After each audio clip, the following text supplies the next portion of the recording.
And if I had to be another person to stand up, if I think after really going through this and looking at the files and looking at the case, if I really feel that Karen Reed didn't do this and I have to be a voice that stands up and helps, I will.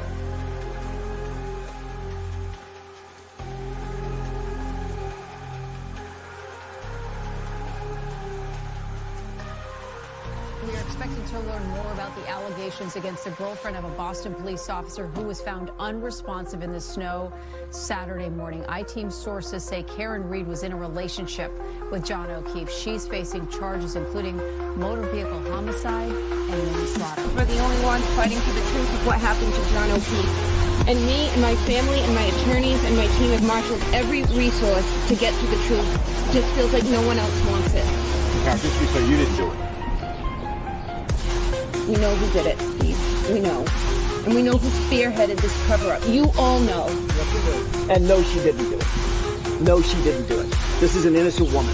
She didn't do it. I tried to save his life. Yeah. I tried to save his life at 6 in the morning. I was covered in his blood. I was the only one trying to save his life. Why'd you admit to it? She didn't admit to it. She didn't admit to anything close to that. Nothing close to that. And you should know that. That was like 3 or 4 times she admitted to it. No, she didn't. That's not true. She asked a question. She asked a question, which is very different. She didn't admit to anything.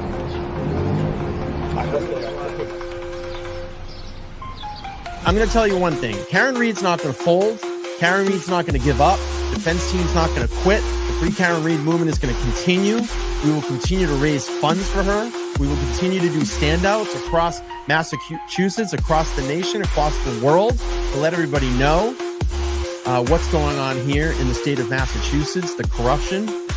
And we will continue to get the word out there. Believe me. Believe me. All this controversy. The stream hasn't even started yet. And all this controversy. Well, welcome in everybody back to Let's Talk Live here on the LTL Media channel. It is Wednesday, February 26th, 2025. And they are just fired up today. Fired up today that we have the ability right now to raise funds for Karen Reed's defense fund. You know what? The bottom line is this. I don't have to explain nothing to nobody. Okay? This whole thing like we're watching this, that. I have been so transparent and through all of this. I post all my receipts up. And the funny thing about it, when was it? Was it the August dinner or the Karen Reed family outing that we were involved, that we got to go to, that Karen looked at me and said, you don't have to give all that money. But you know what? I have one of these, and that's why I donate, and I do it. And I don't have to explain myself to anybody because I have the right to be here. I have the right to be here on this platform and do what I do. Okay? So if you want to question what I do here, okay, have you taken out 2 billboards in your community and raised awareness about a dead trooper that was killed at the Mass State Police Academy? And simple Google search will let you know how much that costs to do that. But I do it because I want to raise awareness in my community and let people know what's going on. I have every right to do that. And I love that you're watching. I mean, it brings in all the views and the clicks, and we can bring more people in here and bring awareness to the channel and awareness to the things that we do here. So chat away, players. Chat away. And I don't have to explain myself to anybody because I know what I do. Anyway, let's move on to today's show. So what I would like to do is, today is Karen Reed's 45th birthday. And I saw Kelly Reed this morning post in the Justice Group. Kind of the trend that we're trying to get going today is if we can have everybody go to her defense link and just click on it. It's at the top of the chat.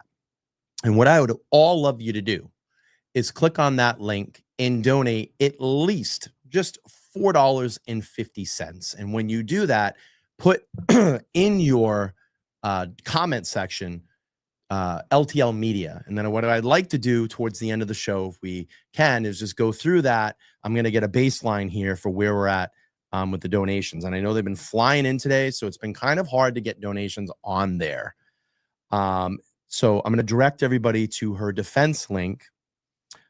And again, if you can donate $4.50, put LTL Media in your comment or somewhere in there if you want to write a message, and then we'll try to add them up at the end of the stream. What I am going to do is that if I have any donations that come in through the channel today, I'm going to donate my typical, like I've done for almost 2 years now, 25% of that back to Karen Reed's Defense Fund. I'm actually going to see her on Friday as well, and I'm sure that I'm going to have some other things to give her along with what we do here today. So kick back, sit back, let's enjoy the show. My purpose of doing this today, and I got to listen to it audibly yesterday, was the hearing. So I want to run kind of a long stream today, see what we can raise for her defense fund. I'm going to play through said hearing. We can go through it and commentate and talk through it, and feel free to chat away.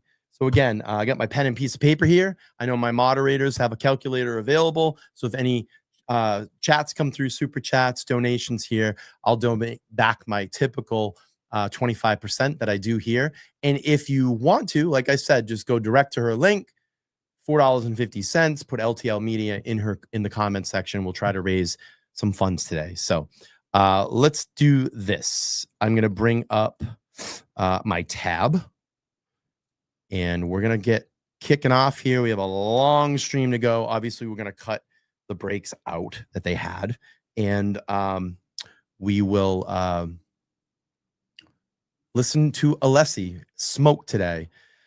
Let's see. All right, let's get going here. Get us up to speed. Need to boost the sound.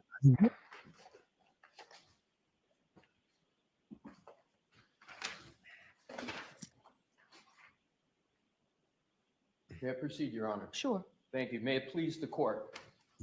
I like when they say they're watching. That's always understand good. the moment. I love that they're watching. The moment has categories and components. And in my presentation today, Your Honor, I am going to go through those categories in this order. I am going to start with the notebook that I handed to Your Honor and to Mr. Brennan this morning. The notebook is purposefully in chronological order. The notebook is in chronological order because I believe the best explication of the facts and what those facts mean come from a proper chronological presentation of the facts. I also believe that I got to audibly listen to it yesterday. I got to audibly listen to it yesterday at work. I had a headphone in, but I want to actually visually see it. And we're doing this because we want to raise some money today for Karen Reed's Defense Fund. All right, let's keep playing through here. The chronology is going to address many, if not all of the concerns as I understand from Your Honor. Your Honor, of course, will be the ultimate arbiter if they successfully address those concerns. But my intention, Your Honor, is not to obfuscate, not to conflate issues. To the contrary, my intention is going to be to elucidate, Thank you, Trump, illuminate, so that Your Honor can make the proper determination. That is my genuine goal for my presentation. As I go through, and I know I don't have to say this to Your Honor, you can feel free to interrupt, pressure test me on anything I'm going to say. I would welcome it, but I believe if I can get through the chronology, my hope is that the facts will speak for themselves. But that brings me to my second component of understanding the moment, which is going to be to also add to the fact is what happened at the last hearing, on February 18th. And I have the transcript for that, and I have that in the notebook, because I believe that is also critical to the proper elucidation of the facts. So that's the only thing I have not previously seen. The February 18th transcript. Yes. There are 9 pages that I'm going to go through, Your Honor. And because of the stakes here, I am going to go through it hopefully efficaciously and efficiently, but it's going to have to be methodically. All right, so are you were addressing this in chronological order as well, right? So if you can tell me those pages now, I'll likely recess because I do want to see them before you talk about them, but I'll hear you going up to that point. So what pages are those? And you're referring, Your Honor, to the February 18th transcript? Yes, Yes, your I will number. tell you exact 8. pages that I'm going to refer to. And Your Honor, get to this is tab 8 Right. of the notebook. Mhm. And specific pages that I'm going to reference start on page 53. Okay, And those are 9 pages that proceed all the way to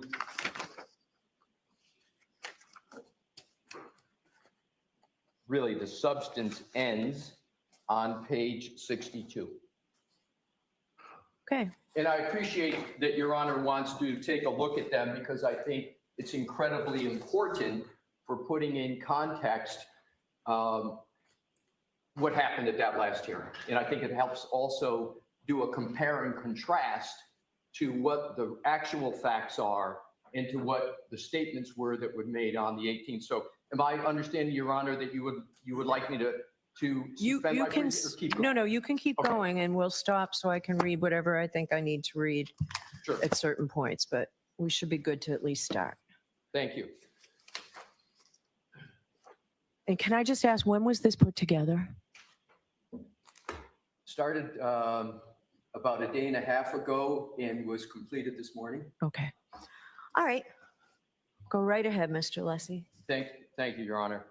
So I start with tab 1, which is the March 22nd, or excuse me, go to the bottom, please, the March 20, 2024 email. You know, it's crazy that Karen's team has to painstakingly go through this.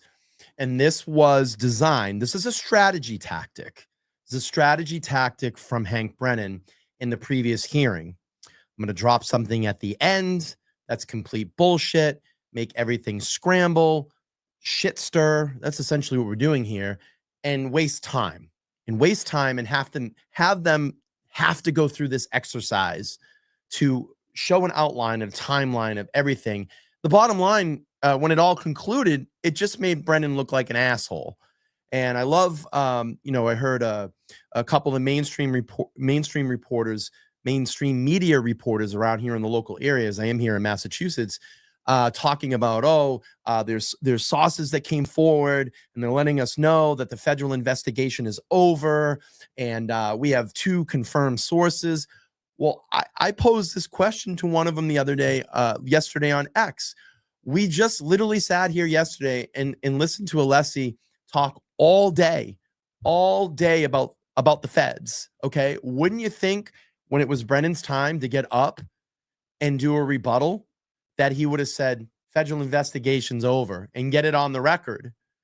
It's not confirmed that it's over. So it's still an ongoing investigation. To me, until it's on this record in this case, then I'll start believing that it's over. He had his opportunity yesterday to say it. If those sources were so strong and everybody knew everything about this and it's over, then why didn't it say yesterday in open court and put it on the record? And this is an email between Mr. Jackson and Mr. Wolf. It was sent from Mr. Jackson to Mr. Wolf. It was entitled Engagement.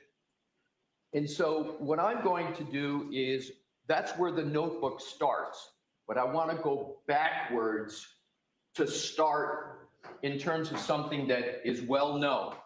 And that is the federal investigation and the products of that federal investigation produced the ARCA report. And that was in February of 2024. So what preceded this communication was a production of materials from the federal government, about 3,000 pages, Contained in that 3,000 pages was the ARCA report of February of 2024. There was no index of the 3,000 pages, and the defense came upon that report. They got to reviewing the documents in March of 2024. And as your honor will recall, the trial one started in April of 2024. So it was pretty close to when that trial started. And I know your honor knows from both your judicial experience and other experience that when you're entering into a trial of this significance, there's a lot going on. And so what happens is that report's produced in amongst 3,000 pages, it is located, it is read, the significance of it is immediately discerned. The report, basically the findings of the report that the vehicle, and this is the substance is important, your honor, because it really informs a lot of the emails. The substance of the report speaks to the issue of whether or not the motor vehicle of Miss Reed made contact at all with the decedent, and whether the decedent's injuries at all reflect a contact with that report. Those findings in that report was set. I love how Alessi starts this hearing immediately off and inserts feds. And we've been hearing a lot about that in these hearings. Feds, Sandra Birchmore, feds, getting the Sandra Birchmore case in there because we have a lot of the colluding officers in all of this. I love how they're getting all this stuff in on the record during these hearings. In cement in February of 2024. What do I mean set in cement? It means they were never changed, nor could they be changed. So that report was provided to the Commonwealth and to the defense. Next step, important also. Any party, the Commonwealth or defense, had access to ARCA. They had the opportunity to contact ARCA. There were restrictions that I'm going to get to on that contact, but either party had the opportunity to contact them. Now, only the Commonwealth knows why they didn't take that opportunity. It may be because of the findings. Because it didn't match up with their narrative. And you're going to hear that from Alessi here. That's what I love about it. You didn't want to contact them because when they concluded their investigation, they said, yeah, Karen didn't hit John and John didn't make contact with Karen's SUV. So let's probably not contact them. It may be for other reasons. I don't know, but I understand the facts to be that the Commonwealth didn't make contact with the ARCA experts. The defense surely did. So yes, that is the background. That is the information that we have. And so what happens? The defense sees the report, sees that the information in it is completely exculpatory to Ms. Reed. Of course, any attorney, lest they want to risk malpractice, is going to make a communication with that expert, which was perfectly legal and perfectly contemplated by the rules of the road, if you will. And the good thing about that is that later on in this hearing, as you saw, each defense attorney, Judge Bev had them get up, Alan Jackson, Liz Little, and David Yannetti, and put it on the record about the contact between the ARCA experts and themselves. And in my opinion, they would not put their abilities online to be disbarred and lie on the record if all this was not true. If all of this, what Alessi's going to outline, was not true. They wouldn't do that. They wouldn't put themselves on the line. Again, I'm not a lawyer. I'm not an expert. I'm just a guy, opining with my thoughts. And that's what my conclusion was. They would not stand up in open court and put themselves on the line to possibly be disciplined or disbarred and say, and lie. in front of the judge. Now, as Your Honor also knows, the rules of the road with regard to the ARCA expert were not set by this court. They were set by the U.S. Attorney's Office. And I'm importantly going to articulate with objective evidence what those rules of the road were. But the one key point is those rules were not set by this court. So the contact was made. This is one of the most unusual situations I've ever seen in my practice of law, meaning you have these experts, you have great exculpatory information, but there are significant constraints on how it is you can interact and utilize those experts in a complete unorthodox situation. Why do I emphasize that? I emphasize that because lawyers in trial practice are used to doing things a certain way. And when there are certain constraints that are imposed upon them, it becomes more sui generis, more ad hoc. And then there has to be sort of new ways of addressing the situation. That now brings me with that important background to tab 1.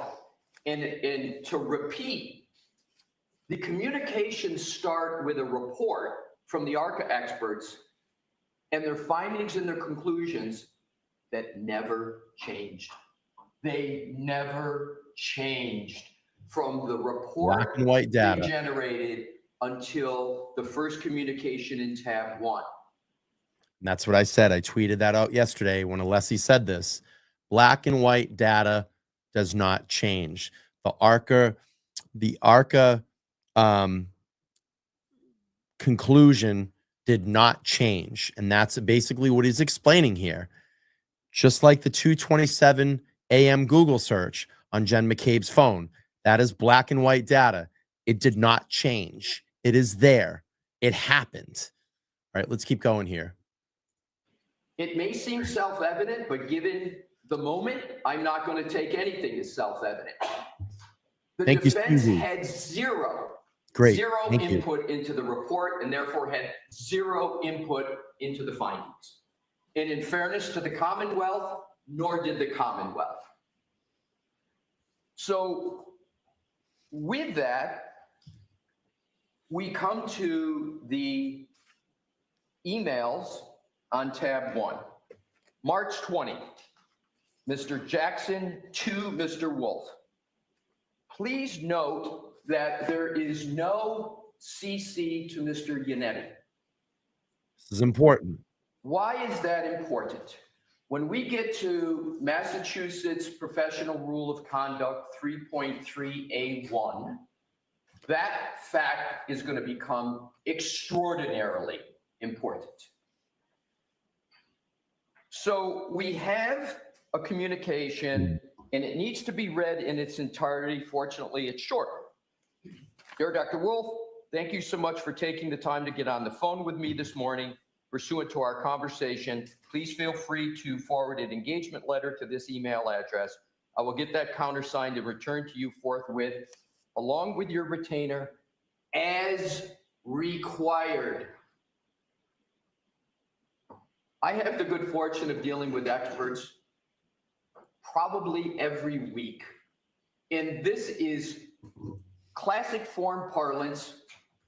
If it's going to be required, you always hope for your client that they're not going to require a retainer. But the language is as required, as. Also, if you could attach a copy of your Dr. Rentschler's and Mr. Klein's CV, I would appreciate it. I look forward to speaking to you and your team soon as we iron out the logistics for your participation in the trial.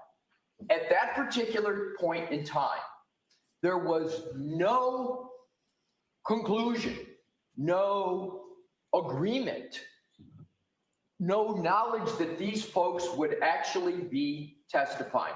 There was certainly the hope, there was certainly the desire, but there was no agreement that they were going to be testifying. That was the hope. Was the federal protective order that was referenced by Ms. Giannetti that said it was And it was specifically outlined and ruled that they could not prep with us for trial. Was that in effect at the time these emails were sent? The answer is, Your Honor, and I'm going to get to it, but I want to answer your question directly. I'd like you to answer my question. Yeah, no, I wanted to say, I'm going to answer it directly. What Mr. Yannetti articulated is the rule of the road, not prep, was not a rule of the road. That wasn't the rule of the road, and I have objective proof of that. The rule of the road was there would be no substantive conversations with the ARCA experts. Okay, that was it. But the answer to your question is I do not know whether the ground rules were in effect, but I can get you that answer, and I will get you that answer hopefully in moments during my presentation. But I do not know the answer. All right, go ahead. And it's an important question, and it's an important answer, I understand. But I'm going to give you information that's going to indirectly answer that question, but I'm going to get you a direct answer as well. So you see that there's an attempt to iron out the logistics for your preparation in the trial. Then we get to the email up above, and that is merely 2 days later. Again, Mr. Yannetti is not copied on the email. And my understanding is Mr. Yannetti is not knowledgeable about these communications. So the email reads, "Hi, Alan, subsequent to our conversation on Wednesday, the U.S. District Attorney's Office has asked that we pause on any further conversation until we receive additional information from their office regarding our involvement moving forward. I will provide you an update when we have it." Your Honor, this is not a direct answer to your question, but this is, to me, going to corroborate my point that if there was an agreement and if they were going to be testifying, subject to whatever constraint, this email would not have been sent. There would not be a pause until we receive additional regarding our involvement moving forward.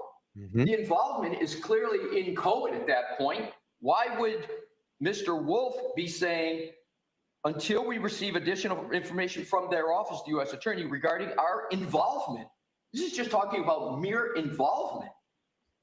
So what happens is I call this the pause email, and it's regarding engagement. So Mr. Jackson on the 20th tried to get matters started.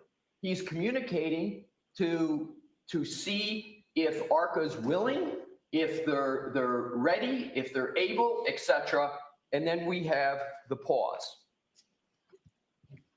The next tab is tab 2, which is the very important June 10, 2024 excerpt of the transcript. But the time in between, Your Honor, the March 22nd pause email and the 6/10/24 transcript is also exceedingly important. What happened between that? Well, to state the obvious, the trial had started.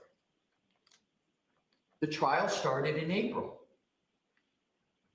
Mr. Yannetti gave the opening argument for the trial. Do you recall, Your Honor, that Mr. Yannetti never mentioned the ARCA experts in his opening? I did not review the openings. I reviewed only for the non-evidentiary transcripts I reviewed was only Mr. Jackson's closing argument. Certainly fair enough, Your Honor. Why do I underscore this point? Mr. Yannetti did not even mention the ARCA experts because the defense didn't even know if they would be testifying. The two most powerful witnesses in support of the I'm sorry, what was the date of the openings? I do not know. I do not have it. It was in April. We can hopefully get that. I can find it. I didn't know if you had it. So, but clearly, Your Honor, it was between March 22nd and June 10th. Right. And so the most powerful exculpatory information from what we consider some of the most powerful witnesses were not mentioned because the defense didn't even know if they would be testifying. If there was an agreement that they would testify, that would have been in the opening. But the uncertainty about it is the reason why it wasn't in the opening. We didn't know what would be happening. So that pause continued through the opening. That to me is so key because I think it's antithetical to an agreement. Now we come to the June 10 transcript. And as I said, I am going to hit head on these areas. I start with, Your Honor, something that's not in the excerpts, but Your Honor may recall that there were a lot of Rule 14 discussions.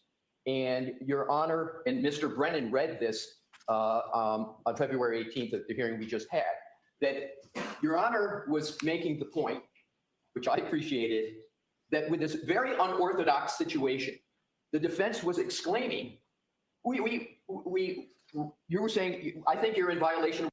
Just get this out real quick. Fids, thank you so much. $5 to the channel. 25% of your donation will go directly to Karen Reed's defense fund today. So like I said, what we're trying to do is direct people directly to her defense site to donate directly. That's on you. If you want to super chat here me or cash at me, you can. That is on your own volition to do that. And what I'm going to do is my typical 25% will go back to the defense fund today. But I really trying to push everybody to Karen's defense website. And you can see the crawl at the bottom. What I'd like you to do is if you do donate just even $4.50, put in your comment section, LTL Media. And then what we're going to do is at the end of the stream, add up all the donations on her defense fund website. And hopefully we can, raise a couple bucks for it today. Everything matters. So let me just read this. I donated the $4.50 to the to hashtag Free Karen Reed. Keep up the good work. Your passion is seen by all. Indianapolis, Indiana supports Karen Reed and all the creators and followers. Thank you so much. I appreciate that. I really, really do appreciate that. Okay, let's keep pushing on here. Thank you so much for the $5. We'll add that in to the donations here to kick it off on the channel. Let's go. 14, I said, we've been given everything we've got. We don't have anything more. Well, I know you can't, but you're still in violation. So Your Honor fashioned a remedy. Your Honor fashioned the remedy, the Rule 14 remedy, that there was going to be a voir dire. And that the ARCA witnesses were going to have to come up from Pennsylvania and they were going to need to sit for a voir dire. I will get to the significance of that. But that's what started, is the predicate for the discussion I'm now going to focus on. It starts on, this is tab 2, page 2812. Line 5, the court. Now, regarding the 3 experts from ARCA. So I read that report. I can't tell who does what or what the basis of their opinion is. So what have you provided? You're referring to the defense, of course. Mr. Yannetti, Your Honor, we provided everything that we know. We mentioned to this court at sidebar, these experts did not arise from us finding them. The court, I understand that. Mr. Yannetti, these experts were hired by the federal government and they provided a report to us pursuant to the TUI request. And it was specifically outlined and ruled that they could not prep with us for trial. Court, and it's important not to stop there with what Mr. Yannetti said. There's more to that statement. There's an elaboration of it that is important. The court, so I'm to believe that the defense is calling 3 witnesses that you've never spoken to and putting them on the stand here. And I want to key into your words, Your Honor, because I want to be fair and precise. Your question— That's exactly what I said. Pardon me? That's exactly what I said. Yes, and I want to key in on you've never spoken. I always love watching Nathan Reed in the background. His eyes are like a ping pong table. Bing, bing, bing, bing. I'm sorry, I'm getting a snack. I'm so hungry. I'm probably gonna have to I might have to order some food, to be honest with you. Probably gonna have it delivered here at my studio. I'm talking with my mouth full. I'm sorry, I apologize. I was like watching Nathan Reed.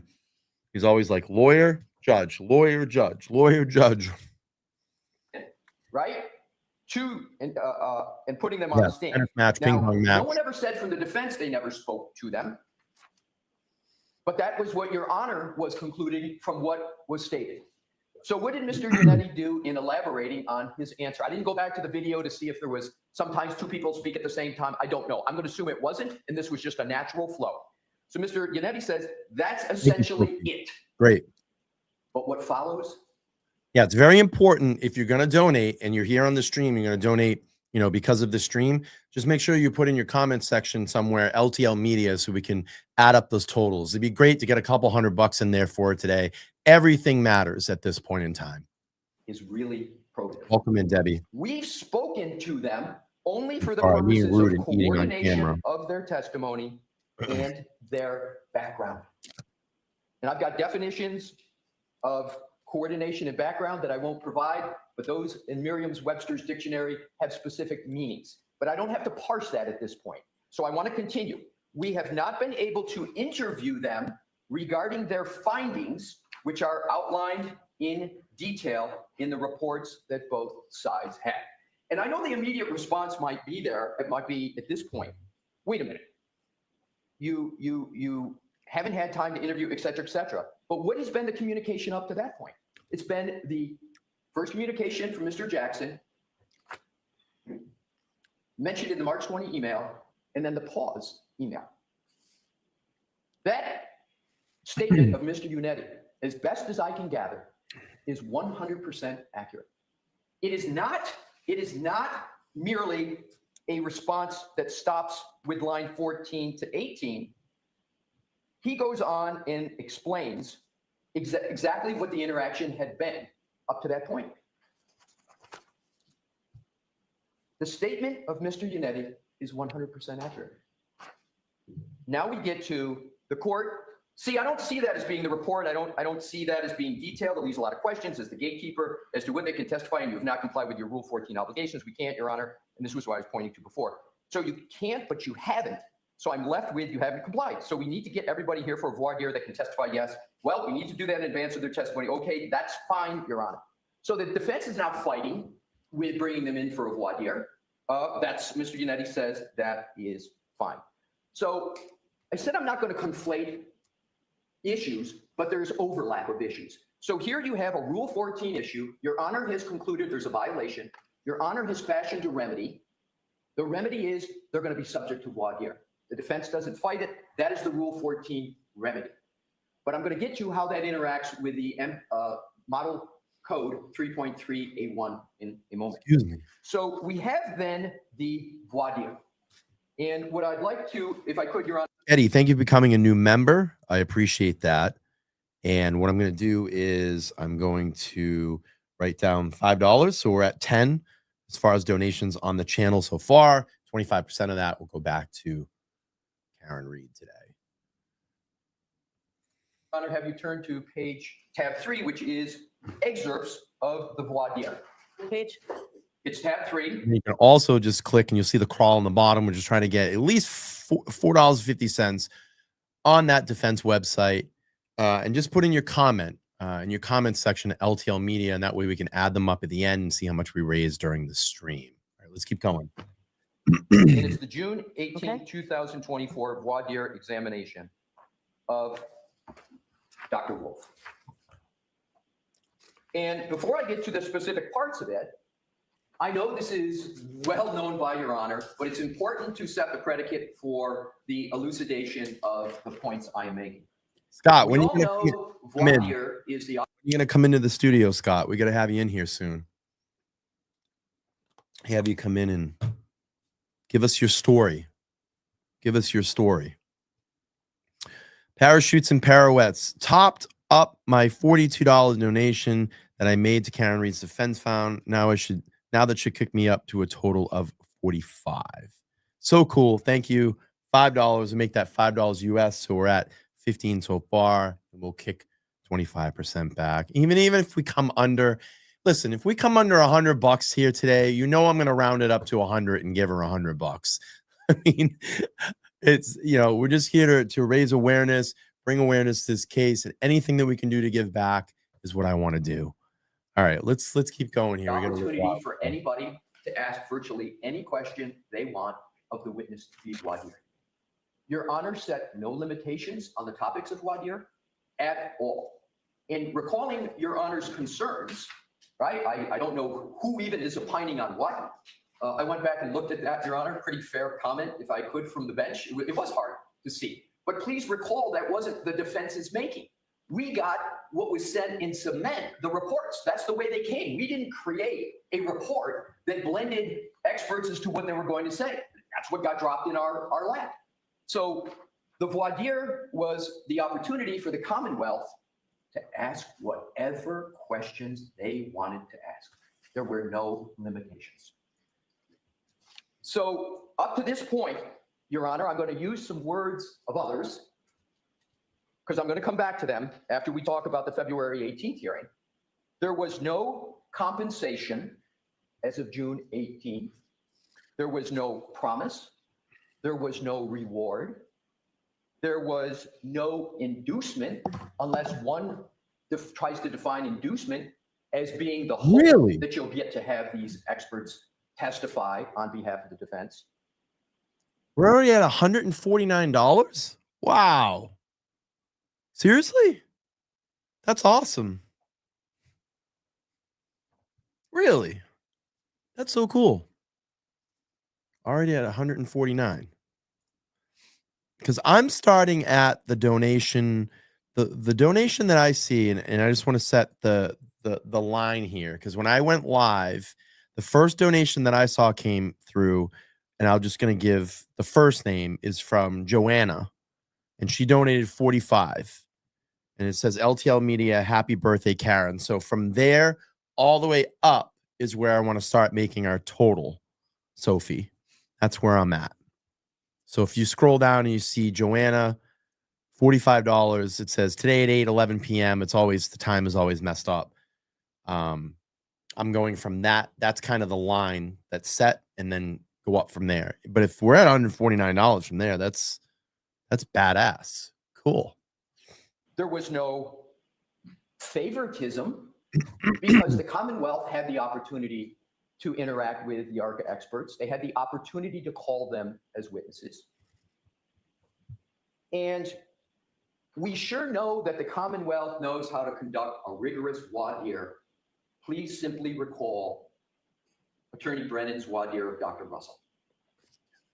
That was the opportunity. They had a Dr. Russell opportunity with Dr. Wolf. What they chose to do with that opportunity, of course, is fully the discretion of the Commonwealth. The Commonwealth did not ask numerous questions that someone with the benefit of my hindsight in Monday morning quarterbacking would have asked them. But I would have asked them a lot of questions, especially given the unorthodox situation and given that the defense quickly jumped on the opportunity, right, to interact and call these witnesses. But they didn't take advantage of that opportunity. Whenever you're ready, Scott. They didn't ask those questions. Had they asked those questions, they would have gotten answers. Now, Your Honor, I don't say that that in and of itself addresses the Rule 14 issues. I'm going to get to those. But You got to keep in mind that defense website is booming today. So it might be hard to make a donation, or it may take a little while for something to show up. That's why you got to give it a little bit of time and just keep refreshing. If you make your donation, you're going to get an email, and it's literally going to say this. If your donation goes through, and I'll go back, let's see. The last time I donated, it'll say Alan Jackson via payit2.com. That'll confirm it, and it gives you the amount that you donated. So like my last donation was $100. I did that back on Sunday, the Sunday show. So I donated $100. And that will be your confirmation that it went through. Okay, let's go. I want to get to the prejudice, and I want to get to some of the other important issues. I'm going to highlight, because I'm going to come back to it, Your Honor, page 1-67. We heard at the February 18 hearing, and again, I'm going to come back to it when we go line by line for those 9 pages. Not line by line, but many lines. If I could draw your attention, please, to line 12. It starts with line 10 to put it in context. What about human factors? This is the voir dire, direct voir dire. So Mr. Jackson is asking Mr. Wolf questions. What about human factors? What does that discipline entail? What is human factors? Answer. Well, to give you an example of that, so I do a lot of nighttime visibility work. And then it goes on where, for instance, let's say a pedestrian is coming down to the roadway at night. There's also going to be, that I'm going to get to in chronological order, Dr. Wolf on direct talking about nighttime visibility work, etc. But if Your Honor could just please note the absolute raising of the issue of nighttime visibility in pedestrians affirmatively in voir dire. So that was voir dire, no restrictions, opportunity to ask whatever they wanted to ask. And as a highlight, the voir dire brings out nighttime visibility work. If Your Honor could please turn to tab 4. Tab 4 is the June 22nd, 2024 email, but it's important who it's from and who it's to and who's not on. From Daniel Wolf to Alan Jackson, subject Wolf qualifications. No David Yannetti on this email. And Your Honor, because I've said it so many times, Mr. Yannetti not being on the email, I can tell you from my own experience in this second trial, but this was, I understand, the first, that there was a division of labor. There was a lot going on. This is now June. This is in the middle of trial. Everybody's got responsibility for their witnesses. So there's not collaboration going on. It's not the luxury I usually have at my law firm, where you're sitting in a nice big conference room and all the attorneys are sitting around the table all the time, let's say in March, etc. But clearly in June, the trial's going on. But they're dealing with their own witnesses at that particular time. So let's read it because it's short, but it's important. I'll repeat again. This was an email from Daniel Wolf to Alan Jackson. Alan, I spent this time this morning putting together a brief outline of my qualifications. I've also attached my D&T deposition in trial, in the trial parlance. I know it's nothing compared to Andy. I obviously won't say what the response is verbatim, but I gave you a general sense of what my response would be. Again, I thought your questioning during the voir dire was fantastic, so please feel free to make whatever changes you feel necessary. I will try to work on some direct examination questions tonight. So I want to start with, without getting tech geeky about it, some basics, because these basics were not brought up and I believe led to confusion on February 18th. If you look at the attachments, every email, as we know, has a lot of information on its face, and one of it is you can always tell what goes along with the email. So this is attachment Wolf Qual's document. But what's the most important points, I think, to be gleaned from this objectively, Your Honor? I'm going to sneeze. Mr. Wolf prepared the document, not Mr. Jackson. No, I was well aware of that. Okay, so he prepares it. He sends it along to Mr. Jackson. And it's on qualifications. The next is, if you would just please turn to the attachment, which are the qualifications, etc. There's a comment, and these pages aren't numbered, but the questions are. Thank you. If you look at 19, nighttime visibility work. And there was a comment, and this was referenced on the 18, but I'm going to come back to this. If you don't want me to say that, that's fine. Awesome. That very testimony and that very point was elicited by Mr. Jackson on the direct that we're going to get to. There was no hiding of it. I read that as well. Good. Thank you, Your Honor.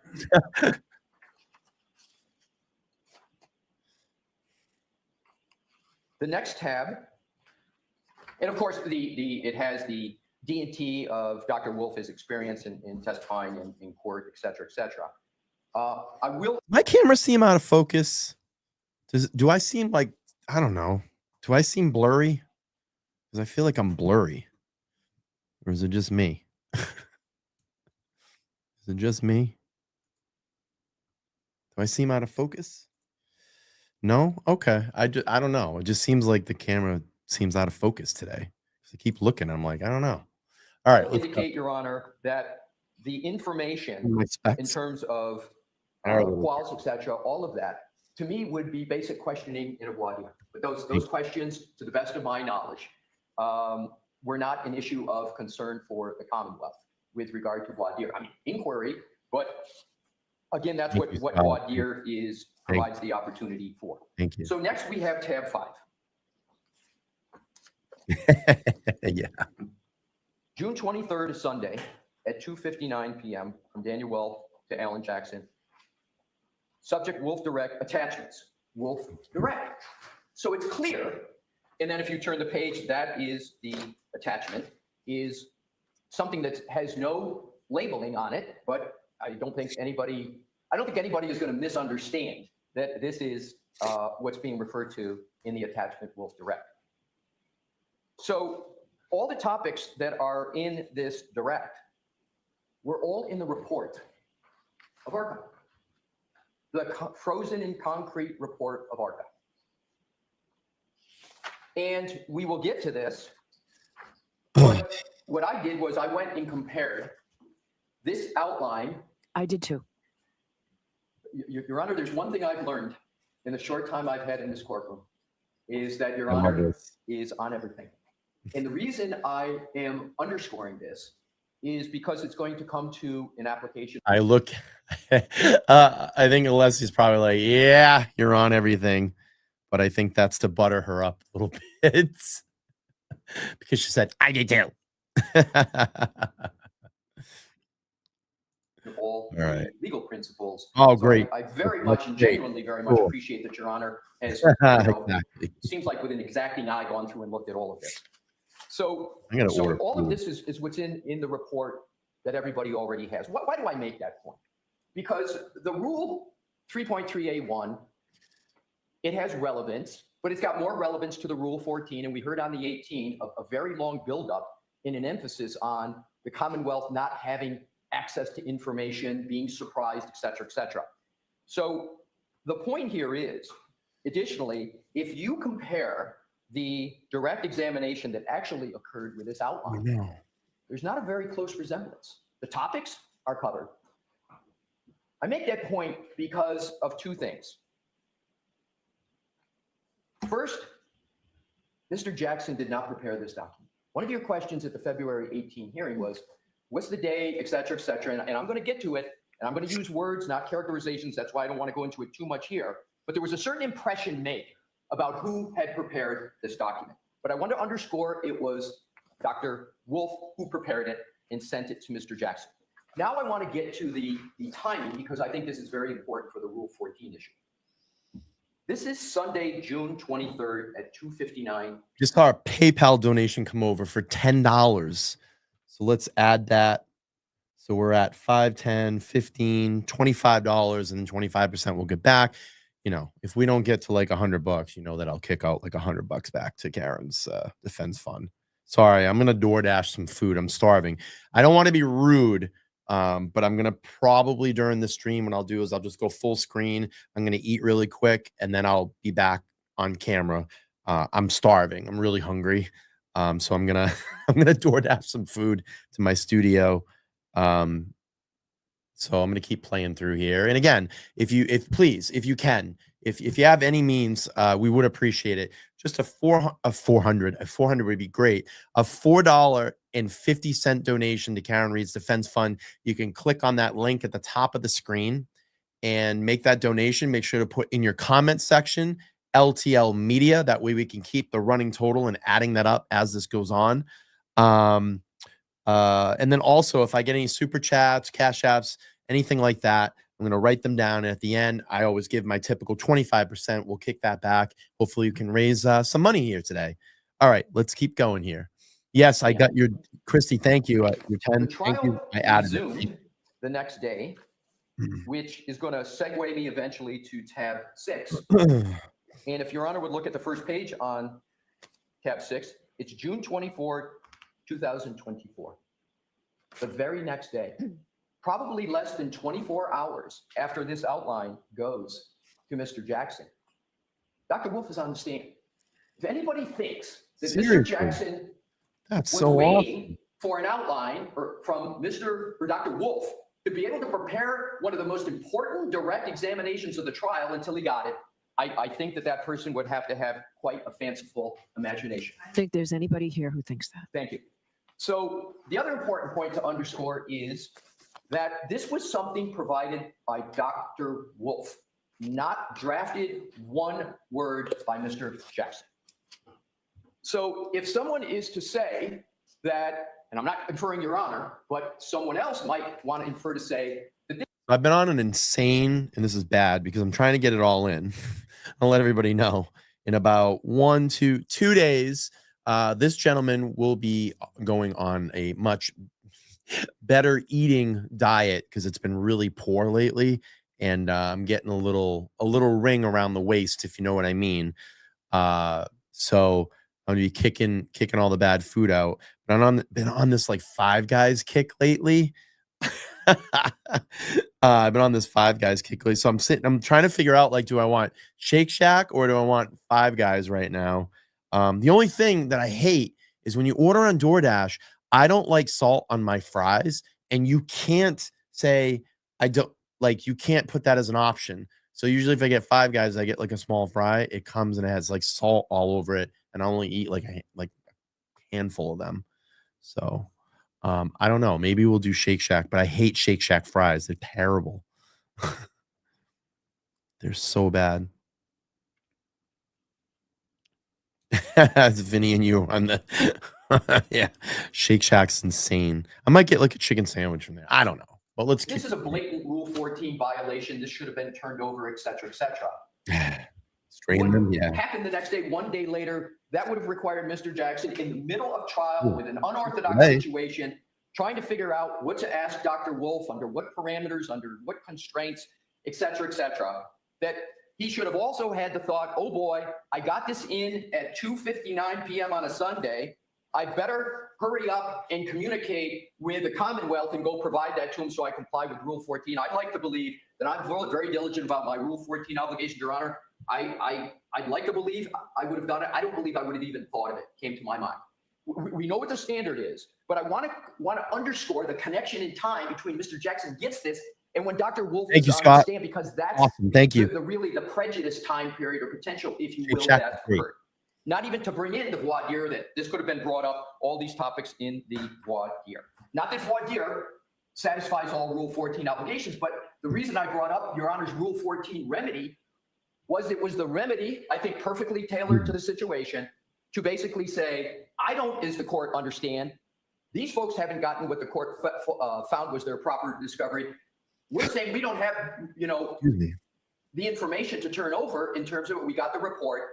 And all we had is emails in March, right? That are, in my view, non-substantive. They're communications. They're Rule 14 material, no doubt, Your Honor. But the question is, what's the prejudice from not getting those emails in light of the voir dire that Your Honor ordered? We'll get to those under 3.381, but under Rule 14, they clearly are of no prejudice to the Commonwealth. So now we have the trial testimony of Dr. Wolf. Oh, thank you so much. I mentioned, Your Honor, about the nighttime visibility issue because much was made. Did you put in your comment LTL Media? But if you didn't, at least we know it's there.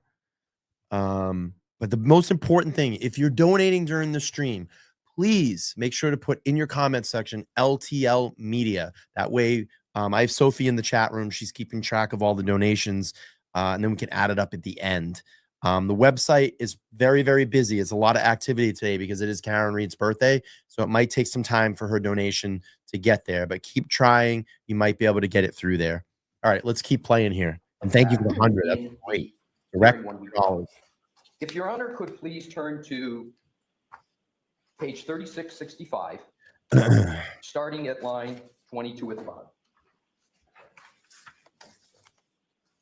Question. Mr. Jackson, this is direct. Mr. Jackson is eliciting this testimony. Remember the comment, I don't know if you want to bring this up. Mr. Jackson now is eliciting this topic. And how many of those 1,000, I know you don't have a number specifically, but how many of those 1,000 would you say involve pedestrians as well? Answer. It's okay. As I You know mentioned it's- earlier, it's there. a great deal of my work is in the field of light. Okay, LTL or LTL media, whatever, as long as there's something in there LTL so we can track it and then add it up at the end. I appreciate that. Let's see. Call Five Guys after you place the order. I hate not being able to comment on the door. Yeah, I don't know why they don't allow you to do that. But yeah, I'll probably end up just giving them a call. Fun Size said that she donated $50, but forgot to put LTL. I was having a brain freeze. Okay. So I don't know. Sophie, if you can track those down, it'd be great. All right, let's keep and going. visibility. So there is a direct correlation between time of day and pedestrian incidents. Here's the key sentence. We see a rise in the evening and night hours just due to drivers having a difficult ability to try to perceive and recognize individuals. So I certainly see a lot of pedestrian collisions in my casework. Elicited, discussed. Now to some very important communications on direct. If I could ask Your Honor to turn to 3669, please. Line 9. This is again by Mr. Jackson. At the time you did your expert review, Dr. Wolf, and your consultation, you and I had never met. Answer, that's correct. 100% true. You did not know who I was. Trying to crack 40,000 before the trial starts. That's my goal. And then hopefully get to 50 and 100,000 one day. But yeah, we're about 150 or so subs from 38,000. That would be really cool. So, okay, let's keep playing. I did not. 100% correct. You had never met Ms. Little? No. Oh, cool. That's correct. Mr. United? No. Fact. Oh, that's so good. LA got their signed poster, which is great. Did you get the one with all 4 signatures on it?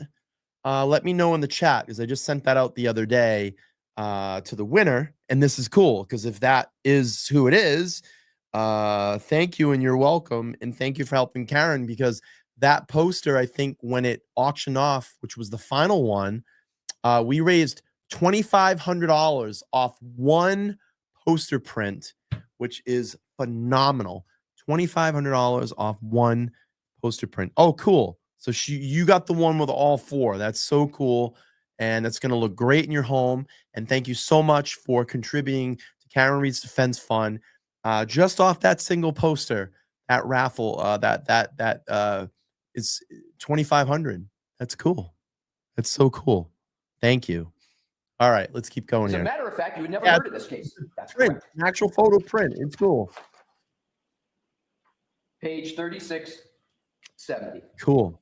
I'm so Line happy. 10. Question. When did your analysis and conclusions, well, let me ask it this way. You finalized your report, you and your team, correct? Answer correct. Question. And that report is contained in a multi-page document that was submitted following your analysis and your opinions and conclusions, right? Answer correct.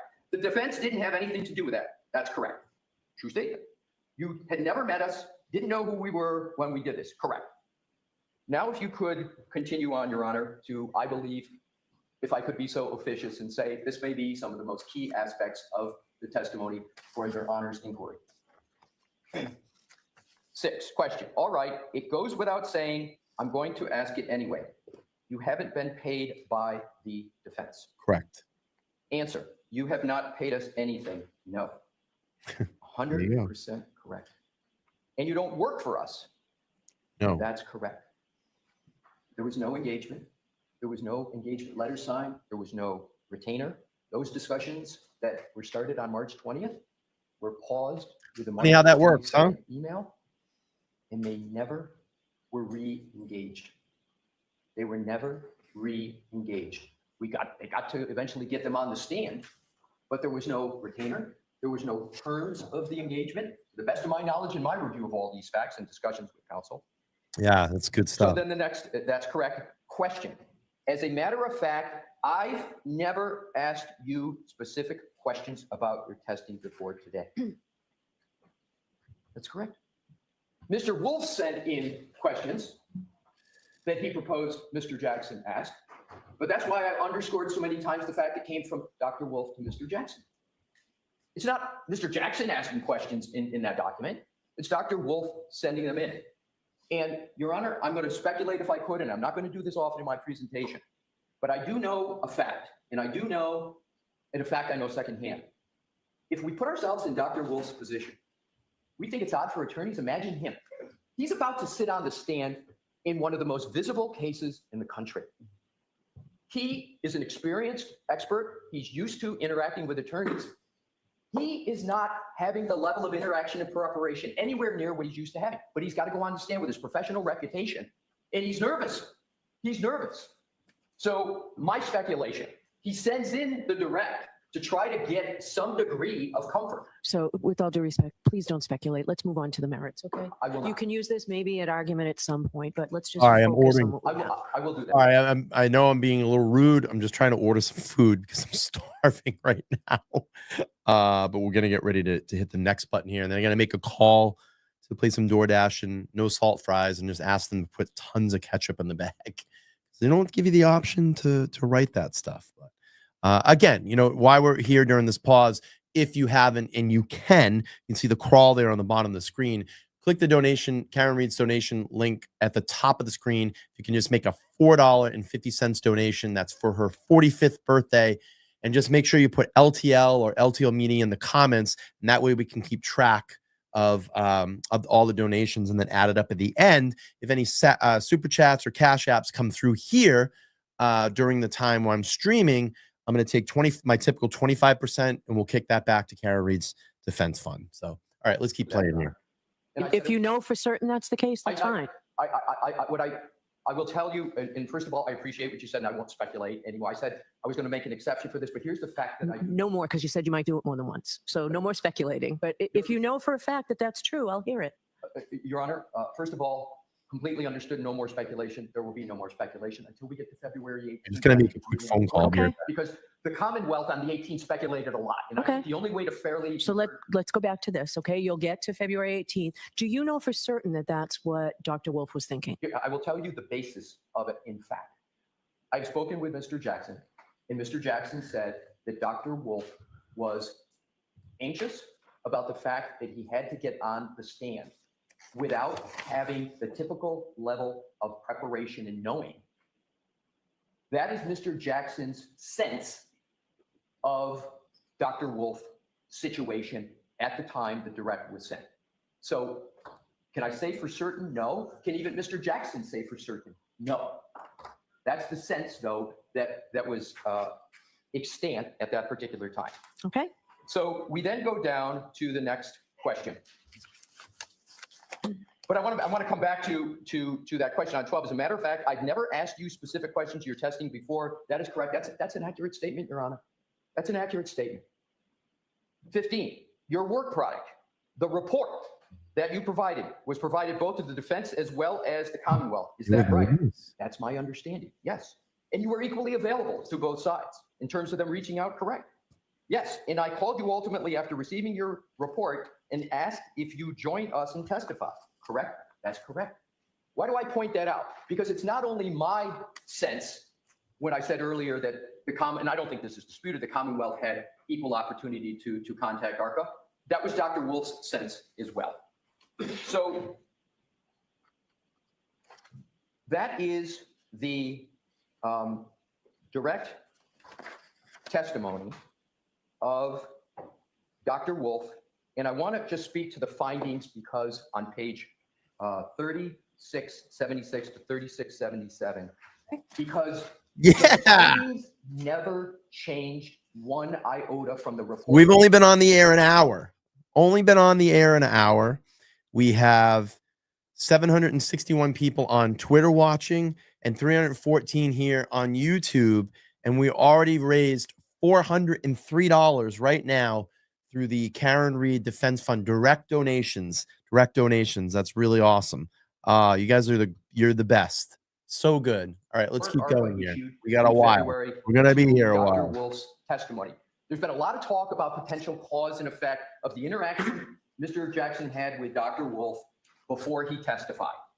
And the key emphasis, and I think should be the key concern of everyone, certainly was the concern of the U.S. Attorney's Office in the federal investigation. They didn't want those findings altered in any way. And the U.S. Attorney's Office basically said, we don't want any more additional testing. We don't want anything. You're going to get these findings and you're going to deal with the findings that they have. So what were those findings? Bottom of 3676, line 25, did you perform an accident reconstruction? And we're 113 subscribers away from hitting 38,000 on the channel today. Do you think that we can achieve that by the end of this live stream today? Wouldn't that be awesome? We raise a bunch of money for Karen Reed, and then we get to 38,000. And then what we have to do is only tackle 2,000 more subscribers to come into this channel, click that subscribe button, and be a subscriber here to get to 40,000. We only need 113 new subscribers today will get us to 38,000. So cool. Would have never thought this. Would have never thought. Thank you all for being here. Specifically focused on determining whether or not damage to the Lexus was consistent with hitting Mr. O'Keefe. Answer, yes. I think that's a fair characterization. And reversing that was your accident reconstruction, also focused on whether or not the injuries to Mr. O'Keefe were the result of being hit by a vehicle. So it's important to know, in terms of, whatever the interactions were and whatever the effect of the interactions were, is that the findings always stayed the same. And what was elucidated at trial, what was presented to your court, was not anything whatsoever different from what was established in cement in that report in February of 2024.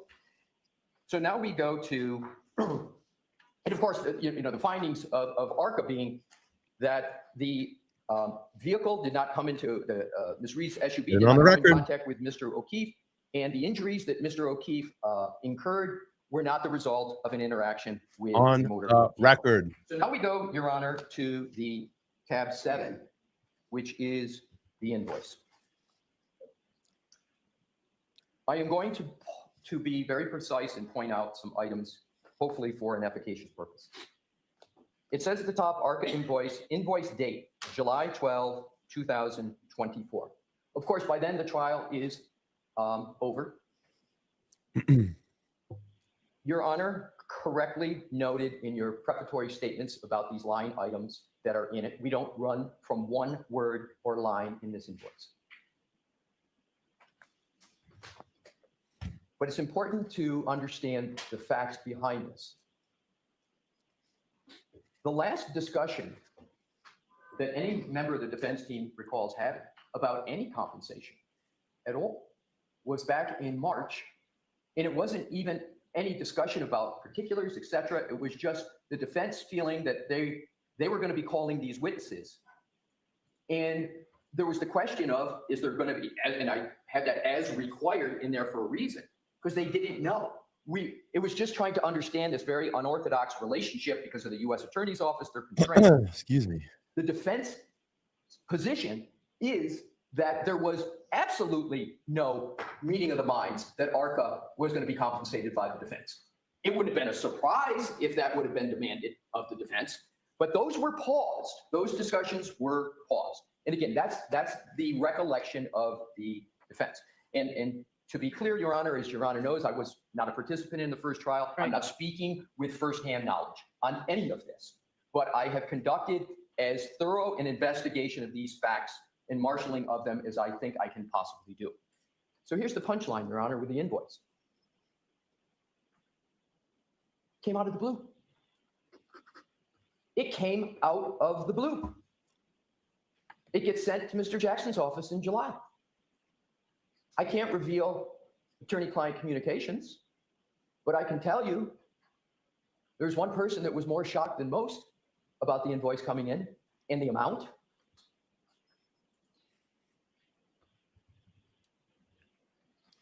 So what happened? And this is, Your Honor, objective. These are recollections, information. The defense team called Mr. Adam Deitch at the U.S. Attorney's Office. Oh, this is big. What is this? And I love this point on the record. I love this. What is this bill? What do we do with it? It's due. Can we pay it? Yes, pay it. You're getting the authority from the feds to pay it. And you're going to hear, and I don't know if it's during Alessi's testimony, it could be Brennan when he talks about, Bev says, I'm not bringing anybody in here. I'm not going to bring anybody in here. She's not going to bring in anybody from the feds that had these conversations because she doesn't want to bring it in here and bring it on the record, but it's here. Alessi's talking about it. I'm not going to bring those people in. I'm not going to bring them in. We're not going to do that. Can we pay it? We supposed to pay it? I encourage Your Honor to communicate with the U.S. Attorney's Office about, did this conversation really occur? What was the substance of the conversation? Yeah. Because as I understand it, one of the questions of Mr. Deitch was, can we pay this? Are we going to be in violation of some expectation of yours? We want to do this the right thing. Yeah, do it the Mr. right Deitch way. said, yes, you can Pay it. Pay it. Why would the call go into Mr. Deitch if there was a prior agreement that they would be paid for anything? There would be no reason for the call. I'm not going to bring him in here. Did they pay it? Yes, that was just the point I was going to get to. And when was that? The best of my understanding was very close in time to when it occurred. So I understand the date of this invoice, not understand, the date of the invoice is July 12th. And I think I can get you the exact dates here. Mr. Jackson's firm, not Mr. Jackson, but a staff member, and I want to be careful of attorney-client communication, so I'm not going to talk about the subject, but communicated to Ms. Reed that this invoice had come in. And I believe that communication was toward the end of July, maybe I'm going to roughly estimate the 24th. And then there was a communication, of course, with Mr. Deitch. And after Mr. Deitch said, yes, it's permissible to pay that, I believe the payment was made very shortly thereafter, maybe within a week. When was that? Within a week, within that July 24th date? Get you an exact answer? I would like that. Sure. I'm going to attempt to get an exact. If I can't, I think I can get a good approximation.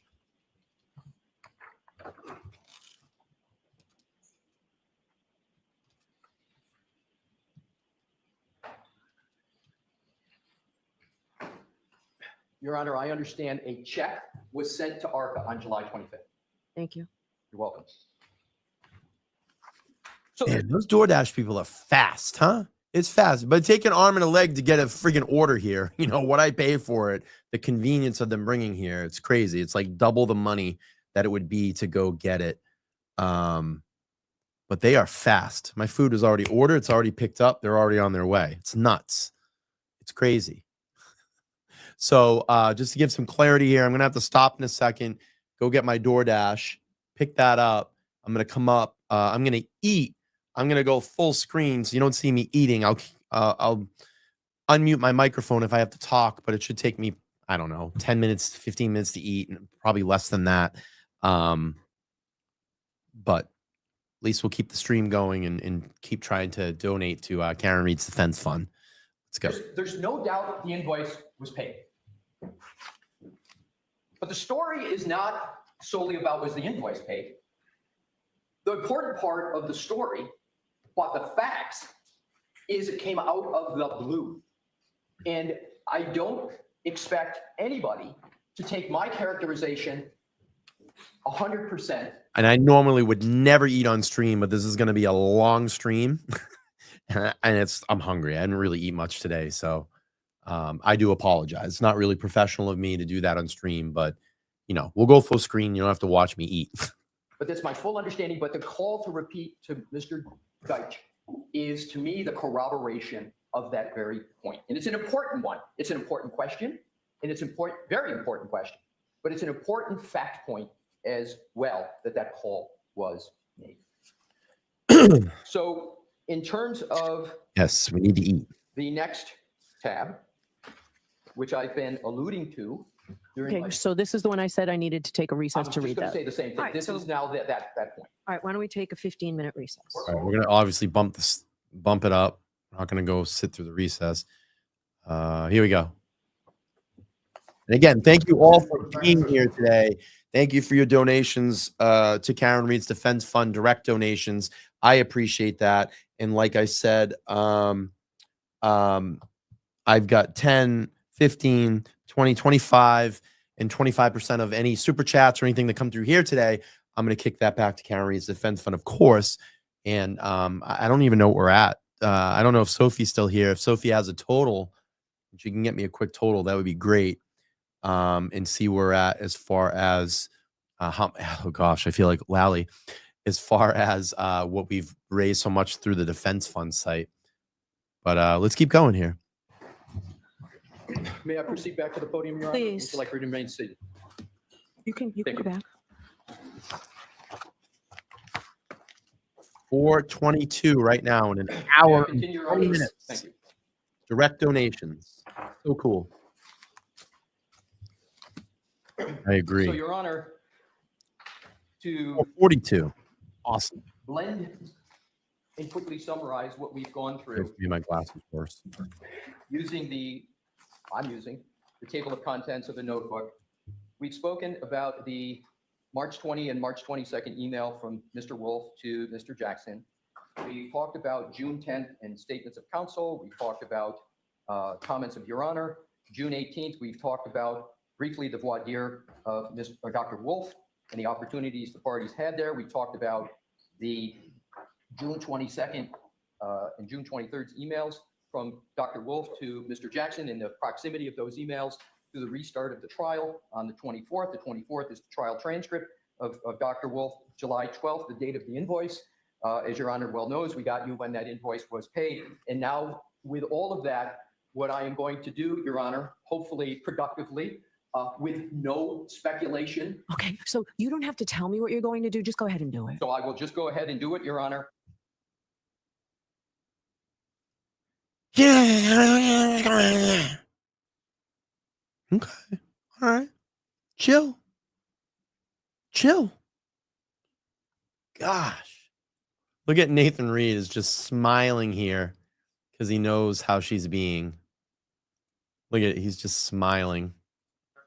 Now to the Shaking his head, the smiling. transcript. This is how it's been, people. And as I go through, I start on page 53, Okay. line 19.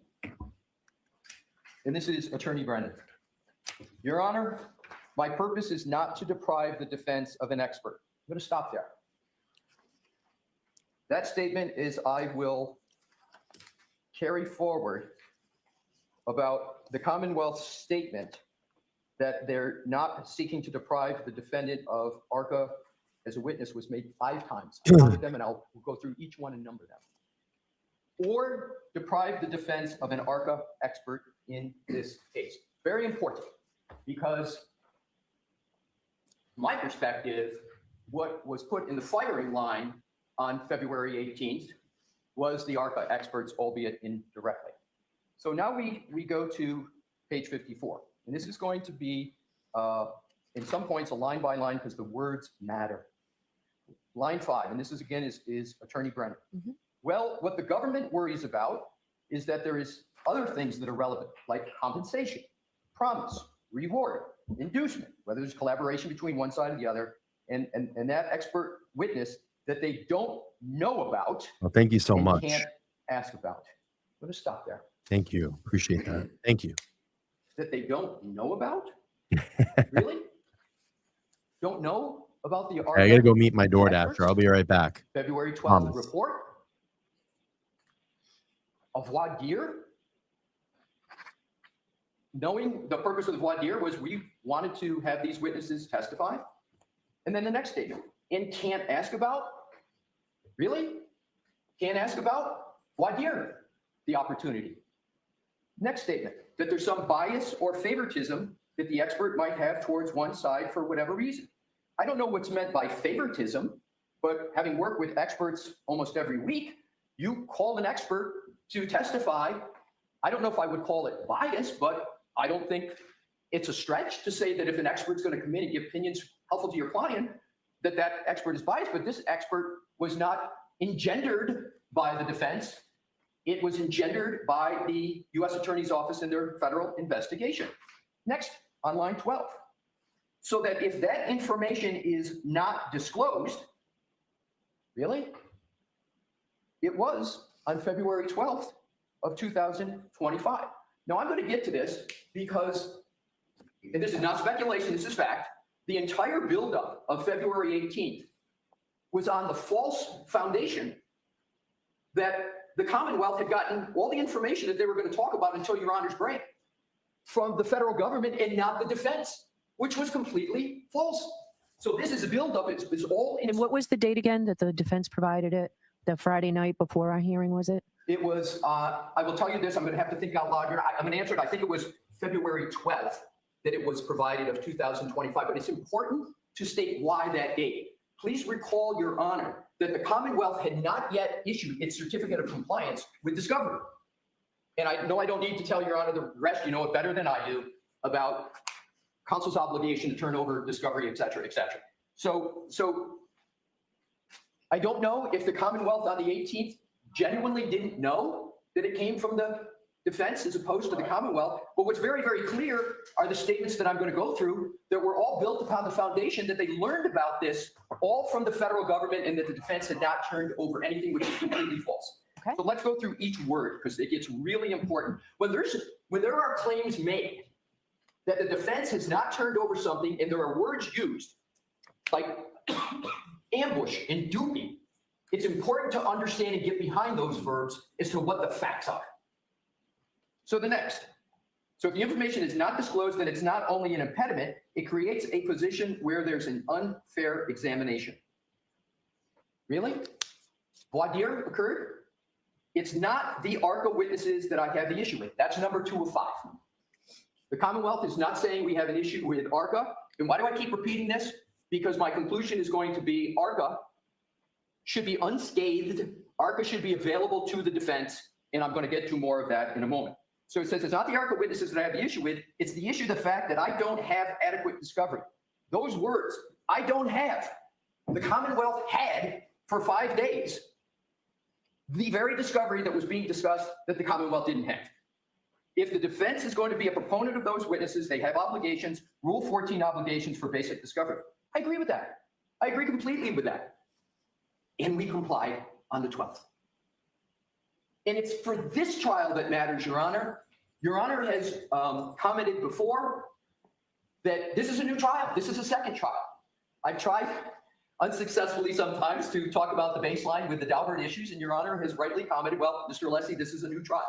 Love that he got that on the record. Now, I wasn't at the last trial, but I've read the transcripts. That's an important point, Your Honor. Mr. Brennan has said before that he, earlier in these pretrial proceedings, that he hadn't had a chance to watch, hadn't had a chance. And believe me, I can empathize with Attorney Brennan on that. It's a lot to digest. He and I are both coming into this second trial new.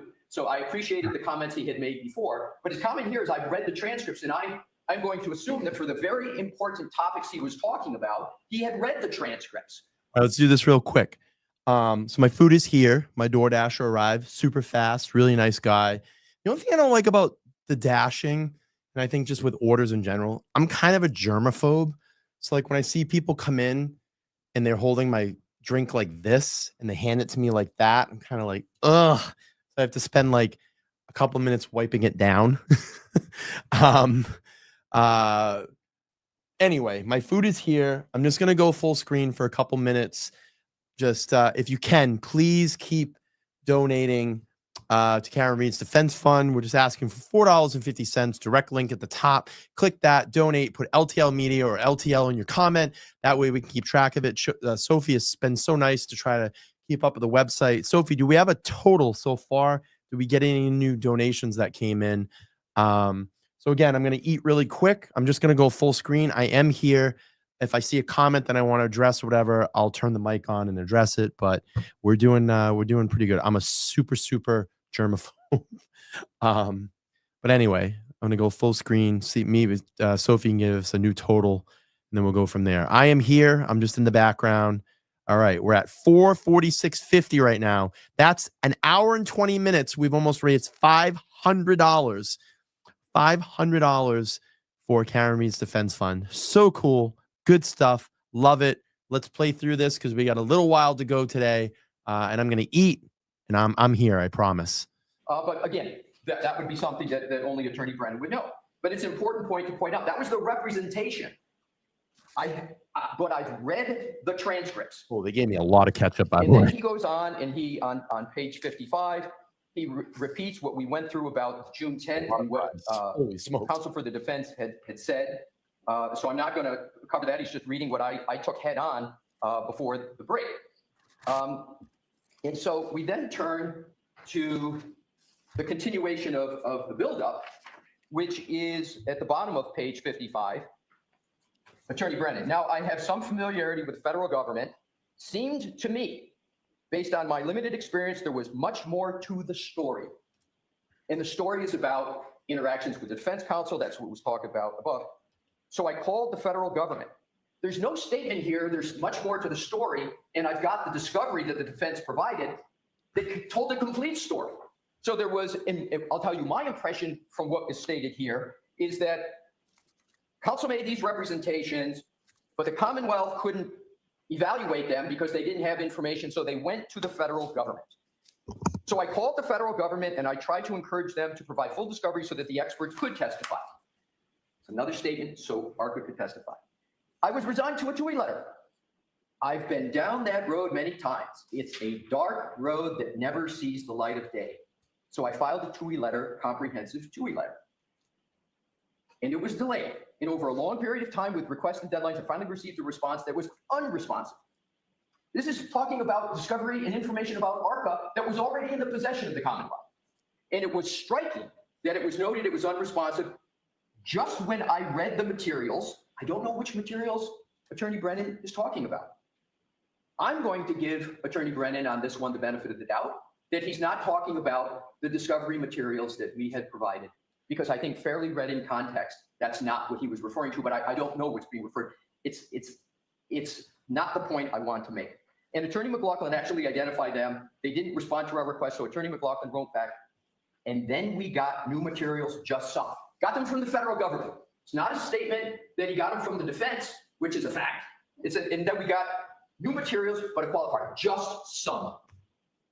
But these materials were the very reason why the defense should not be able to call witnesses without giving full discovery.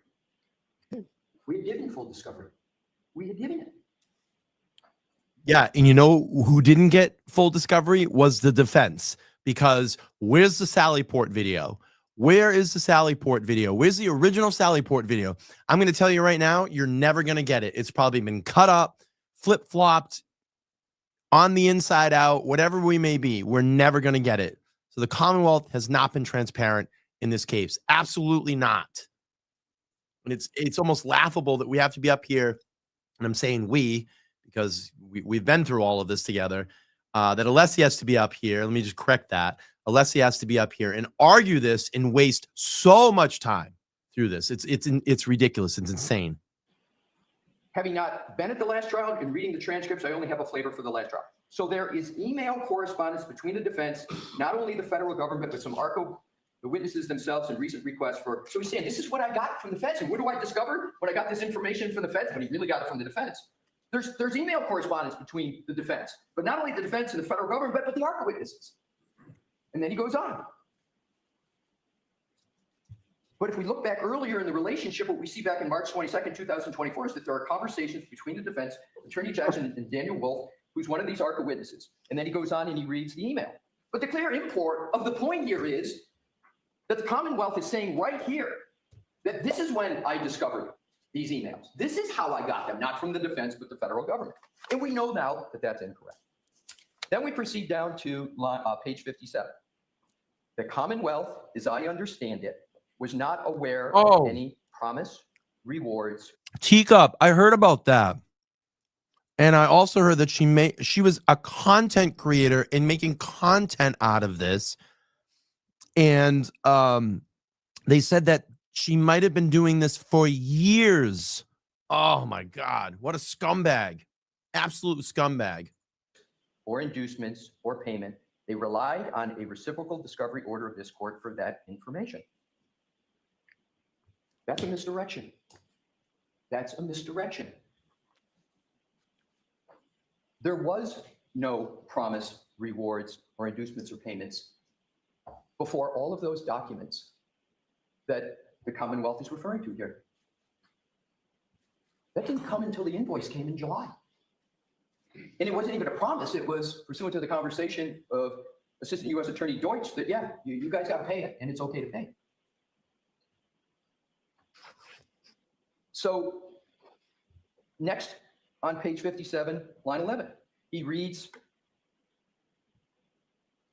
response, hi, Alan. Subsequent to our conversation on Wednesday, this is, I think he's reading from the March 22nd, but one of the disquieting aspects of this February 18th discussion is it's not chronological, doesn't have dates. So it's kind of hard to follow, but it certainly gave the impression, clearly, not the impression, it was stated that these came from the government, and I'm going to get to it when Your Honor was asking very apt questions about dates. But this is a very interesting paragraph. Hi, Alan. Subsequent to our conversation on Wednesday, the U.S. Attorney's Office asked me, are there any further conversations? Did we receive additional information from their office regarding how our involvement will move forward? Your Honor, I'm going to please ask you to turn back to tab 1 of my notebook, because this was a purported quote of the March 22nd email.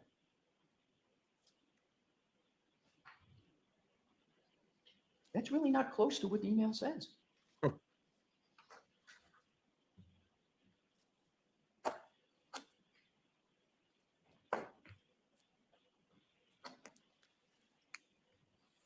I like that It's pause. not totally incorrect, but here's what I'm going to do, Your Honor. I'm going to assume that the court reporter's transcription was not accurate, and Mr. Brennan accurately, because I'm going to give Attorney Brennan the benefit of the doubt, because I can tell you that I've had my statements in court not completely correctly transcribed by a court reporter, and unfortunately, sometimes it's been on some key things. I don't think this is key at all, but I just note it. But it says, Mr. Brennan goes on, now it's the opinion that troubles me. It's relationship, and the Commonwealth should have an even playing field.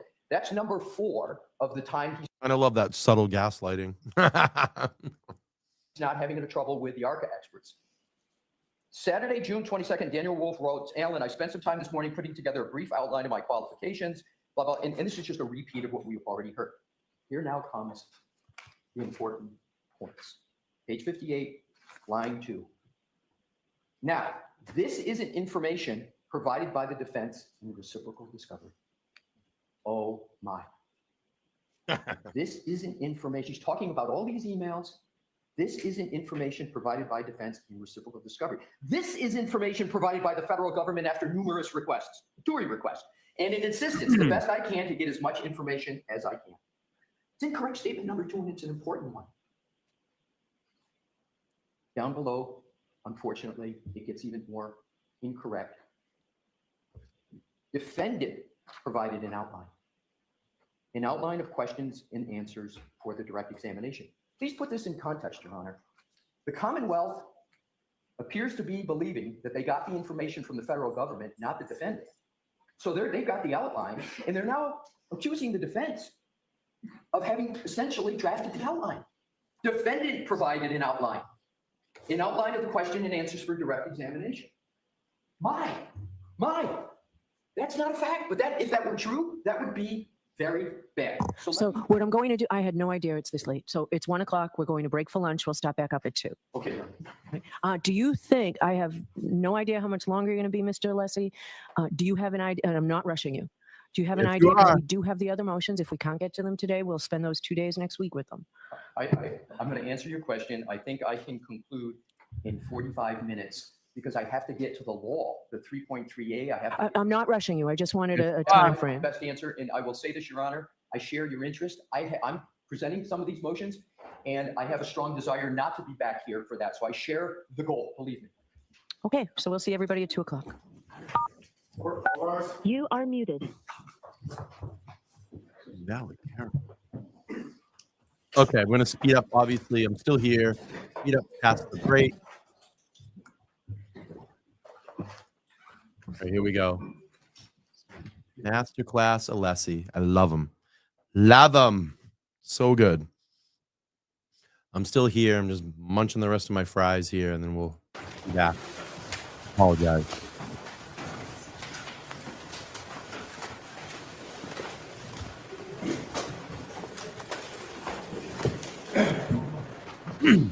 May it please the court. I first want to thank Your Honor for the generous amount of time you're affording me. Cool, that's very loud. And take your time, Mr. Alessi. I shouldn't have cut you off. I appreciate that. Take your time. This is important. Thank you. So, Your Honor, I left off with page 58 of tab 8, which is last week's hearing. And what I want to do is to go to, because I'm going to go backwards ever so slightly because it's an important segue to returning to page 58. So I referenced the court to page 57, line 11, where the Commonwealth said, response in quotes, "Hi, Alan, subsequent to our conversation on Wednesday, the U.S. attorneys," and he's quoting according to quote the, it's good to have, if Your Honor can be, having tab 1, which is the March 22nd email, because I'm going to. So here's the funny thing about this. I just asked the question, is that Alessi's daughter? And Toy said, yes. You know who I thought that was at first? I thought it was Jenna Rocco. I was like, oh, Jenna Rocco's there. She's sitting in. To me, it looked like Jenna Rocco really quick when I looked. All right, let's keep playing here. Thank you for being here again. I'm just munching the rest of my food. I'll be back on camera in a second. But if we can continue donating to Karen Reed's Defense Fund, I really would love that. This young lady right here in the camel colored coat, I thought that was Jenna Rocco when I looked quickly. Okay, and look at the tabs. Look at all the tabs. How prepared? Excuse me. How prepared is Alessi during this? Amazing. Amazing meeting. All right, we're going to keep going here. I'm going to compare and contrast tab 1 to where I am on page 57. And Your Honor, I'm sure will recall that I dubbed tab 1 the pause email. Yeah, so I have them, and rather than me going from tab to tab, I'm going to use my copies. So go right ahead. Perfect. So I'll just refer to them, Your Honor, as the date. Is that what's best for the court? Yes. Okay. So the March 22nd email, I've dubbed the pause email. Yes. And because of obvious reasons, and it's got the word pause in there. And the pause is a very, very important concept because the pause is the stopping of communications before really things even got underway. It was before there was even an agreement, engagement, et cetera, et cetera. So compare that, please, to the quote, purported quote on page 57. 11, "Hi, Alan, subsequent to our conversations," he's quoting purportedly this email. "On Wednesday, the U.S. Attorney's Office asked me, are there any further conversations? Did we receive additional information from their office regarding how our involvement will move forward?" Your Honor, there's not one mention of the word pause in that quote. The word pause was left out of that quote. That is the foundation of that email. And it's not merely semantical, it's the cutting off of communications. And it's unfortunate that that pause was not quoted on page 57. Now back to page 60. Excuse me, back to page 58. And this is where I left off. Line 2, now this is an information provided by the defense in reciprocal discovery. This is information provided by the federal government after numerous requests, jury requests, and in assistance, the best I can to get as much information as I can. Defendant provided an outline of the questions and answers for direct examination. So this is where I left off. That's not correct. It was Dr. Wolf that provided the outline. And it's really important when we're talking about a collaboration, et cetera, communications, that's not accurate. And Your Honor, what is important to note, Your Honor asked about when did the defense provide the discovery? And you told me the 12th. Right? And I want to correct that. I was off by a date. It was February 13th. Okay. Because it's By the way, that food just hit the spot. So good. Oh, and also the other tactic that I love here too from the defense team is having Alessi get up and argue this. And what I love about it is because we know generally how much Bev hates Jackson, Yannetti, and Little. Not so much Yannetti, but she not on board with Jackson and Little as much. And to have Alessi up there, I think that he's done better in these longer arguing situations or getting this stuff on the record. I think he's done better. I think that she's I think there's a little bit more of a general respect between the two. And I think this was a good strategy tactic by Reed's team to have him get up and do this, because we know what it would have been if Jackson was there, or Yannetti or Little. We just had Sarah give 5 memberships, so that's $25, and 25% of your donation will get kicked back to Karen Reed's Defense Fund today. All right, let's go. Important to try. I clearly understand it as accurately as you can. I'm the one creating the standard that every word counts, every day counts, so I want to try my best. I may get something wrong, but I want to try my best again. So what I did during the break is I went and asked for the email that sent that request. So it's the email from the defense to the Commonwealth providing the discovery. Okay. And the email is dated February 13, 2015 from, I've got extra copies if the court wants it, if the Commonwealth wants it, from Evelyn Arellano, and she is an employee of the Worksman Jackson firm. And it's important to who it's addressed to. 2, the first name on it is Hank. That's the first name on it. To Hank, Mary Ellen, Adam, and 9 more. Good afternoon. The Dropbox link below contains ARCA reciprocal discovery. Please let me know if you experience any issues accessing the files. Okay. What time of day? Because if it's California time, it might be different than what we have here. But I love this too, how she's trying to get a little sneaky here. And I'm going to ask about California time. And it actually ends up basically being the information that she's looking for. It probably will be, but I don't know what time of the day. I'm going to ask the team if they can access what time of the day, because I don't know the answer to that as a standard. okay. And so it suffices to say that the hearing was on the 18th. So it wasn't like it was a Friday and then we're back in court on Monday. My best recollection, the calendar will be the best evidence, is that this was toward the middle of the week, right? But in any event, let's say worst case scenario, it was dispatched at 9 o'clock at night, California time, which would be midnight Eastern time. And let's assume worst case, it's therefore in effect the 14th. That's 4 days before the 18th that this is sent. And what Do you have a time? Pardon me? Do you have a time, Ms. Little? Yes, one moment. Thank you. And I'm understanding Your Honor would like me to pause until you get to it. If we can, because I'm looking at the Absolutely. calendar.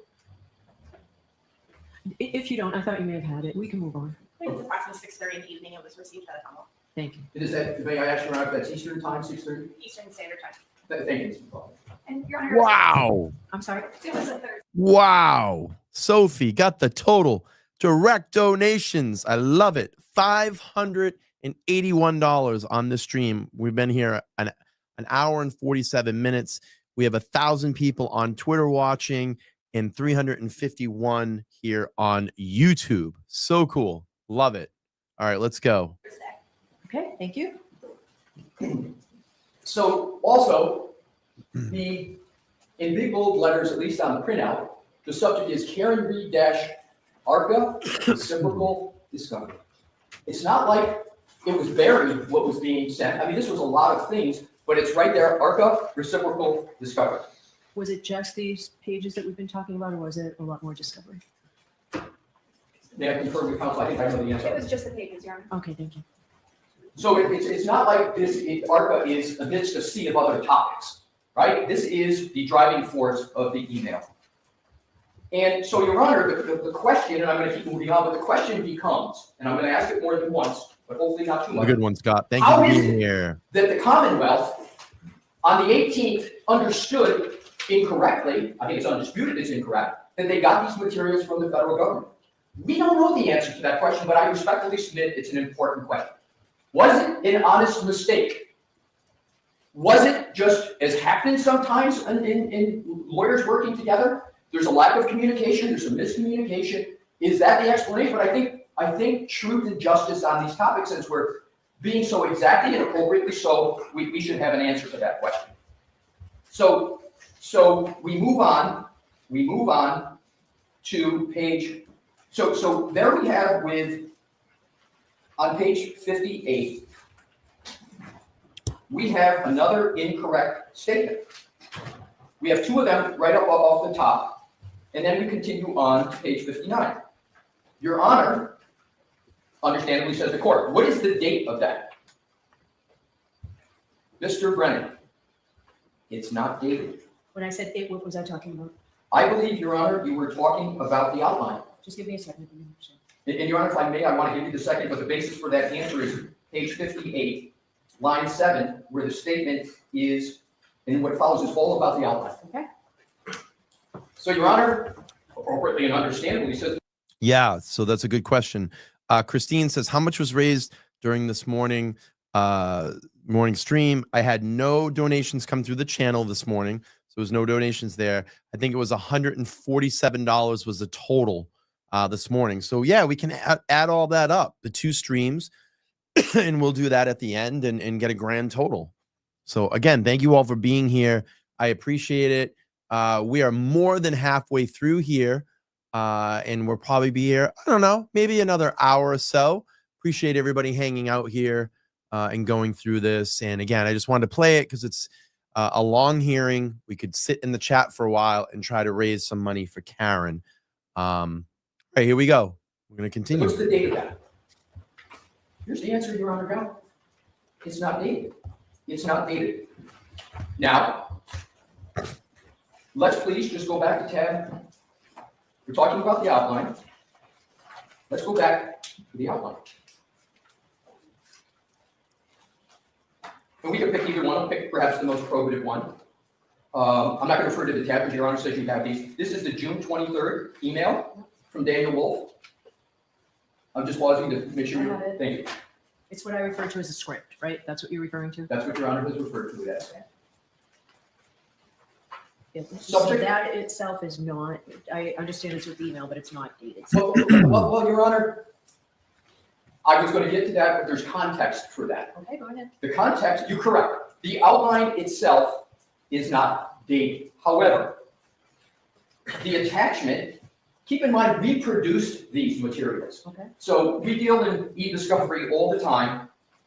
And when you look at the attachments, everybody relies upon the attachment line, especially if it's a Word document. So it's wolf_direct.docs. So you know this email has an attachment. We fortunately have a file named direct. Your Honor has referred to it as a script. There is no other document that was produced that comes anywhere near close to this being the direct. So I don't believe there's any reasonable basis other than the other email on the quals that came the day before, 2 days before, day before June 22nd, which has the same attachment wolfquals.dcx. Can I ask you a question just Yes. because I don't understand? So what I have separately is a script and then something saying qualify the expert. Is this all one document? No, Your Honor. All right, And I appreciate the question. What is So the date of so you're saying what I refer to as the script was sent on the 23rd? that is correct, Your Honor. What was the other one? The other one was sent the day before on June 22nd. Okay. I'm just going to give the name that the email has. I think it's wolf_quals document. Okay? So there's 2 emails. One's just the quals. The other, I respectfully, Your Honor, I know what you're calling it. I'm just going to call it what it says. The title is direct. So it doesn't matter which one you're talking about. To me, it doesn't matter whether there's a date on the actual quals document or the direct document. We produced them in this fashion, and I believe the only reasonable conclusion is that the outline is what is sent under the June 23rd email. And Your Honor, the reason why I persist in this is because if Your Honor goes and looks at the, and this is important for the context, if you go back to the June 22nd email, Okay. the last sentence is, I will try to work on. I just want to pause this second. Can you imagine the pure preparation you must have for something like this? It's insane. I mean, you've got to be, you have to rehearse this before you go in. I would think, right? I would think you would have to rehearse this before you went in to have it so da da da da da da da da da da da and just flow like that. And the crazy thing about it, and I haven't heard it yet, and maybe or Robert has already said it, is that they said that they actually completed this presentation this morning. It's crazy. I mean, I don't know. Am I wrong? Do they practice this? Do they just go over it in their head? How does that work? I mean, you got to prepare for it. So, I don't know. Let's go. Some direct examination questions tonight. So you know that when the direct comes in the next day, I think the only reasonable conclusion to make is that that direct outline was created after the 22nd or on the 22nd or after, and certainly by the 23rd. So that's what the Commonwealth had in terms of the information. So in conclusion on this point, but I think an important one, it's not dated, but here we go back to, Your Honor, the TURI request is a recent February response, but they, and I'm assuming the Commonwealth meant the federal government, send random documents. There's no real accounting. But there is an accounting on the face of the emails that I just Actually, went. hold that thought. I just have one other thought. Yes, So please. we're talking about Saturday, June 22nd, what was sent as an attachment with the email, and Sunday, June 23rd. So this was before the witnesses testified, right? That's And you were right. saying that this was disclosed prior to the February 18th hearing, but was this disclosed prior to the witnesses' testimony? The answer is no, Your Honor. All right. The I answer just is wanted no. to be clear. That's how I see it. I just wanted to give you the opportunity to tell me if that's not accurate. No, that's 100% accurate, Okay. and I'm going to get to that. To me, Yeah, that's a Larry. Rule 14 issue, not There he a is. standard to the court issue. Okay. So now, if we could please go back All to right. page 59. I'm there. Yeah, baby. 586 during the stream. 2 hours of streaming. Sophie, thank you so much for keeping track of those donations coming in. Direct donations to Karen Reed's defense website. That's so cool. And let's say this morning was about 147. So I'm going to keep note of that. And then we'll do just like a grand total at the end. It'd be great if we could get like a grand today, right? A grand in a few hours would be badass. All right, let's keep playing. Thank Yeah, you. Wally's scratching his head. There's no real accounting. Now, I'm not saying that undermines the conclusions of ARCA. There's another okay, so to speak, with ARCA. Or I'm not saying they're not qualified witnesses, but it certainly shows some bias that went over a lot less than blah, blah, blah, blah, blah. Now, here's the next one. Another comment. He's quoting, would it be fair to say, because you had a lot of nighttime visibility work, your cases frequently involve pedestrians? Now, and then yes, unfortunately, there is a direct correlation between the time of day and pedestrian facilities. Statistically speaking, most pedestrian facilities occur during the evening. Fatalities. I'm sorry, thank you. Fatalities occur during the evening and night hours. End of quote. And then the Commonwealth adds a commentary. That would have been nice to have. They had it. They had that. What's the objective evidence that they had? I go back to the Voire. They had it 4 months ago, 4 months before last Tuesday. They had it before we turned over the discovery. And what's the objective evidence that they had it? Is the Voire of June 18, 2024 of Dr. Wolf that I referred to earlier, page 167, line 12. This is Dr. Wolf. Well, to give you an example of that, so I do a lot of nighttime visibility work where, for instance, let's say pedestrians coming down the roadway, et cetera, et cetera. But that's not the end of it. They had it twice. So if we go to the direct testimony of Dr. Wow. Wolf that I referenced, Wow. $690 so far in 2 hours. Wow. That's awesome. I think we're going to get to 1,000. I think we have the possibility to get to 1,000 today. $1,000 by the time this stream ends. And we got probably maybe another hour. Maybe another hour. And we're going to have $1,000 of direct donations to Karen Reed's website. We're going to do that today. We're going to do that. And then we're also, I am 105 subscribers away from 38,000. I think we're going to get to that by the end of the stream as well, too. 105 subscribers to get to 38,000. Then I'm only going to need 2,000. And I want to reach that goal by the start of the trial in April. Here we go. earlier. So This is cool. my tab 6, but I'm going to stick with, it's the date of June 24, 2024 of Dr. Wolf. Oh, gosh. Excuse me. Page 36-65. Okay. Line 22. This is Dr. Wolf's answer. Several hundred, period. As I mentioned earlier, you know a great deal of my work is in the field of lighting and visibility. Here comes the key points. So there is a direct correlation between time of day and pedestrian incidents. We see a rise in the evening and night hours just due to drivers having a difficult ability to try to perceive and recognize individuals. So I certainly see a lot of pedestrian collisions in my casework. There it is. I did see that. So let's go back. That's misstatement number 5. It would have been nice to have. I agree. It would have been, and you did. Twice. Next. Reading on the same page 16. He's quoted. So, my specialty in the area of lighting and human factors results in a lot of my cases involving pedestrians. That's the end of the quote. And then the Commonwealth takes on with a commentary. Pretty important stuff in this case. I agree. And you have it twice. And then he comments, if you don't want me to say this, that's fine. That's fine. Yes. And what I'm going to do is when this stream ends tonight, it's going to bring you over to that stream. And what I need you all to do is set your reminders, because we will continue this fundraiser. We will continue this fundraiser. So we have, I'll be joining Mazza Media tomorrow with tons of special guests on there. There will be a rotating panel from 6 to 9 p.m. and I'll be popping on it at 6:30. And I will be over on Mazza Media's channel. We'll be basically doing the same thing here. Mazza, we're at $700 right now, direct donations. And if I total in this morning, 7, 8, we're at about $850 right now. We're trying to get to the goal of $1,000 today. $1,000 of direct donations. I think we're going to be able to do it.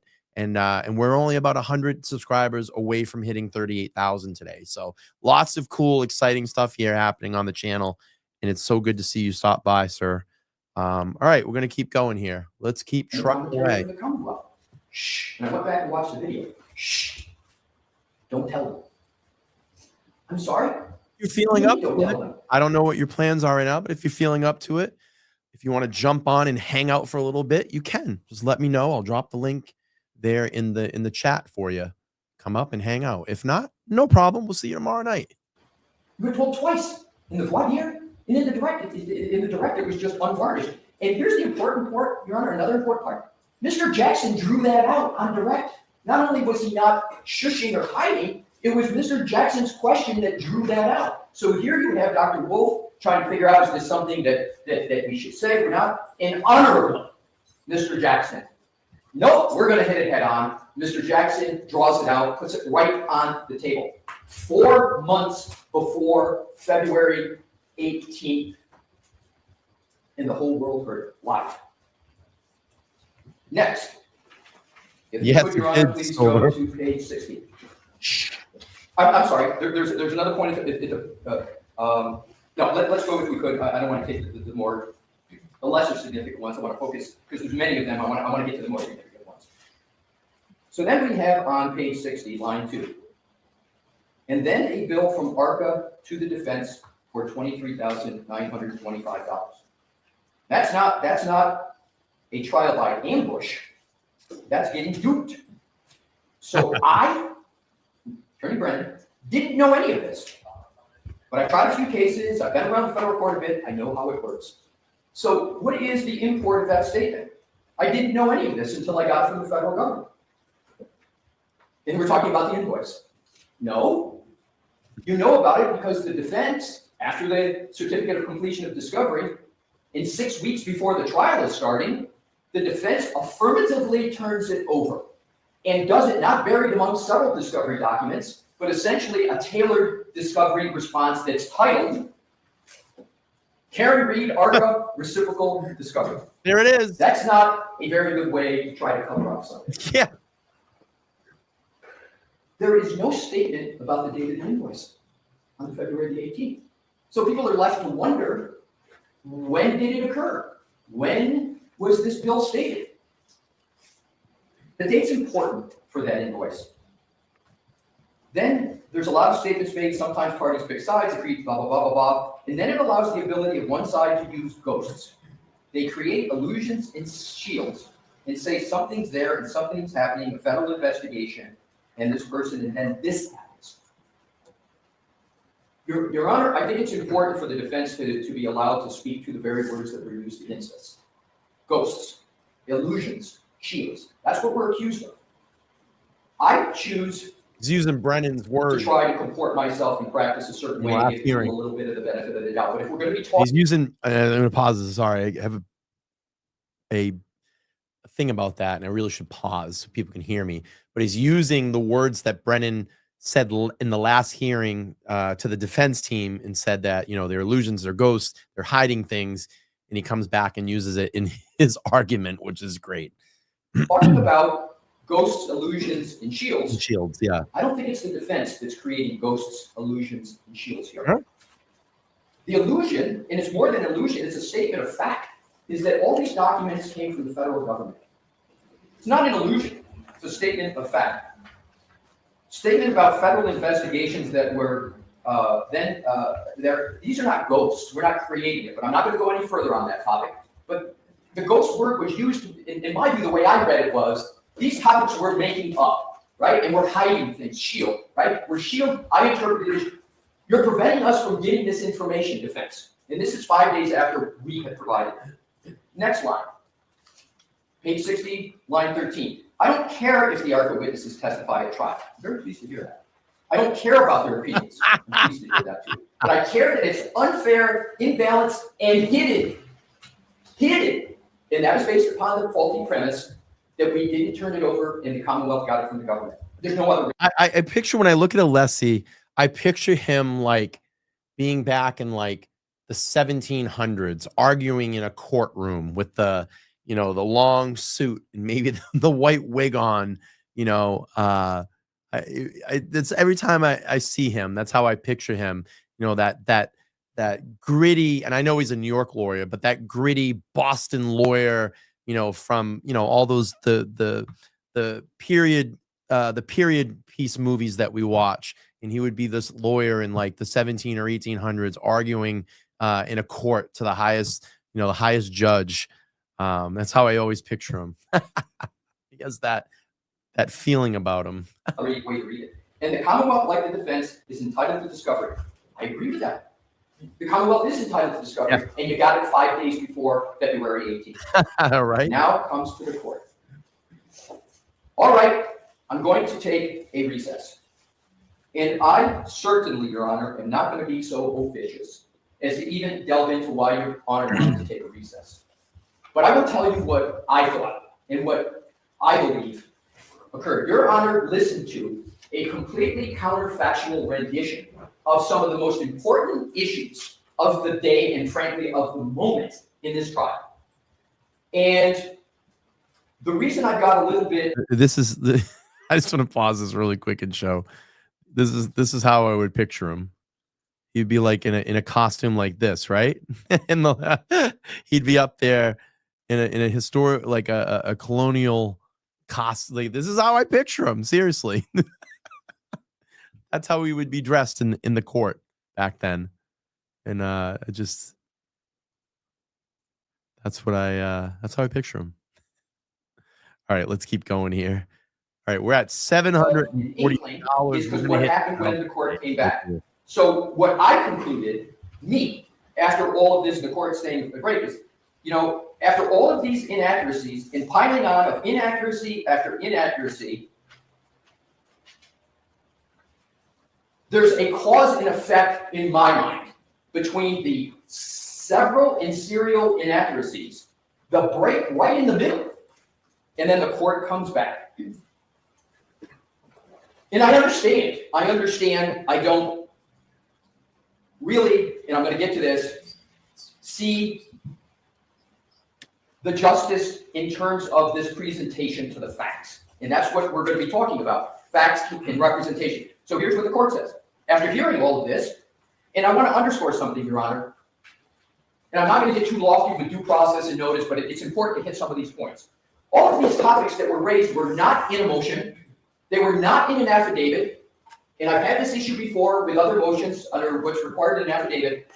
In this case? Or No, no, I'm you talking- say generally, you've had this issue in other cases, or do you mean? Other cases, Your Honor. With there not being an affidavit, right, where someone's got to be very, very careful about what they say. But in this information that Your Honor had to be subjected to was not in anything that we had notice of, these topics. We had no notice that this was coming. There was no affidavit that someone had to swear to that all of these facts were correct. And Your Honor takes the break. So we didn't get an opportunity to stand up and say, you know, when I'm being given the very fulsome opportunity to say today, so Your Honor comes back. All right. So the Commonwealth just provided the court with information. And I don't even want to repeat these words because it almost pounds onto the prejudice to the defendant. But Your Honor well knows what Your Honor said. But it certainly had the words in there that were very, very difficult on the defense. And you say, so for that reason, right? So the Commonwealth just provided the court with information that causes me, and then it goes on. So it's clear that Your Honor was relying upon that information, which was only given verbally, right? And you say, so for that reason, I'm going to suspend today so that we meet again, and then the rest will be back in here. Unfortunately, that's not the end of the prejudice. So what happens is, all of a sudden, and Your Honor basically said, and this is all so key. So you said, I'll see you in a week from today, and then Your Honor continued on page 61, line 12. And where Mr. Brennan, where the federal authorities have been kind enough in the past to allow me to have copies of everything, would you be kind enough to call over there and check with whomever you were dealing with, so to see if I can, in fact, get a copy of everything that you just read? It was only then, when the the reality hits, that you're looking for the backup for what's being said. Up to this point, Your Honor's understanding, all of this came from the feds, and the defendant didn't turn it over. So what does the Commonwealth do then? Does the Commonwealth stand up and say, whoa, wait a minute, I made a mistake. And Lord knows I've made mistakes before. They didn't stand up and say, a very significant mistake, my whole predicate for my whole presentation was, I had to even fight the feds to get this information. Lo and behold, I got it, and I've been duped, and I've been ambushed. Rather than saying that, and you know what, I don't even know if I would have had the courage to say it in open court. I might have asked for a sidebar and come up and said, Your Honor, my bad. You know, this is that. But that didn't happen. So what did happen? The Commonwealth says I can, and there's a brief chronology I think Your Honor should be aware of. So the defense is still not able to get up, but the Commonwealth is continuing on. If I could add that right now, it will take me less than a minute. The court, okay. So the Commonwealth goes on, says the chronology is December 4th. We sent another two-week request, 2024. January 6th, we filed our notice of intention to exclude ARPA experts. January 30th, 2025, the United States Attorney's Office sent a response to both ours and the defense request. Without any prompting, on February 6th, 2025, the defense and the prosecution received an email from the U.S. Attorney's Office saying that the contract had ended with the ARPA experts and that if either party wanted to engage, the original materials are still protected. This was a change in position about whether the party could be impeached. On February 11th, we filed a motion to exclude.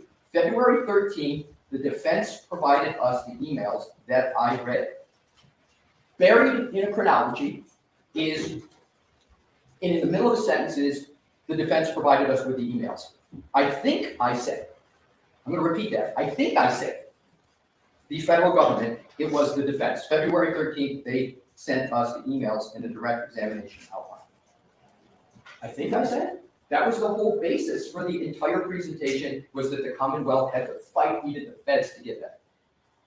And then it goes on. We reached out to the federal government, but you know what was not said in lines 9 through 14? Real quick, I have a poll at the top of the chat. I didn't put Bettero in there because he hasn't been confirmed, or we haven't seen him in court yet on Reed's team, but we know that everybody's already at Alessi. But it's just, we're just having fun with this. We all know they're great, and we all appreciate their talents and their skills, and defending Karen, of course. But it's all in good fun. I want to see, and then I'm going to do this again, maybe during trial. It's going to change. People are going to say Jackson. People may say Little, Yannetti.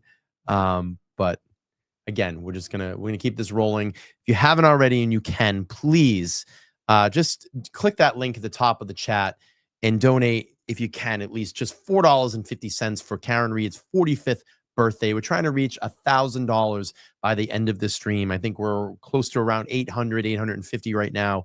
And just in the comment, type in LTL Media, and that way we can read off the donations and keep that total. So, all right, we'll keep playing on here. What was not corrected? It wasn't corrected that the invoice came from the defense. Just emails. I thought it meant everything, but. I don't understand how that conclusion can be drawn, Your Honor. You didn't say the defense provided us with all of the entire production. The defense provided us the emails that I read. There was no email with the invoice. Right. The invoice was discussed as a separate item, and I can go back to it. When the Commonwealth was talking about it, they never connected it to the emails. So then we reached out to the Because I received a copy of it. Pardon me? I think it's because I received a copy of everything that had been referenced.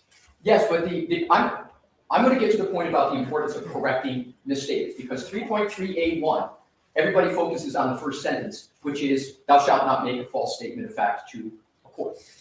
The second part of 3.3A1 is you get the opportunity to correct, and you got to correct a material. And I've got it in front of me, but I'm just paraphrasing. I want to get to precisely. But that's why I perseverate this on this, Your Honor, because I trust that the court's going to hold everybody to the same standard. And so I think there is a proper inquiry. I don't intend to be officious as to what the court should do, but if we're going to start looking at comments of defense counsel, I believe we have to look at all comments. And again, I'm going to go back to my own view is this, being a lawyer in cases like this is hard. Being a judge in cases like this is hard. Mistakes are going to be made. So we go on into page 62, line 15. We reached out to the federal government again, because I was curious about the change in position on February 6th, that the contract was ended, but that parties could contact ARCA. Obviously, the Commonwealth is in no position to contact ARCA, because that would naturally preclude the defense from retaining them. So we refrained, and we will not reach out to them. This is really an interesting statement, because you read it, because that would naturally preclude the defense from retaining them, yet at the same time, the Commonwealth, for the fourth time, has moved to strike our ability to use ARCA. So then the court goes on, all right, so the information that was provided to you, not from the federal government, so Your Honor knew at that point, I don't believe Your Honor had any basis before that to believe that it had come from the defense. I'd like a copy of it before you leave the courthouse. So I hearken back, Your Honor, to what I conclude drove Your Honor to make those impactful statements about, on the top of page 61 was the presentation of the Commonwealth that I counted had 10 misstatements. 10. Wow. Before Your Honor caused the pause. So coming to what happened then.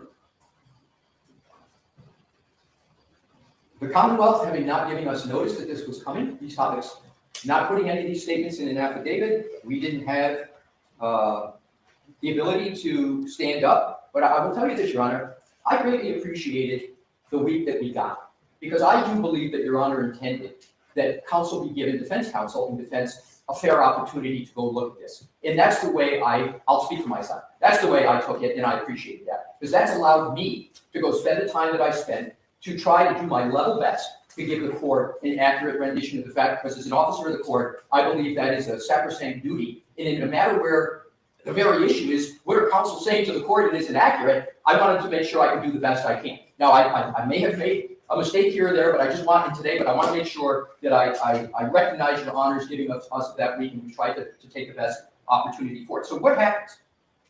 What happens after these 10 misdirections? The court's comments go viral. And I'm not saying this for drama's sake. I'm saying this for what has impacted the defense 6 weeks before trial starts, while jury notices are out in the mail. That is a very good point. That is a very good point, and I'm glad that I remembered this. That's a huge point. You're 6 weeks out from a trial date. You've now put out in the media that the defense team has caused grave concern, and you have jury notices that are out in the mail. You don't think that John Q. Public hasn't picked up his newspaper, delivered on, I don't know, a Sunday morning and read that headline? Of course. And that damages the defense. It damages the defense to get Karen Read a fair trial with a fair jury. And you've put that out into the ether. Now people can read about it. Now people can talk about it. It becomes water cooler talk. I mean, that's the biggest, hottest thing around here right now. And the next thing is about this federal investigation that's supposedly stopped. Hasn't stopped. Hank Brennan would have got up there yesterday and been shouting at his tippy toes about it. All right, we'll keep playing here. Those words, based upon the misdirections that your court had to endure, have gone in California. Grave concern was the headline here in California about the Karen Reed trial. Unbelievable. through, and I'll just name a few headlines in the Globe, the Herald, every TV outlet, social media exploded. And these are not trivial issues.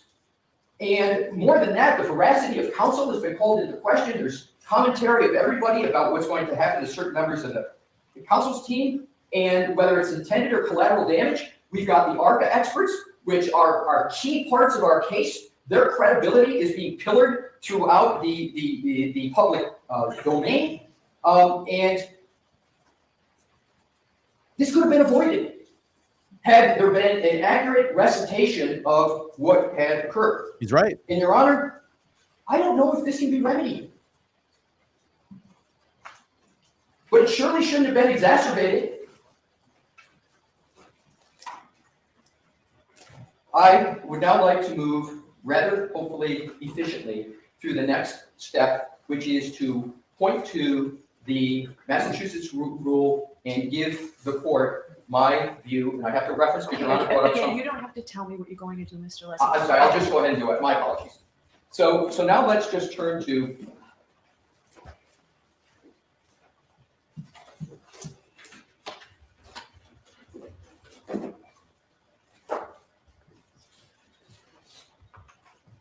So thorough.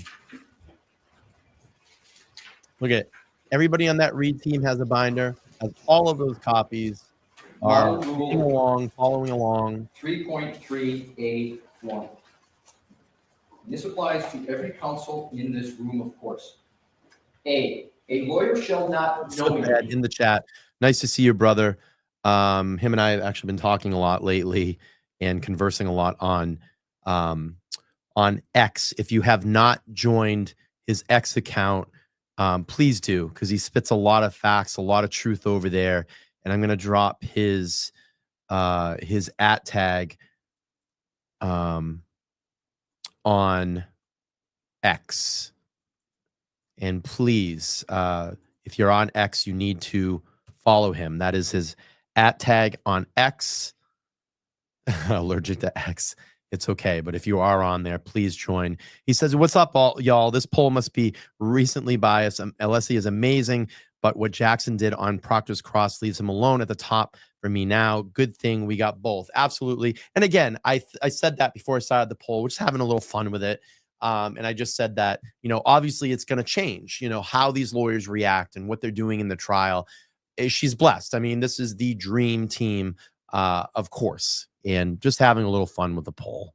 But thanks for stopping by, brother. And we'll make sure that people get subscribed up to you on X. All right, here we go. So there's the adverb of the mens rea knowingly.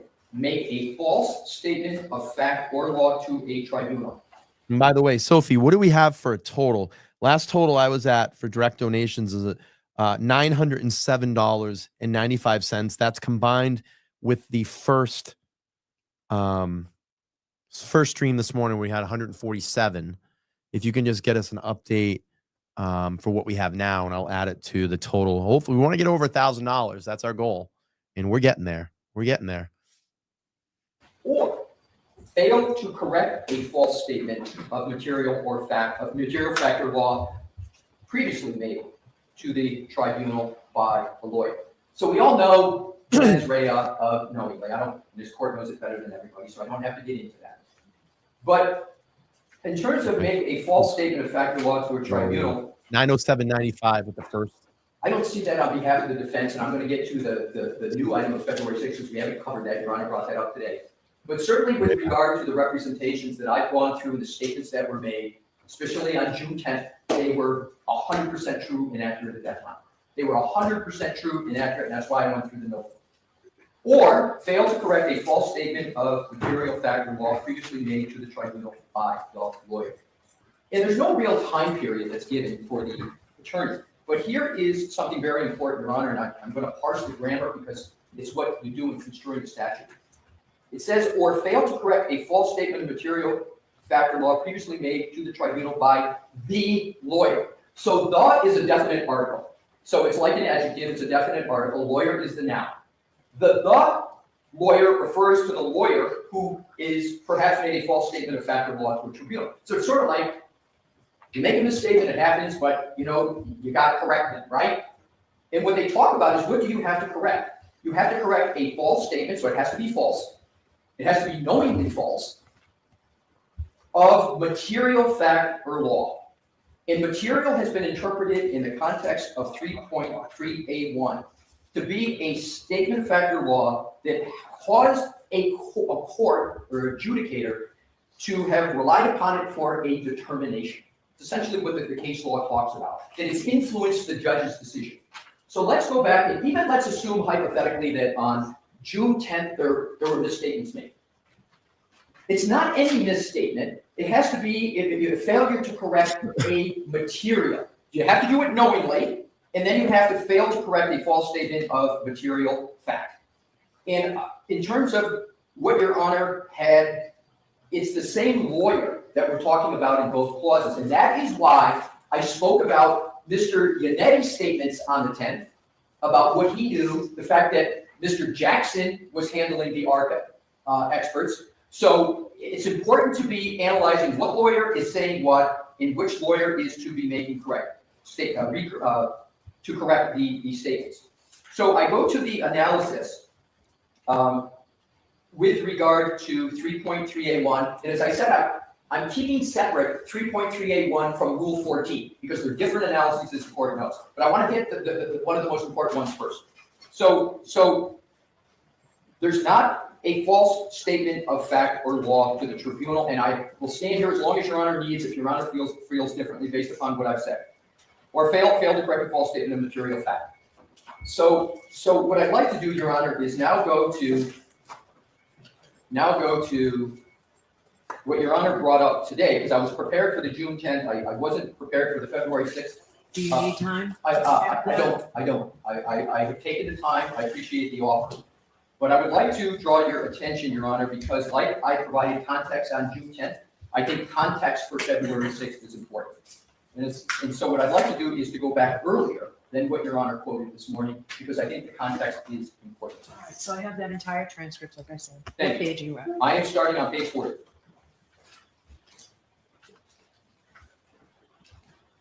Okay. I start with line 1. Mr. Brennan, correct.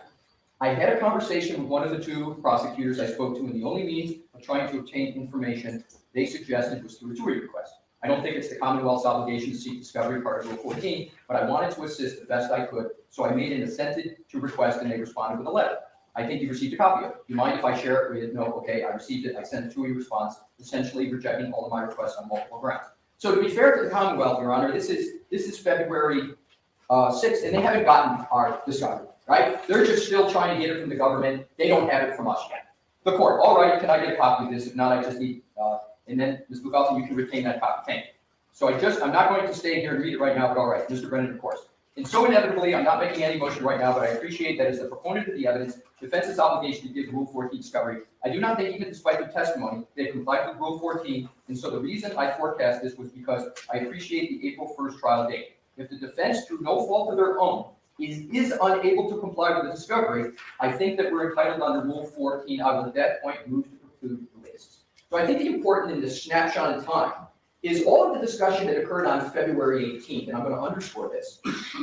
That presentation was not about the substance of what was in the email. The Commonwealth never had an issue with that. It was all about they had to get it from the federal government, and we didn't turn it over. Your Honor, obviously, has read the February 18th transcript. You can draw your own conclusions. But on February 18th, they were not on. Tara has just paid $10. So we're going to mark that down. Keep up the good work. Stay healthy in mind, body, and soul. Love that. Thank you so much. So we'll keep that to the direct donations here on the channel. And then I said I would give my typical 25%, like I've always done, and kick that back to the defense team. All right, let's keep going here. We got a little bit more anything time. Other than they thought that they didn't get the material from us. So now we continue on. The court, move to exclude the witnesses? Mr. Brennan, yes. The court, what do you say, Mr. Jackson? Mr. Jackson, I don't want the witnesses excluded. What do you want me to say? The court, I asked you all to try and work out something. The original protective order permitted that we can do in court anything that would rule. I expect you to say something a little more than that because, and Mr. Jackson, well, I'll wait to get this motion. The court, all right, last time, Mr. Jackson, let me put it this way. The court, hold on a second. Last time we did voir dire these witnesses, it seemed to me that that was the logical conclusion. I'd be able to get both sides discovered. We did that. That seems like a logical alternative to the exclusion, right? Your Honor knows what you're doing here. I guess we can wait and see if I exclude it on a motion to exclude. It just makes sense to me to set that up now rather than waiting. I don't know when they do that, when the Commonwealth, based on their witness list, recalls them, is that when you want to exclude it. So I sort of expected the defense would have some suggestion. If you don't, you don't. Mr. Jackson, and this is the key context. I can tell you this, the Commonwealth has exactly, this is an interesting and sort of different set of witnesses.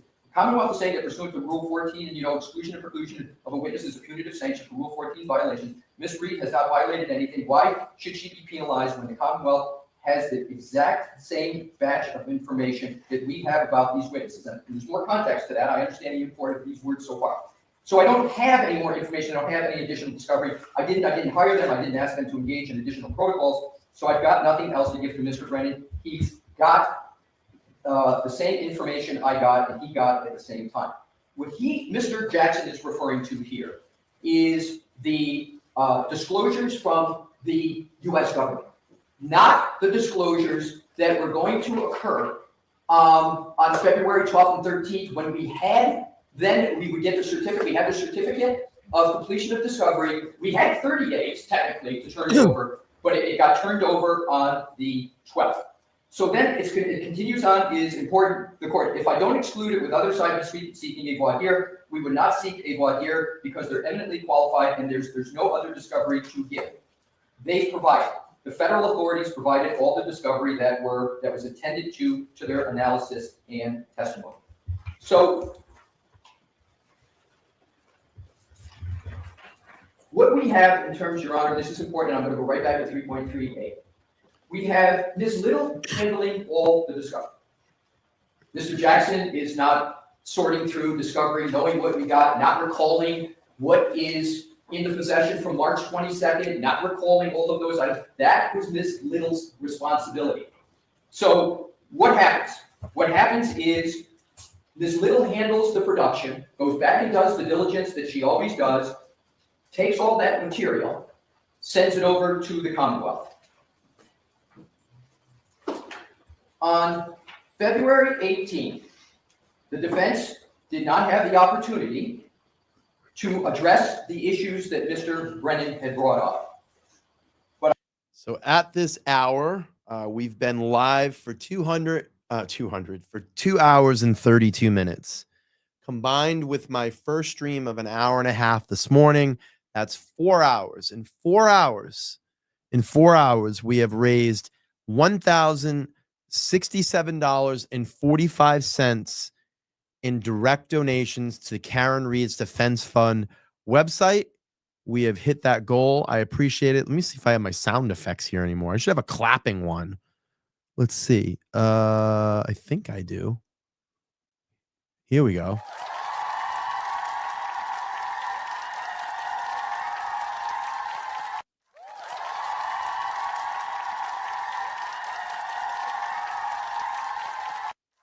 So I want to thank you for all of your efforts. We're still going to keep going here. We got a little bit longer, maybe about, I don't know. Let's see.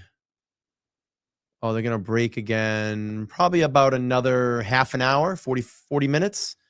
We're going to keep going, though. Let's just keep it going. And Rockshaw said they've just sent another 10. So we'll get that verified up. And make sure if you're making a donation, put in LTL or LTL meeting in the comments so we can keep track of it. That's how we're doing it. $1,000 in 4 hours. Awesome stuff. Cool. All right, let's keep going. But I now want to go to the statute and why it is important. Because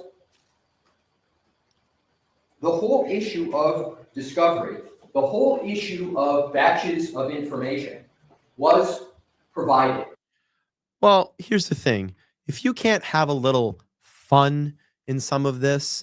I'm not pitting attorneys against each other. We're just raising some conversation in the chat. It's not hurting anybody. It's not offending anybody. I mean, we really need to start being kind of like adults and letting ourselves have a little fun every once in a while and let things kind of loosen up. It's seriously, this is what you're going to talk about. I'm not pitting people against each other. We're not pitting things against each other. And I said earlier in this discussion, look we're just having a little fun. I'm sure it will sway when Jackson gets back up there, and I'll do this poll again. I'll do it again. Really. I mean, come on. I mean, there's bigger things going on today. We're trying to raise some money here. We've already raised $1,000. Let's celebrate that. If it's going to offend you and you're very offended, I'll end the poll and take it down so you can continue to watch the stream. Okay? Seriously. I'm sorry. Sorry that I put the poll up there, everybody. Such a tragedy. But I'm so proud we raised $1,000 today. All right, let's continue along with Alessi. Holy smokes. And it was provided before, well before the 18, before any of these issues came up. And Your Honor, respectfully, seriously, let's laugh. Whatever the court may consider to have been an inaccurate statement, there is no knowing misstatement of fact. Mr. Jackson has never, I can tell you this from personal experience, I don't see him ever touch one item of discovery in terms of here's what we're going to collect, here's what we're going to turn over. Never have I seen it happen. I've spoken with him, he can speak for himself. That's not, so there's, even if you take any read of February 6th, Bye. Mr. Jackson is focusing on and thinking the discovery is just what everybody has from the federal government. You've heard this many times. We can't produce more than the feds have, but we certainly, and I want to hit this head on, we certainly had. You're going to get mad at me. You're going to get mad at me about a poll question where I've watched fucking channels pop up and some of the shit that they do on those channels. And you're going to get offended by a poll question where I see some of the circus and antics on all these pop-up channels that have popped up and the content that they're doing with this. And you're mad about a fucking poll question. Seriously, that's what you're mad about. A simple poll question. I was like, who's your favorite attorney? Who do you like the best in this? It's okay to have an opinion. I like Alan Jackson because X.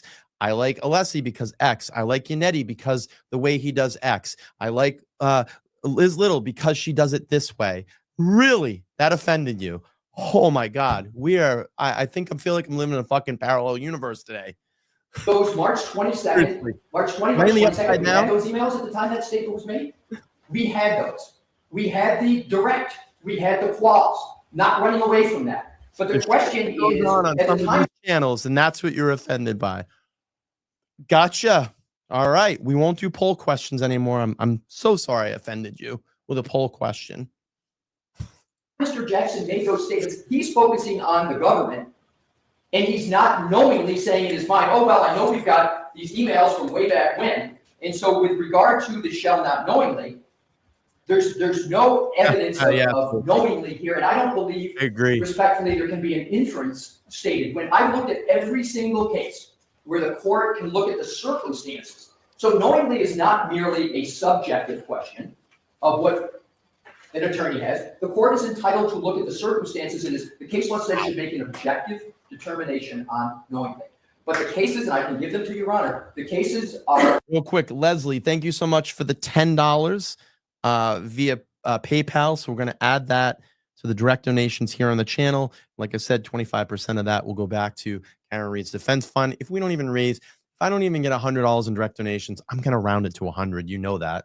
And we'll give that back today. All right, let's keep going. Legion, that don't have any fun though. We're going to be serious. Draw an inference from no fact to conclude it was knowing. They got to have some basis, and I'll give you some examples. What happens is if, let's say somebody, one of the leading cases is, unfortunately, a woman attorney was in a bad divorce. She had financial statements, and she made misstatements, in fact, about financial statements.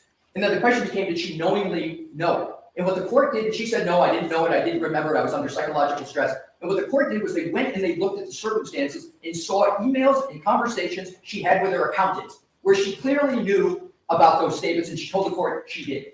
So there's an example of you've got to have circumstances that the court cannot just jump from a lawyer said this to it's knowingly without some basis. That's why the mens rea is there.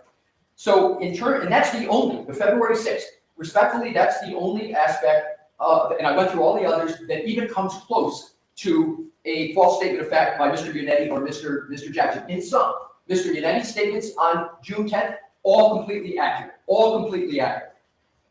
Mr. Jackson's eliciting of the direct testimony at trial when he asked, have I ever asked you specific, questions, etc. That's completely true because it was Dr. Wolf who sent the questions in. So we now are left with February 6th, and I've given you that construction of the statute. My last point, Your Honor, is going to go to the Rule 14, which is, and I'm going to spend a very short amount of time on this. Now that the Commonwealth knows that the Thank you, AJ. discovery came from. Thank you, AJ, and appreciate your membership for 4 months. She said, so glad I can finally contribute. Free Karen Reed. Thank you so much. Thank you for being here. Thank you for playing through this hearing with us. We don't want to have any fun, though. We can't have any fun. Are we allowed to celebrate that we raised $1,000 today for over $1,000 for cat? I don't know if I can celebrate because if I'm happy about that, I might hurt someone's feelings. So we're gonna be really serious here. Can't have any fun. Okay. Can't have any fun. Can't do that. Not allowed to. It's gotta be serious. Is it okay if I hit the play button or are we gonna get mad? All right, let's keep playing. The defense. I want to go back to please the February 18th transcript. This is I where want to we're keep at. separate analytically Where we're at. ARCA. Don't celebrate that we Defense raised counsel. over Because $1,000. obviously for Karen Reed, the defense website. Ms. Don't Reed is do obviously that. very concerned about her It's rules. defense counsel and her choice of counsel, which is going to be my last legal point. But in terms of what occurred, I want to go to and quote the Commonwealth on the transcript. We might get I am on page 16. we might get offended about this, but Line 18. Obviously, and by the way, this is toward the very end of the 18. Obviously, the Commonwealth is in no position to contact, et cetera, and what does that relate to? If Your Honor would go back to page 60, line 13.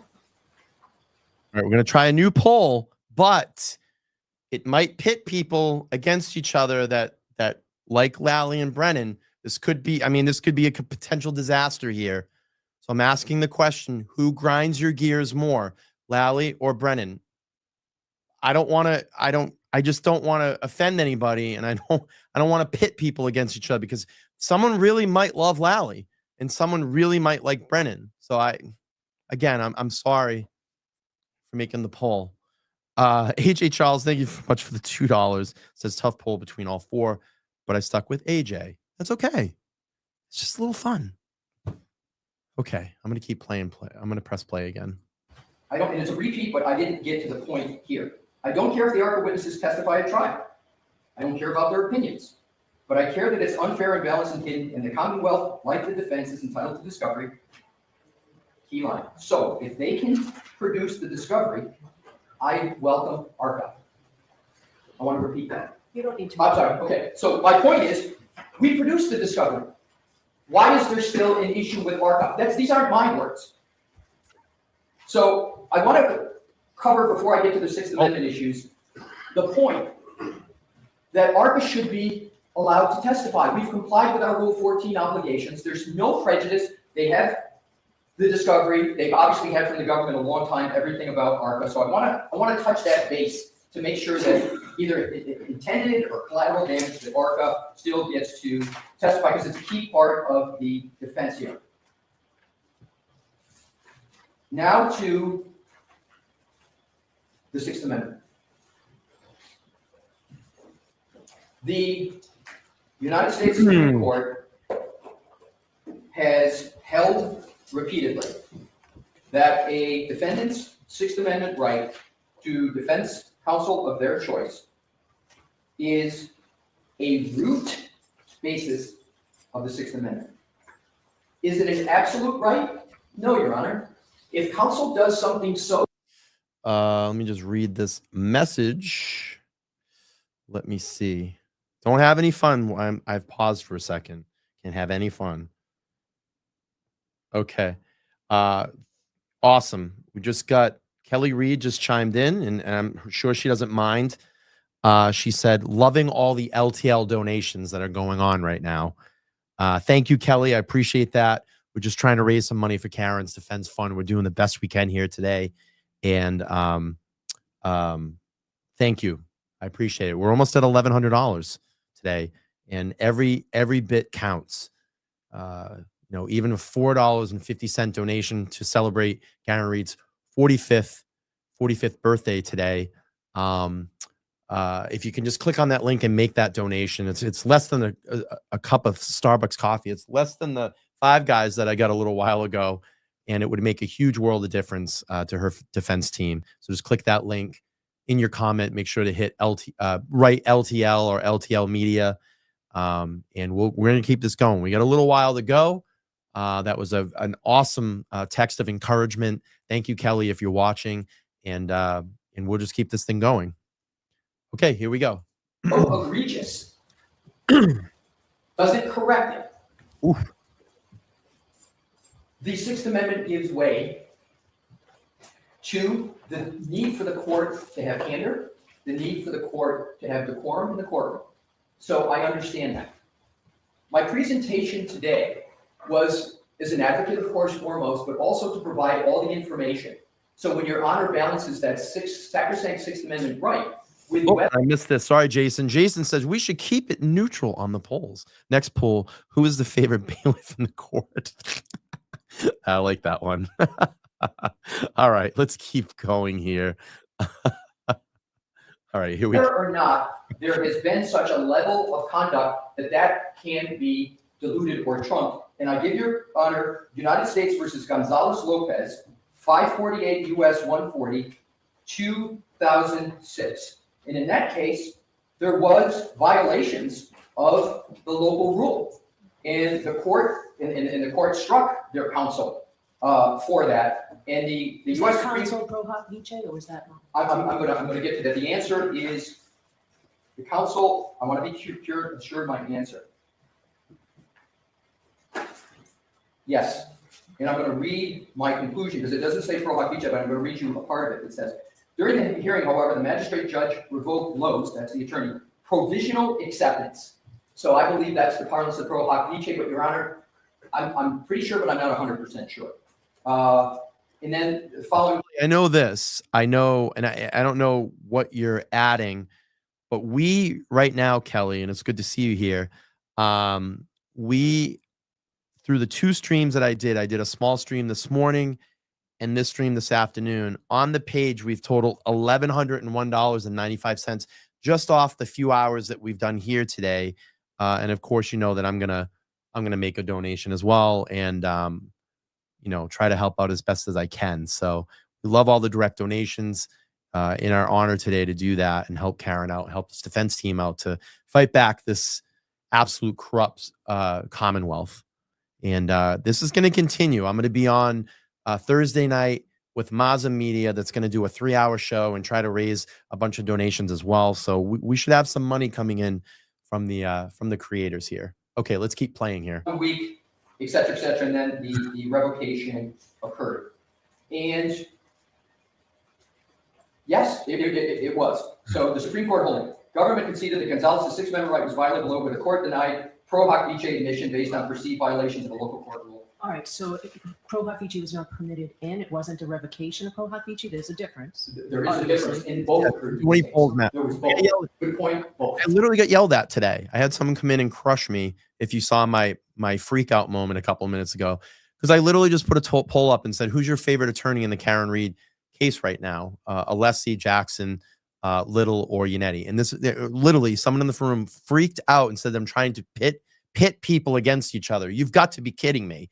It's a casual, fun poll to see where people are at, and they like freaked out about it. But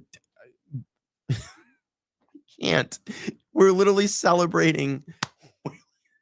We're celebrating the money that we've raised for Karen today, and people are freaking out about pitting each other against the poll.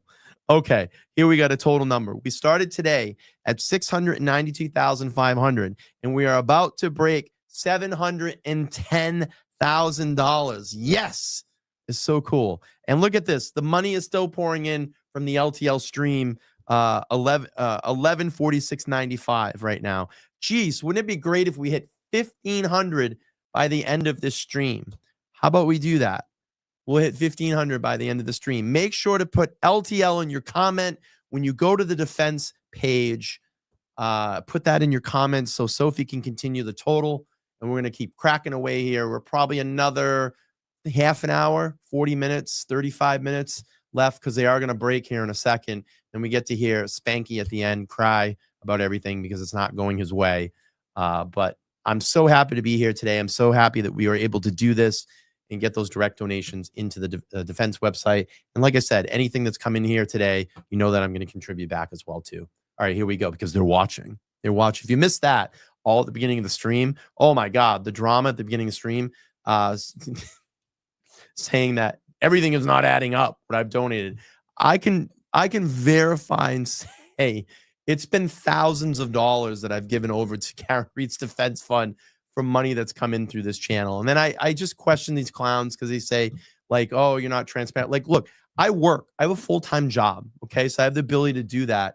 And if you're saying that I'm not being honest about this, well, look up what it costs to do a billboard, okay? Actually, I've already said this. It's $3,500 to do a billboard. I did two of them for Trooper Enrique Delgado Garcia to raise awareness. So that's $3,500 times 2, okay? Money that I've given back to my community and money that I give to someone to help defend against this fucking corrupt Commonwealth.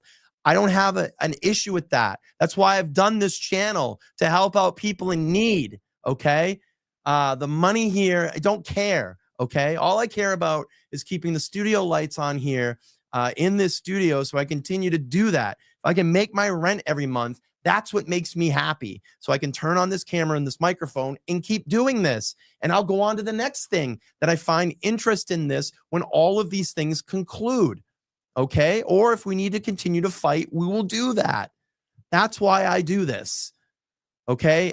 Do you think that I want to sit, I just come in here and say, oh, I want to sit here for 6 hours for nothing? No, it's because I care. I care and I want to do this and I want to raise money today and I want to help out as much as I can. And I love being here with all of you and taking part of history right now. This is a huge thing in Massachusetts to be part of this, or wherever you are.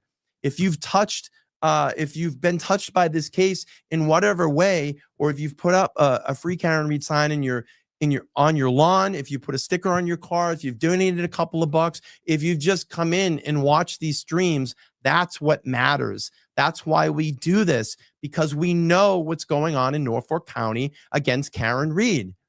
Okay. And all the other cases that I cover here on this channel. I would not put myself behind it if I didn't believe in it, because this stays forever. It stays forever and ever. And I'm here to help. And I know you're all here to help. And that's why we do this. So that is my rant for now. I'll have another one at some point, but let's continue. Let's raise more money. So, Your Honor, and there are other cases when you have the Sixth Amendment, the fact that someone is pro hoc vice status is not the determining factor. The Sixth Amendment, in terms of legal dignity, is way up here, and then the pro hoc and the local rules are down here. It's only when the violations that undergird the pro hoc vice get repetitive, get more than repetitive, but go to things that are done that aren't corrected. And the issues that I've seen in my research, Your Honor, is that they have to be the violations have to drive so much to the core issues in the case. It's like suborning perjury, putting people on the stand when they know they're wrong, literally having objective evidence. The counsel had a document in their hands, almost literally at the same time they're telling the court they don't have it. It has to be that severity to trump the Sixth Amendment. And why is that, Your Honor? Because the court has alternative remedies for if they really think that is happening. And that is going to be my last point on the Sixth Amendment.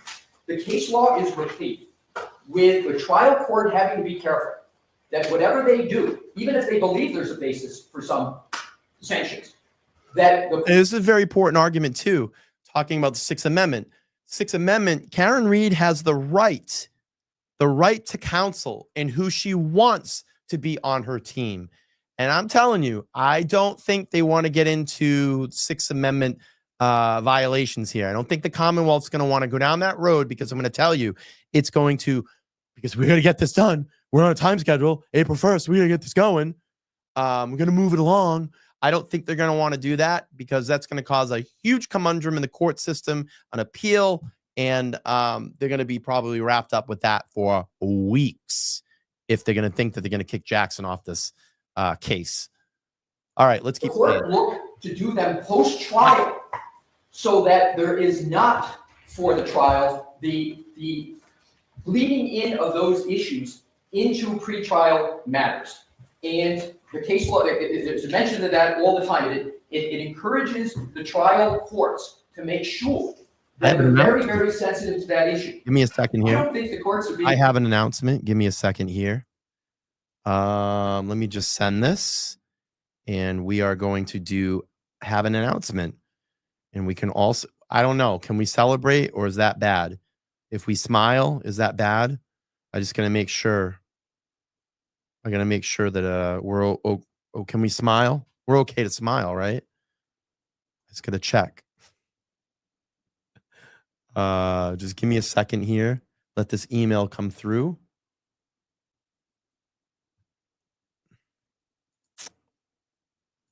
Let me just refresh. No celebrate, no joy allowed. Okay, I'm sorry, everybody. I have to, though, because it is a big thing. Just give me a second. My interwebs is acting really slow. I got it. Cool. All right, let's open this. And we're going to take a second to pause and celebrate.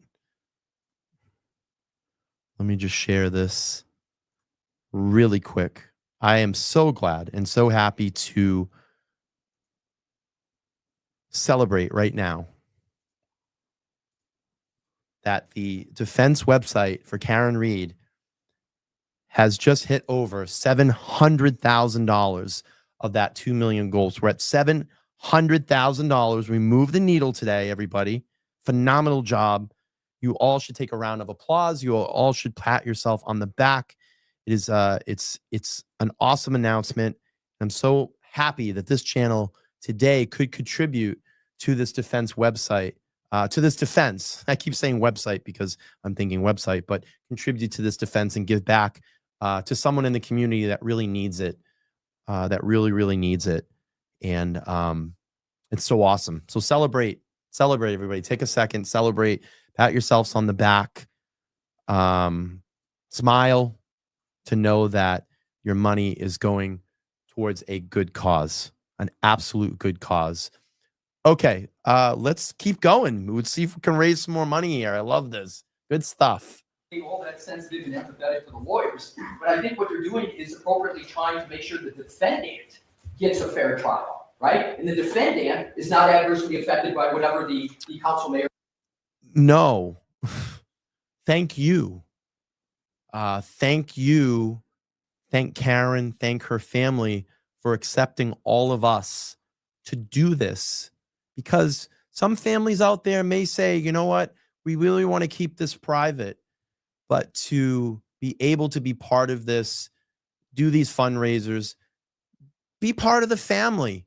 That's what I say we are on all of these channels, and the movement and the standouts, the court hearings, the boots on the ground people, the people that just can watch these lives or just be in a Facebook or an X and they're pro Karen Reed. We're really a family.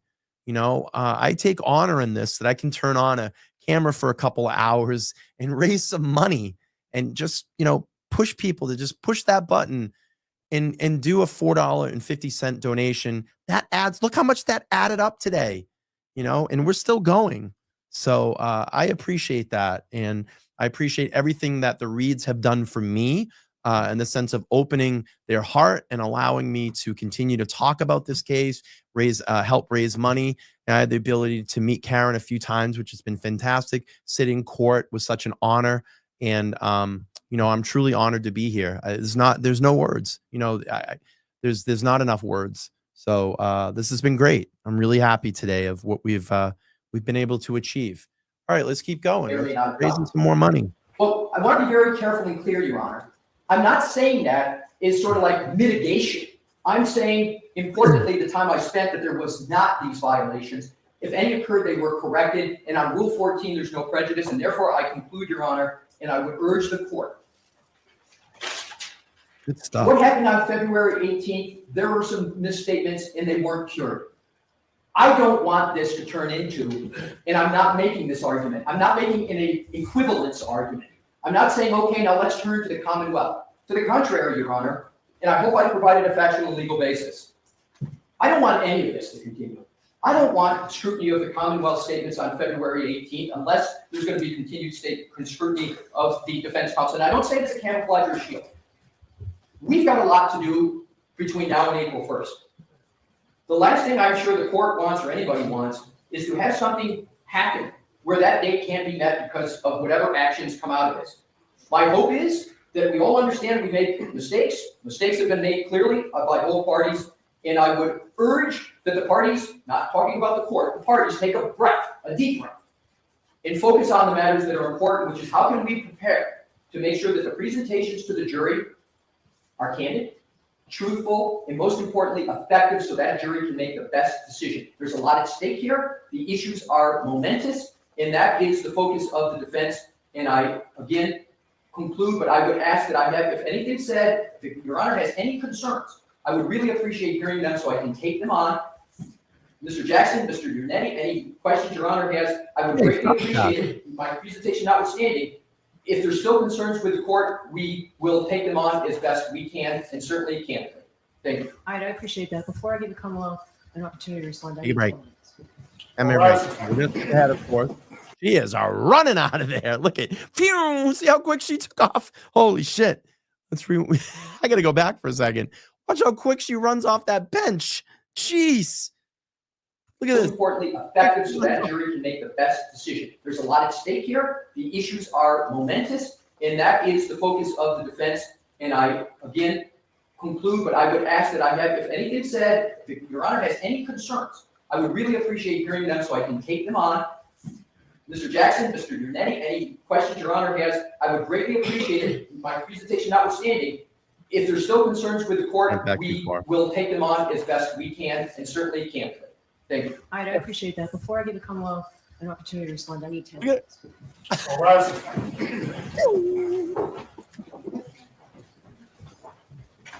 All right, we're going to obviously speed up for time purposes. You are muted.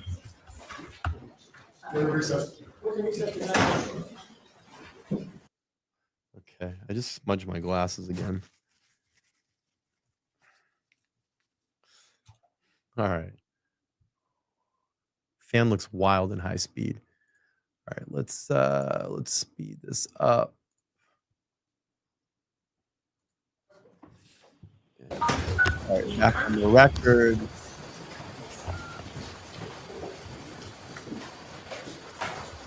So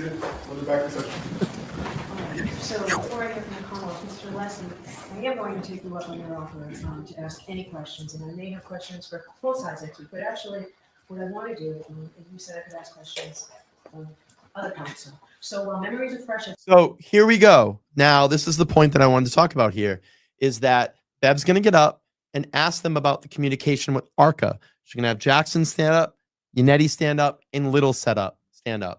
Do you actually think that these three attorneys would risk themselves and put themselves at any chance to be in a disciplinary issue or be disbarred for lying, for standing up and saying this on the record? So it tells you right there, everything that they're getting ready to say is the truth. They would not get up there and risk their whole career on these communications between ARCA. So literally, all we had to do was take, and poor Robert Alessi, the last 4 hours and just put it behind us. And she simply could have just got up and do what she's going to do here right now in the next 5 to 8 minutes. And we probably could have moved on with all the other important issues that were in this hearing. All right, let's go. I just want to show the accuracy of what was just said. So I'm certainly not going to order counsel to answer my questions. You don't have to, but I am curious. So we're going to start with you, Mr. Yannetti. Yes, ma'am. As an officer of the court, is there anything that you dispute that you just heard from Mr. Alessi? Gail, thank you so much for the $45 donation that came into the channel. So thank you for all that you do, Brian. Keep up the good work and keep those polls coming. Justice for Karen and John O'Keefe. Thank you so much. I will add that the incoming donation. No, what he said was entirely accurate. Okay. Mr. Jackson, same questions. No, and I would simply elucidate with regard to the February 6th sidebar comment. As I look back at I didn't remember making the comment one way or the other. I didn't remember that sidebar. I did. Well, I'm sure the court did after the transcript. No, I did as well. no, after I no. looked at the I transcript. did long before. Right. The context of that, what was in my brain when I said we don't have anything else to give, which when I reviewed the transcript, was very clearly the federal batch of information, what we refer to as the federal dump. I did not have in my head at all emails, communications, things of that nature, the small. Invoices, payment. No, nothing. I was, because the context of what Mr. Brennan was talking about being frustrated about were his TUI requests concerning the federal batch of information. And that's when I was making the additional statement. We don't have anything that they don't have concerning the federal information and the background information for the ARCA experts. That was it. Your Honor, if I could, this is the. Nope, hold on. Ms. Little, it's just thrown on you that you're responsible for all discovery. But the same question, you don't have to answer, but is there anything that you dispute in the accuracy of what Mr. Alessi told me about what you knew and what you didn't know and when? No, Your Honor, I would just add that as soon as the court issued the order, I obviously was not in court that day, but as soon as the court issued the order that ARCA reciprocal discovery be provided, I gathered those documents and I provided it. So that was the, I guess, prompt for going to look to see if we could satisfy the 10 things that were outlined by Mr. Brennan. Okay, so I'm going to hear from the Commonwealth now. It does not. So why couldn't we have just done that and saved ourselves 4 hours, right? Pretty simple. But this is a strategic thing that happened. Shit stir the pot, make them have to go through all this huge presentation, outline it for the court, put them under, and believe me, I don't know what kind of pressure they're. I'm just saying, put them under some pressure. They have to put this presentation together. I mean, they had a week. They were well prepared. Alessi killed it. But we could have just saved 4 hours of time if she just would have done this in the first place. Clerk will finish this today because we'll be ending around 4 o'clock. But I will hear you. And she's like, we got to finish because we got to get out of here around 4 o'clock. The good thing is, this has been a long hearing, and it's given us the privilege here today to be here for a couple of hours and raise a lot of money for Karen Reed's defense fund. So bless the hearing in that way.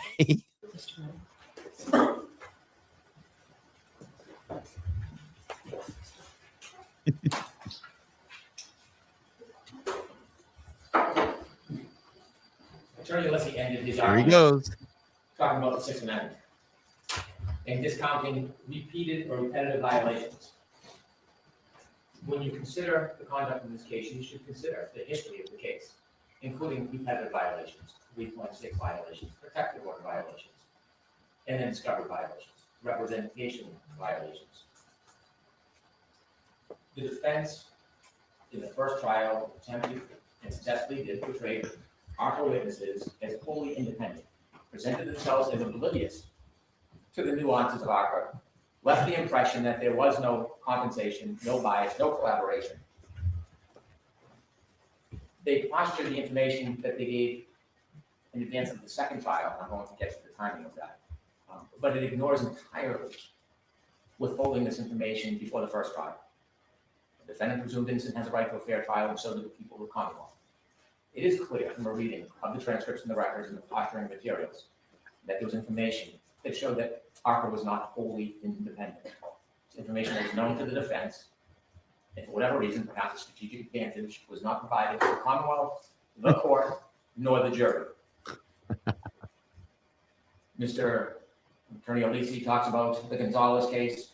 In that case, there was one attorney to cross-examine a witness, which is protocol. Another attorney passed a note, a minor violation of a court procedure. That is like a raindrop in a hurricane. We have a code of ethics and rules to ensure a fair trial for everybody, both sides. Coming in at the last hour And provide information when the avalanches started is not enough. This isn't just about Rule 14. My effort with the ARPA witnesses from the beginning, and I've been clear and consistent, is not to preclude them, is to get fair discovery that we're entitled to. I did not know before a few weeks ago what the defense. I love this. And he's sitting here and he's ramping about fair discovery that we're entitled to. Really? You want to go there? Let's just say Sallyport video. We've already had a trial. It's been close to almost 3 years, or right around 3 years. We've had this trial, and the defense is still getting discovery and still getting bits and pieces of information that's sent over to them. And he's sitting here talking about to get fair discovery from the defense team. It's unreal. I did not know that there was conversations and efforts made between them, and then inevitably conversation made. I didn't know that, but I certainly suspected it.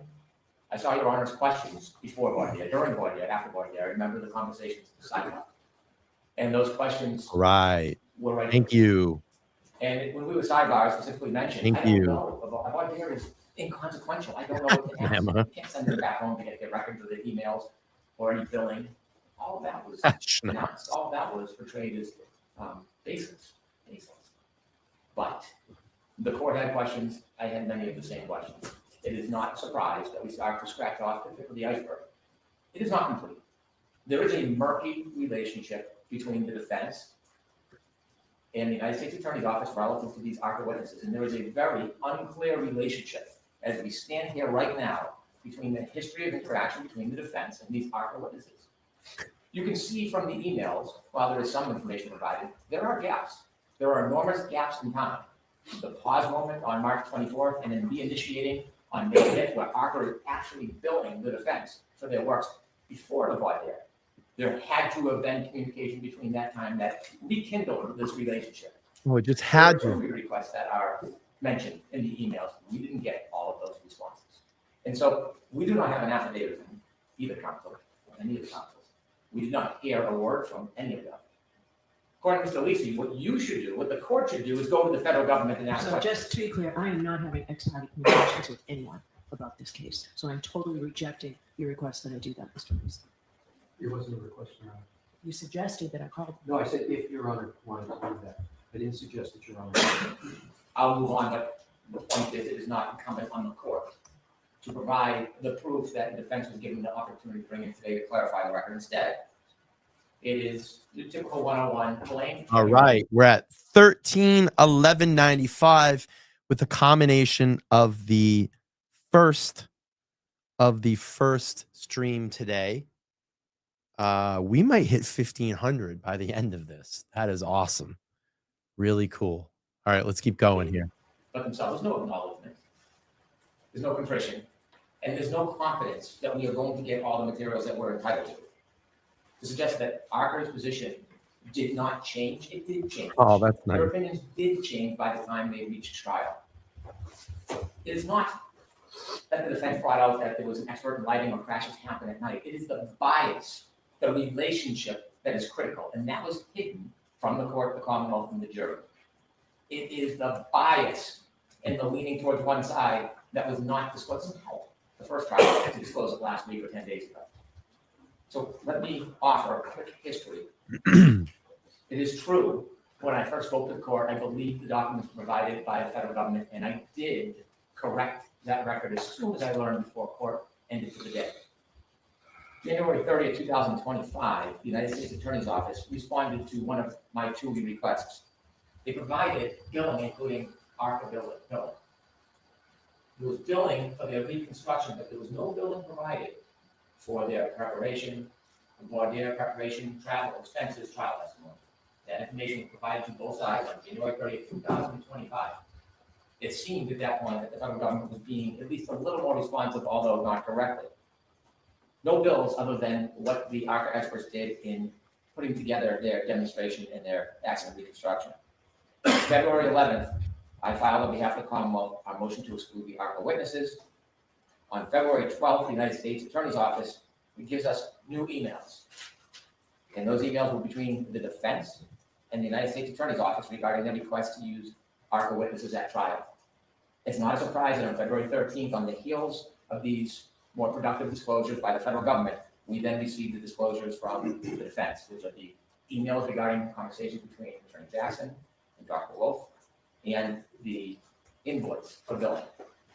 Now, I did misspeak, I corrected it, but it is not the source of that information. It is the substance of that information, which is critical and relevant. It is that information that should have been known to the court, the Commonwealth, and the jury at the first trial. And it is also that information, when you compare it to the representations that have been made prior to trial by the defense, that has import. Before, and I'm not going to belabor this and go through the comments, most of them again, but it is important before I get to the representations. The court does consider pro hoc vice. We have one licensed attorney in Massachusetts who's carrying 3 pro hoc vice attorneys with the request for a fourth to ride on that same license. There is a responsibility, especially to Attorney Anetti, a fine attorney, an excellent attorney who I admire, but there's a responsibility so that there are not a number of pro hoc vice lawyers doing different things and then later plausible deniability.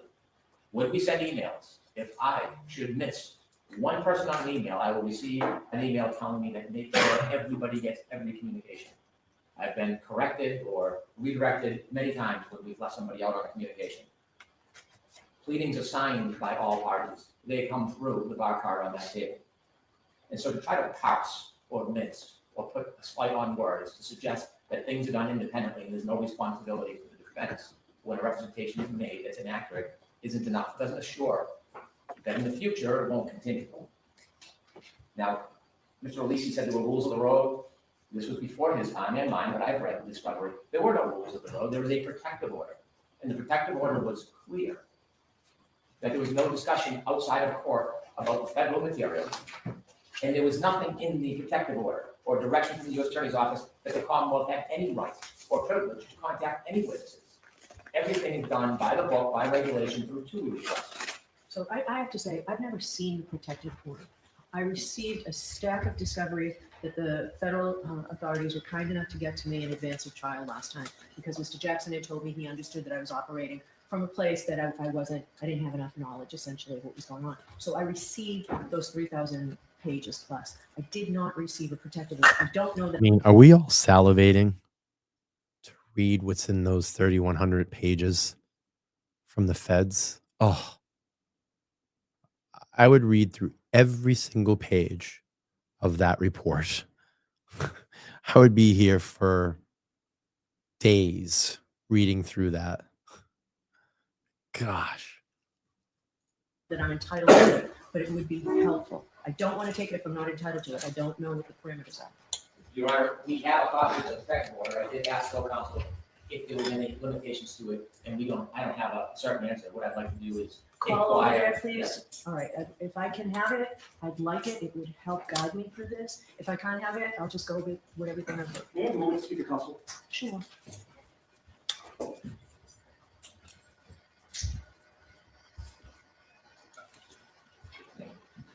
Thank you, Your Honor. I'll need to call the United States Attorney's Office and get an answer. All right, I appreciate that. Sorry to interrupt. And so the portrayal that there was a rules of the road. She just died again. Neither Attorney Lally or McLaughlin ever contacted any witnesses directly because they understood that that was precluded. And so there was not an opportunity to call or discuss or have conversations, share direct examinations, or have emails with these witnesses. In fact, it's underscored, isn't it, by the emails that we received where Dr. Wolf replies on the 24 saying the U.S. Attorney's Office essentially told them to hold off on communications. It doesn't seem like it will be a very clear rule of the road to have independent conversation with these witnesses and then be cautioned that that no longer was viable. And so inevitably, it was the understanding that nobody would be speaking to the witnesses. And I did see in the transcript, in the board here, where it was asked, were you available to the Commonwealth? And the witness said yes. I don't know any basis whatsoever for the witness to suggest that there was any invitation to speak to them.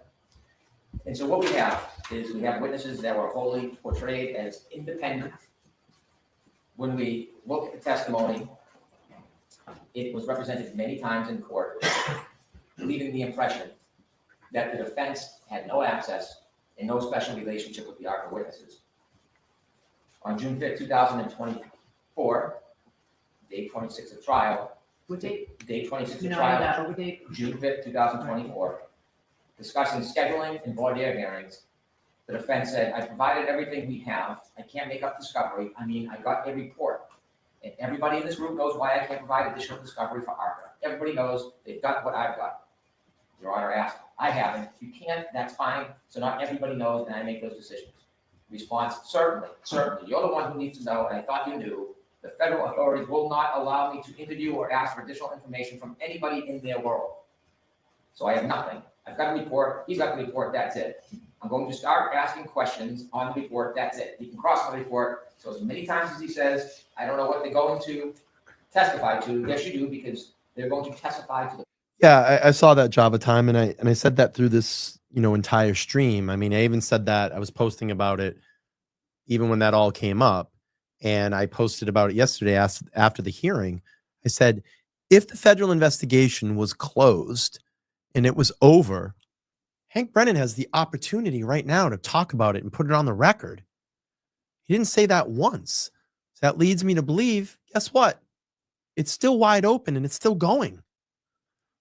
So, I mean, he had the opportunity yesterday to get it on the record and say it in court. The contents of the report. Those are definitely questions I'm going to ask, so I've got clean hands. All right, so you're reading from a transcript. As you know, there are dozens of transcripts.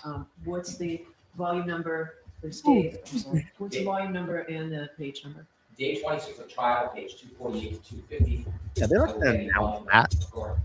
They're not going to tell sources. You know what I mean? The feds are just going to come in and do the feds are going to do. That's what they do. They just come in. They're going to come arrest you. They're going to arrest you. They're investigating you. They're going to investigate you. They don't go around telling a bunch of people that, hey, we're going to go do this or we're going to go do that. They just act. That's okay. This seems to directly contradict the theory that Attorney Alessi has been promoting today of the rules of the road. This does not suggest that ARCA is open for business and private discussion and consultation and payment. It says the opposite. The federal authorities will not allow me to interview or ask for additional information from anybody in their world, so I have nothing. And so this presentation today by Attorney Alessi, suggesting somehow that this was open and notorious, is not backed up by the defense attorneys themselves. The June 10th hearing, we've already been through it. I won't repeat it, but those comments are important. I think what stands out about the prior hearings, and I say that I think that there's a murky relationship that we have not done more than scratch the surface of, is Your Honor may remember that the defense noticed 3 experts, including Mr. Klein.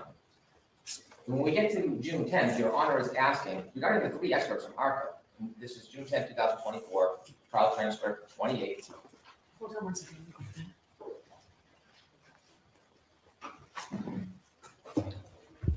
I believe it's page 12.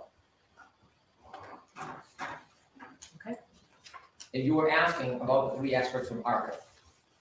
And you mentioned, notably, I can't tell who does what or what the basis of the opinion is. And when we look at the ARCA report, there's no delineation on which of the 3 experts did what in that report. You can't tell what role each of them played from the report. Mara, thank you so much for the 5. Says LTR, you're amazing. You help me see things in a better light. Well, thank you. That was very, very kind.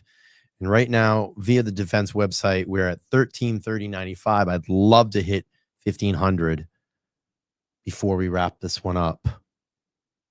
That would be really good. 1500 in a couple of hours. It's great. All right, let's keep going. And so if we only had the report, Thank you, Sophie. we wouldn't know which of those experts to call. And so when you continue questioning, you were told, well, you said, so I'm to believe that the defense is calling 3 witnesses that you've never spoken to and putting them on the stand. And he said, that's essentially it. He gives some detail. As mentioned earlier, we've spoken to them only for purposes of coordinating their testimony and background. The important point for this particular point is that the defense inevitably calls 2 witnesses, Mr. Wolf and Mr. Rentler. And when they only call Mr. Wolf and Mr. Rentler, there must be a reason why. Because you can't tell from the report who did what.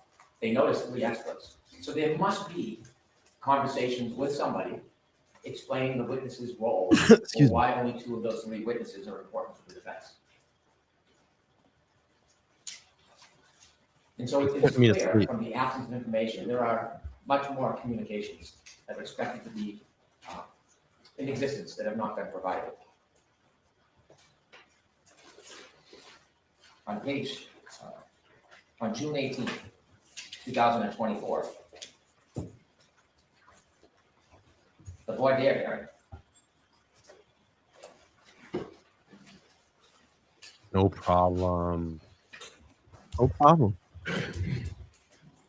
The court asks, well, I thought that you would help. I've got the transcript. What page you want? Do you know? No, but I can. If it's just your notes, that's okay. I can pull it up.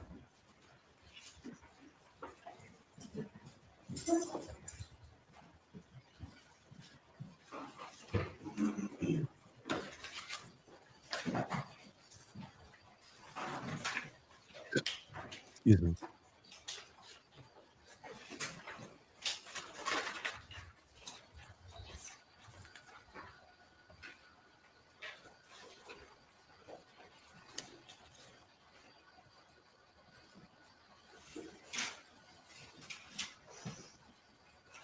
Page 4, line 11, the court asks, so the understanding of the voir dire is that this is for the Commonwealth's motion to exclude this testimony. All right, that's what we're here for, the Rule 14 violation.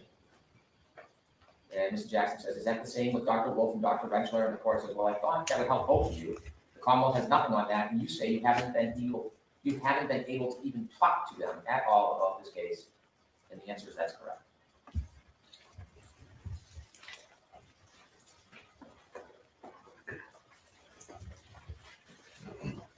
Now, refrain from my opinion and characterizations. Unlike the defense, I think that the transcript speaks for itself. I'll let it speak for itself. When we continue in the voir dire hearing, page 71.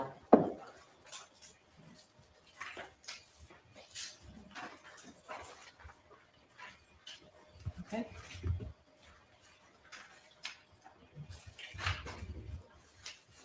Line 4, importantly, were you hired by the defense in this case? No, sir. Before this morning, when you walked in the court, had you and I ever met face to face? No, sir. Now, this illustrates an important point. That is technically true. But what impression is that making to the court and to the Commonwealth? Is that a genuine impression consistent with reality? Line 20, the person to my left, the female to my left sitting here, have you ever seen her before? Nope. Do you know who she is? Yes. And so there is direct and indirect commentary, questions, presentations that reinforce that the defense and ARC are wholly independent from each other. This is also consistent with the representations regarding payment. There are questions, voir dire, and a trial, about whether or not the witnesses were ever paid. It may be technically true they were not paid at the time they were asked the questions, but if there is an expectation of payment, it is a promise, reward, and inducement. It can show bias. There's nothing wrong with paying an expert. There's nothing wrong with going over a direct examination with an expert. There is nothing wrong with talking about particular questions with an expert. But when these experts are being portrayed a certain way, that they're independent, that there is no evidence, information about them, then it is not a fair representation. It is not an honest representation. Now, it wasn't until Your Honor asked today that we even knew that the defense paid this bill. When you look at the bill, there's some things that stand out. There's a tax ID number, an invoice dated July 12, 2024. It's addressed to. Hold on one second, please. Probably check and see what time it is. Okay. Past 4 o'clock. Let's go. Attorney Jackson. And the position that the defense takes, Attorney Alessi takes today, this came out of the blue that they had to pay. Apparently, everybody in the know knew the defense was paying for this expert, other than the defense. Our experts knew. Dr. Wolf knew. Dr. Rentschler apparently knew. The federal government knew. When you look at the bill, there are things that stand out that are so notable that you can't go back and try to twist them or change them. Look at the first entry of May 1st, 2024. That is before June 10th. That is before the representations that there was no intention of compensation. Apparently, the witnesses they were going to call expected that they were going to be paid by the defense, and they wouldn't have been keeping track of their time. that on May 1st, 2024, participated in a telephone call with Alan Jackson. And so the March 20th email asking for an engagement letter and a retainer. And then the 24th saying we need to take a step back because of the U.S. Attorney's Office. 22nd. I'm sorry, 22nd and 24th. There is obviously more communications because the relationship re-engages at least on or before May 1st, 2024. And these witnesses understand that they're going to be paid by the defense. Alessi's. And as I mentioned, the materials we got from the United States Attorney's Office on February Alessi shake his head there, no? He's like, 12th, there is no billing related to prep for Voire travel, trial, none. So the only people who were surprised that they were paying the witnesses apparently was the defense themselves. And then before that June 10th hearing where the representations were made, there's a June 9, 2024 phone call. Another participated telephone call with Alan. ooh, excuse me. And then we see before the voir dire testimony, there is billing to the defense, which now we don't pay by the defense, prepared for voir dire testimony, June 17, 2024. What we don't know is, in the preparation, was there any conversation with the defense? Was there any emails? Were there any documents? Were there any outlines? Was there any discussion about the potential testimony, or is this solely the preparation of Dr. Rentschler on his own? On the same day, 3 hours billed by Dr. Wolf, prepared for testimony and hearing. Now, they felt inclined and comfortable billing the defense for it. Was there any interaction or discussion between the parties? We don't know. This was the time that the court gave the defense an opportunity to bring in their product, their receipts, the emails, to elucidate, illustrate, demonstrate, prove what the relationship was. We don't have anything. We have nothing more than we did last week. On June 18, 2024, a round trip to Norfolk Superior Court by Dr. Rentschler, and also separately for his testimony, 8 hours billed, 12 hours for Dr. Wolf billed to the defense. June 21st, Dr. Rentschler prepares for his trial testimony, bills the defense, 5 hours. Again, we have no idea if that includes in any way correspondence, communication, interaction with the defense. June 21st, Dr. Wolf, the same, prepares for trial, 6 hours.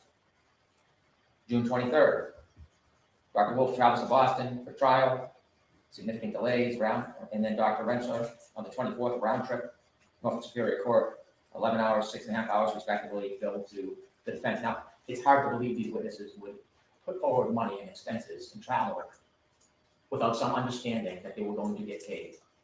It is hard to believe this company, especially after receiving an email about engagement and retainer, especially after having conversations, collaborating on their potential testimony. It is hard to believe that they would come to Boston, spend their time and their own money to do this, to just simply send a bill later with no expectation of being paid. In fact, it's a very specific accounting of their time.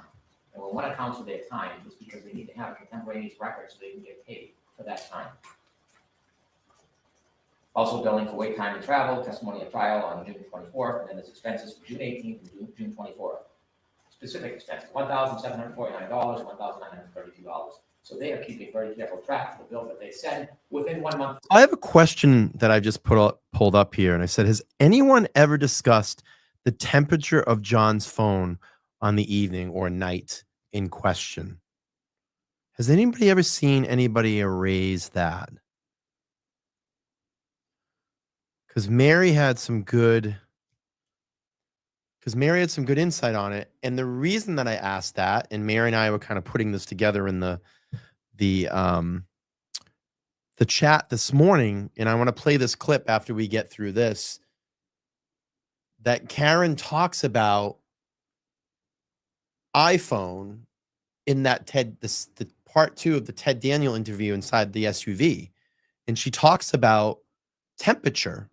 And I didn't realize this, that the iPhone essentially records everything, telemetry, when the screen was unlocked, when it was locked, the last time the backlight came on, and she said temperature. It records temperature. So, well, that would make a lot of sense. I wish they would speak more to that, because if there's more data out there that says, John's phone was, I don't know, I'm just speculating here, 80 degrees, and then all of a sudden it dropped down to 40 at a specific time, or 30. Well, you can start lining some stuff up when they dragged him out on the front lawn and left him there. So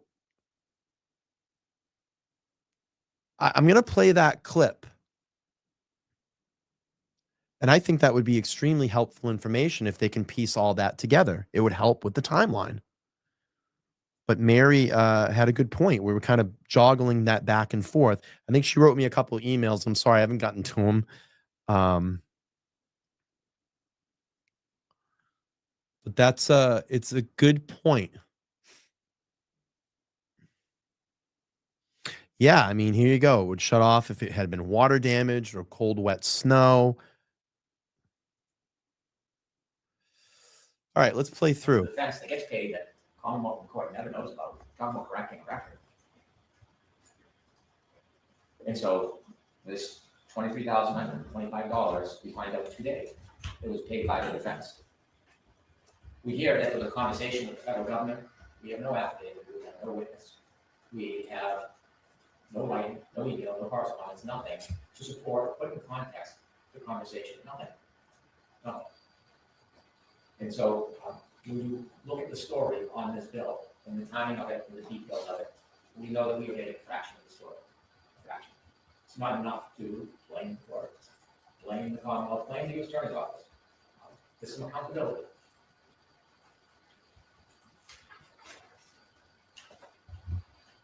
In addition, when you look at the totality, the representations made in court, we also, at some point, are going to address the Commonwealth's position of violations of 3.6 motion. It's interesting that after the last court hearing, well-known reporter, very reputable reporter, Christine Rex, asks Mr. Jackson about paying the bill. And when I suggest more 3.6 activity, quote, no, of course not. That was the position last week.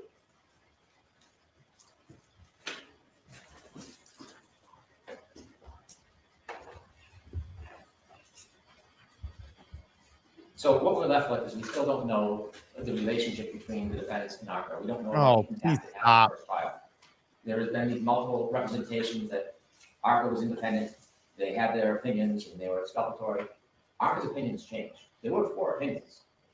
And if you look at the report, and I'm not going to read it for the sake of the press and the public, we'll have the trial and we'll edit that trial. But when you read the report, clearly the representations made about that report were extended that trial. The question is going to be why? Why did they improve? Why did they? Particular page you'd like to look at without citing? Yeah.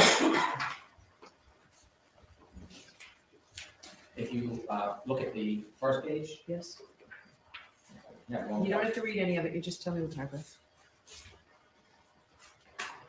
All right, let's see.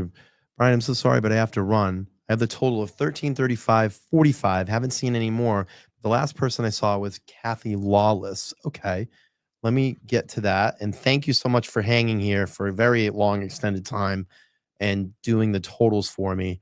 I'm going to try to get to the defense website. It's hard to get on there right now because there's just so much flowing through. And I can't see the recent donations. Let's see. Kathy Lawless. Let me find that one, and that'll be our starting point. And Sophie, thank you. I appreciate you. Thank you so much for Kathy. Okay, I see Kathy Lawless. Perfect. I'm right in position. Sophie did a phenomenal job today. You go do what you need to do. Thank you so much for being here and doing that. So Kathy Lawless is where we kicked off. It looks like Lauren's gonna take over. Thank you. It's not that far down on the page, Lauren. So again, if anybody's making any donations during the stream, make sure to put LTL or LTL media in your comment so Lauren can track it and we can keep adding up the total. So right now we are at a total of, what was it? 1335.45. Love all those numbers. I'm trying to get to 1,500 by the time the stream ends in direct donation. That would be great. Okay, let's keep playing here. We got a little bit left to go. I think it's just the first paragraph that lays out the findings. Thank you very much.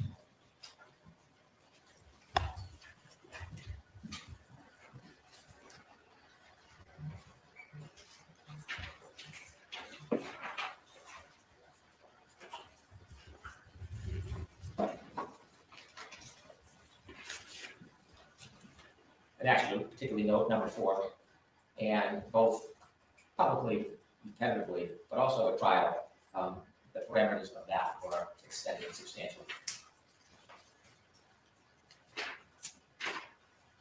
There is a summary again at the end of that report, substantially says the same thing. If you look at the last page, which is signed by all three of the experts, Mr. Wolf, Mr. Renshaw, and Mr. Klein, says essentially the same thing.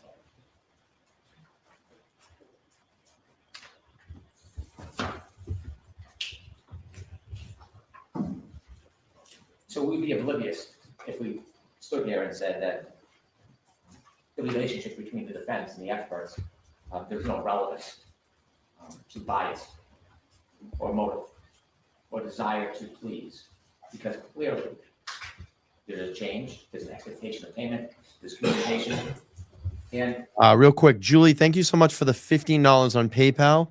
We're gonna add that here. Let's see. She says, Brian, you're the best. You do an amazing job. Love watching your streams from Melbourne, Australia. Thank you so much. Thank you for checking in, and we're gonna add that to the total. All right, let's keep going here. suggest that an outline was provided so close to the testimony, therefore it shouldn't have been shared. It isn't just what's in that outline. It's the fact that they have the relationship. Attorney Jackson may have brought out that accidents happen often at night. It's not the point. The point that the other witness is willing to forego that information as a benefit to the defense. That is the heart of what is missing and what is hidden. And so there are a number of instances, 3 of them, in the outline where the author clearly is trying to accommodate the defense.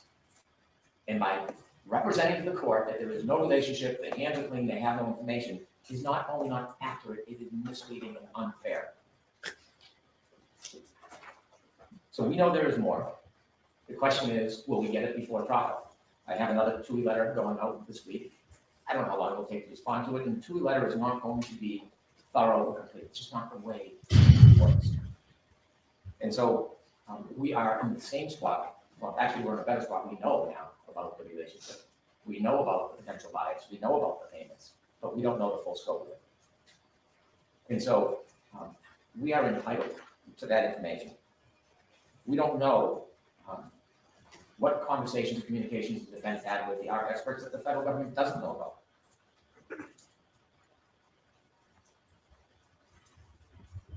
Over the next few weeks, we're going to attempt to get more information, but we will never have an accurate accounting unless it's compelling.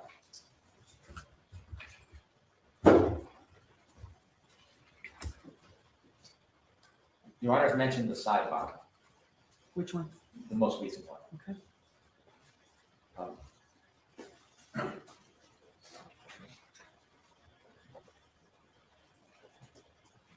I am not trying to be overly critical of another attorney.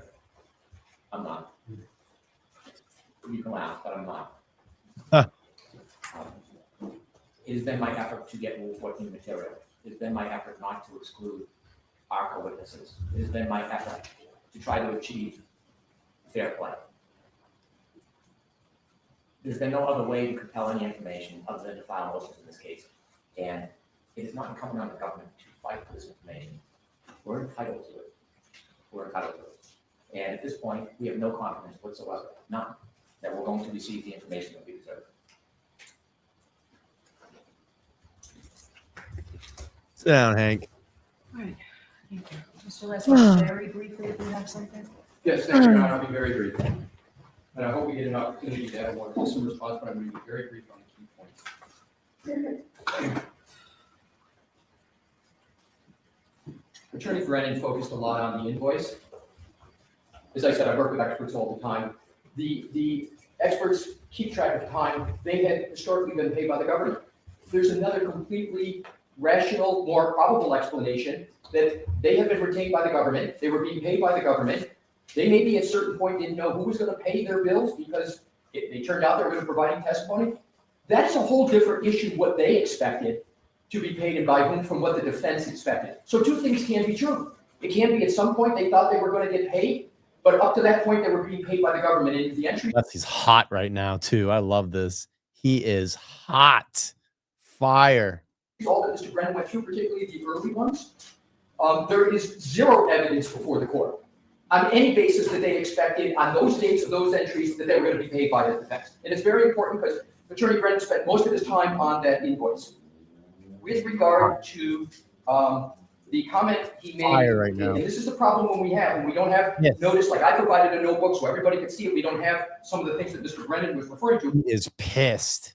But he referred to, of all things, Mr. Jackson's response to a reporter. We're here talking about communications to the court. But to be clear, the reporter asked, did you pay for testimony? Did you pay for testimony? Mr. Jackson, of course, said, no, I paid for their time. Did he say I paid for their time? Pardon me? Did he say I paid for their time? Mr. Jackson? I said the words, of course not. Love it. Did you pay these witnesses for their testimony? And I said, of course not. If the court would ask me that question today, I would respond exactly the same way. All right, so you just told I paid for their time. That No, was not said, right? That was not said, but I'm saying there's always some. Again, we're getting up as well-known, skilled, reputable attorneys and putting this on the record. Clearly not lying, because they would not get up and put their reputation on the line to be disciplined or disbarred. So this is the truth. And they literally could have taken this section and then the other section where she had all three of them stand up, done all of this in 20 minutes, and saved fucking 5 hours of people's fucking time yesterday. Inference about these, what he said, that what was said, but that was his response. That was it. But it was only the premise of Attorney Brennan was what Mr. Jackson said to the reporter was different from what you've heard in court today, and it wasn't. It's important to be accurate. The other things that I'm going to go through quickly is it kept stating that there had to be a belief that they were going to be paid by the defense. There is no evidence whatsoever for that because it didn't exist. So now, with regard quickly again to the other topics. Attorney Brennan talked about 3 witnesses, right? And he said he was, I believe I took it as clearly inferring 3 ARPA. Your Honor can go back to the transcript. It was Dr. Russell was the 3rd one. Oh, I thought it was the 3 ARPA people. I Nope. didn't go back to the transcript. You can go back to the transcript. Earlier on, there was a discussion, way early on. Who is Mr. Kahn? He was a 3rd ARPA expert that was involved for the government, right? And then he stopped, and we didn't retain him for testimony. And let me be clear on what I mean by retain. He didn't testify. It's been a long day. I understand. I'm trying to answer your question. I know. It's been a long day. I realize that you just said something that you want to explain. Go ahead and explain. Right. So what I'm saying is, in terms of, I'm going to take back the retain. The point is, there were originally 3 ARPA persons on the report that we got from the government, right? Rentschler, Wolf, and Klein. We only went forward with the testimony of Rentschler and Wolf. And that's what I want to come to, Your Honor. The whole emphasis was that the Commonwealth had no notice that we were going to use these experts. Your Honor, the voir dire was the notice. And my point was, I didn't say that there was no bias. What I said was, once you decide you're going to use an expert, right, you're going to be having them testify. Anybody could claim that that testimony is biased. But the point is, Your Honor, that the allegation that somehow mysteriously this 3rd person that was being discussed, and clearly the inference was that we were misrepresenting Steele about which ARPA witnesses because we weren't talking about the 3rd. The 3rd was Dr. Russell, and you'll see that in the transcript. Okay, but when I said you expect something, whatever I said, you expect me to believe that you Trying to railroad them. Who you've never spoken to. When I had She's trying to railroad them right now. that discussion with Mr. Unity, that's what I meant. Thank you for bringing that up, Your Honor. And that was just ARPA. That was nothing to do with Dr. Russell. But here's the important part. Attorney Brandon didn't read the rest of it. You're to believe. Okay, so where are we? Are we the June 10th? Yes, please, Your Honor. June 10th. That's exactly right. That's exactly right. It was June 10th. It's important. He stopped. So it's page 12. Yes, thank you. So on June 10th, so you're to believe, this is line 19. So I'm to believe that the defense is calling 3 witnesses that you've never spoken to and putting them on the stand here. Here's the response in its total. That's essentially it. We've spoken to them. So it's not like it wasn't disclosed there was a conversation. It was. We've spoken to them only for the purposes of coordination of their testimony and their background. We've not been able to interview them regarding their findings, which are outlined in detail in the reports. Your Honor, that's 100% true. Because I read that earlier. Right, but Mr. Brennan just mischaracterized it again because that is 100% true. He made it seem like that was an untruthful statement, and I know Your Honor gets it. The other last 2 points, Your Honor. Attorney Brennan talked about that the ARPA experts improved their testimony. My point, Your Honor, was their opinions never changed. Whether they improved is a characterization, but their opinions did not change. And that is very important. And the last point, Your Honor, goes to the discussion that Your Honor was having with the questioning of Ms. Little, Mr. Jackson. I want to be very clear on February 6th, and this is going to be my very last point. When Your Honor asked the questions on February 6th, and Mr. Jackson responded about the discovery, and I said to you that Ms. Little was the one handling the discovery. And I spoke with Ms. Little and I spoke with Mr. Jackson, and they're going to be completely available for any questions that follow up on this.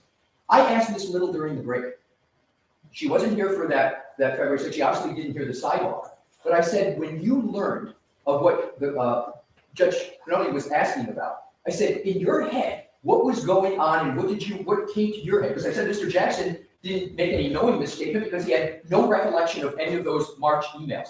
So I asked Ms. Little, who would, between the two of them, would, if there was any recollection. So during the break, I asked Ms. Little, I said, Ms. Little, when you heard, and got the order, because that's the first she knew of the inquiry, she gets the order. I said, when you got that and you saw that you had to turn over discovery, when you read that, did it come to your mind? Did it come to your mind that there were these March emails? And she said, no, I didn't recall them. I didn't remember their existence. And what I did was I knew we had to turn over discovery. I then went back, I rediscovered those emails, and that's how I had recalled it. That is important, Your Honor, because there has to be a knowing misstatement of fact for 3.38. So not only did Mr. Jackson not know at the time Mr. Jackson made those statements and recalled those emails, neither did Ms. Little, who was the keeper of all the discovery. And that is my last point, and I will conclude this way, Your Honor. Attorney Brennan conflated Rule 14 issues with the 3.3A1 issues. They are completely separate. I am not here today, Your Honor, to take the position that the defense is in perfect compliance with Rule 14. We're not. But that's a whole different question from whether the attorneys are in compliance with 3.3A. And I would urge Your Honor, as I know you will, to keep those distinctions as we go through the matter, because conflating them is not proper for the analysis. And my last is a citation of law, Your Honor, which says that Gonzalez involved a very minor issue. Attorney Brennan is correct. There was a minor issue in Gonzalez, but the Supreme Court went through those things that could rise to it. And I'm going to give you another cite, Your Honor, which is United States versus Diazzi. That involved a lot of serious issues with regard to conduct of counsel. They were not pro hoc vice, but it's 807 Fed 2nd 12 First Circuit 1986, where Your Honor can read it as to what were happening. The attorney's conduct was deplorable. And yet the court held that you could not disqualify them because of the Sixth Amendment. And my last point, Your Honor, is when you do a Sixth Amendment analysis, whether or not the attorney at issue is pro hoc vice or not, is not weighty in the determination of balancing the Sixth Amendment. It is not. In the abstract, Your Honor, in civil cases, is it easier to knock out a pro hoc vice? That would be absolutely correct. But when it comes to a criminal case where a defendant their choice of counsel, that is a much different analysis with the Sixth Amendment. So I will stop there, Your Honor, because you said it'd be brief. There would be more I would have to say, but those are the highlights for the moment. Pet Lights, thank you so much for the 5 on PayPal. I appreciate that. Anything, Mr. Brown? Very briefly. Oh, God. My arguments to the court have always been focused on Rule 14. Can't hear him The verbal anymore. gymnastics that counsel engages in to use words like misrepresentation to distort reality is extraordinary. So let's use the defense words themselves. If you look at docket 505, which was signed in the pleading.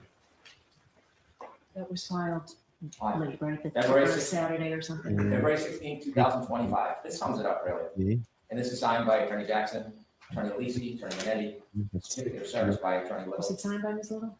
Ms. Little has only done the certificate of Authored service. by? Okay. She did not sign it. It was signed by Attorney Jackson, Alessi, and Minetti. 2. And this is the defendant Karen Reed's opposition to Commonwealth's motion to exclude employees of ARCA LLC. And here's the representation they made. Oh, Not thank my you. words, not a misstatement, not a distortion. This is their words.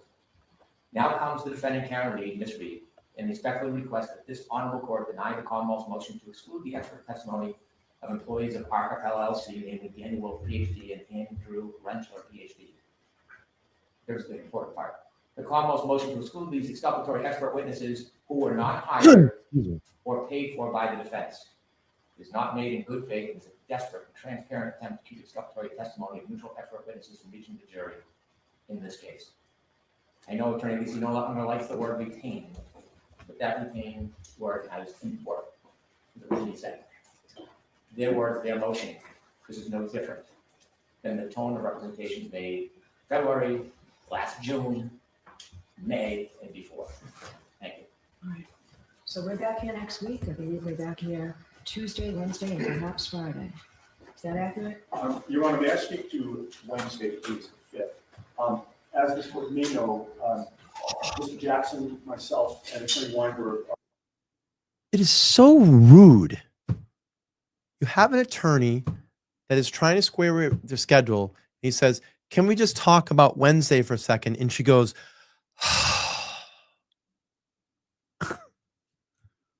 it's like it's going to inconvenience her if we talk about this for a second. Are scheduled to appear before the federal court at 9:30 in the morning. Okay. Could we possibly go there and then Yes. come here immediately afterwards? Sure. Thank you, Your Honor. Sure. God. All right, but we'll see you here. Jim, we'll have these all scheduled at 9. We do. Okay. All right, we're done here, but don't go anywhere yet, because I want to just bring up that point about Karen talking about, telemetry, temperature. We'll watch a little bit of that really quick. I'm just going to put this out there. So I've totaled up my donations that I raised via Super Chats, PayPal's, Cash Apps today, demos. I appreciate all that. The total that I have on all my math here, and you can see my notes, is $147.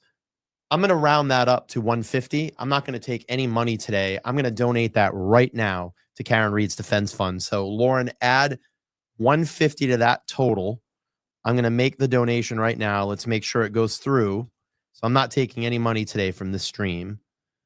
So I'm going to donate that right now, $150. I'm going to put the donation through right now. I'll have Lauren check that for me, just so it's transparent and it's out there for everybody. So just give me a second. I'm just going to type it in.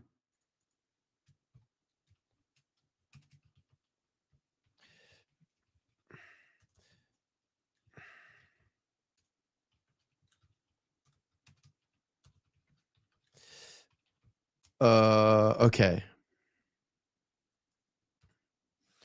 I'm going to put my donation through now. Hopefully it goes through.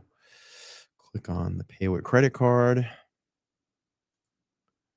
So we are at $15.99.45. We still have a little bit of time to go. We're going to hang here for a little bit more. Just please don't donate any more to the channel. I appreciate the super chats and all that. Let's just keep directing it to the defense website right now, because we're going to spend a couple more minutes here, and then we're gonna shut down for the night. I just want to make sure my donation hits the site. So I came up again 147. I'm not going to take any of that. I'm going to donate that right back. I'm going to round up to 150.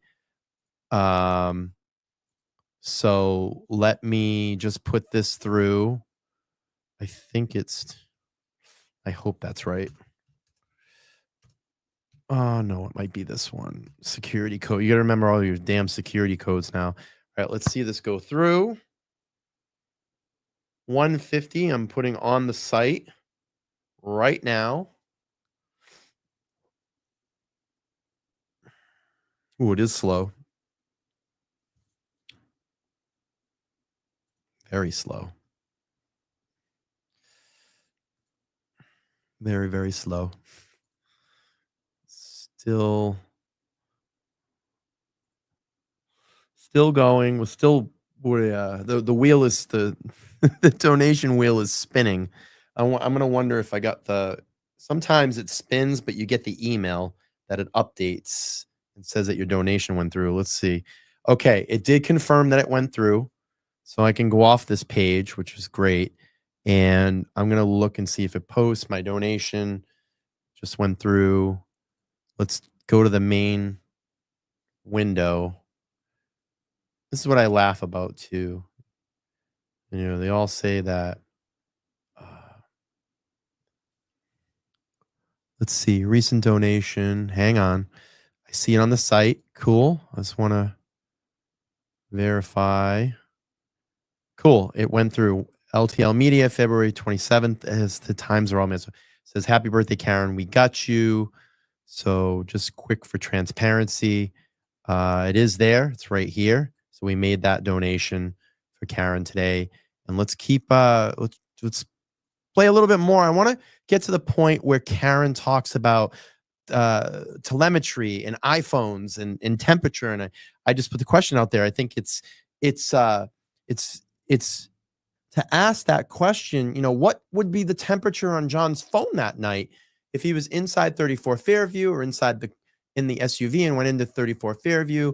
That would obviously his temperature would change. And then when he got dragged down on the lawn and dropped on the front lawn, his temperature would change on that phone. So I'd be very curious to see. You know, I laugh about they always say that I'm not transparent, but as you can see, these are all the donations, and it scrolls forever, that I've ever made to Karen Reed's defense website. Those are the donations.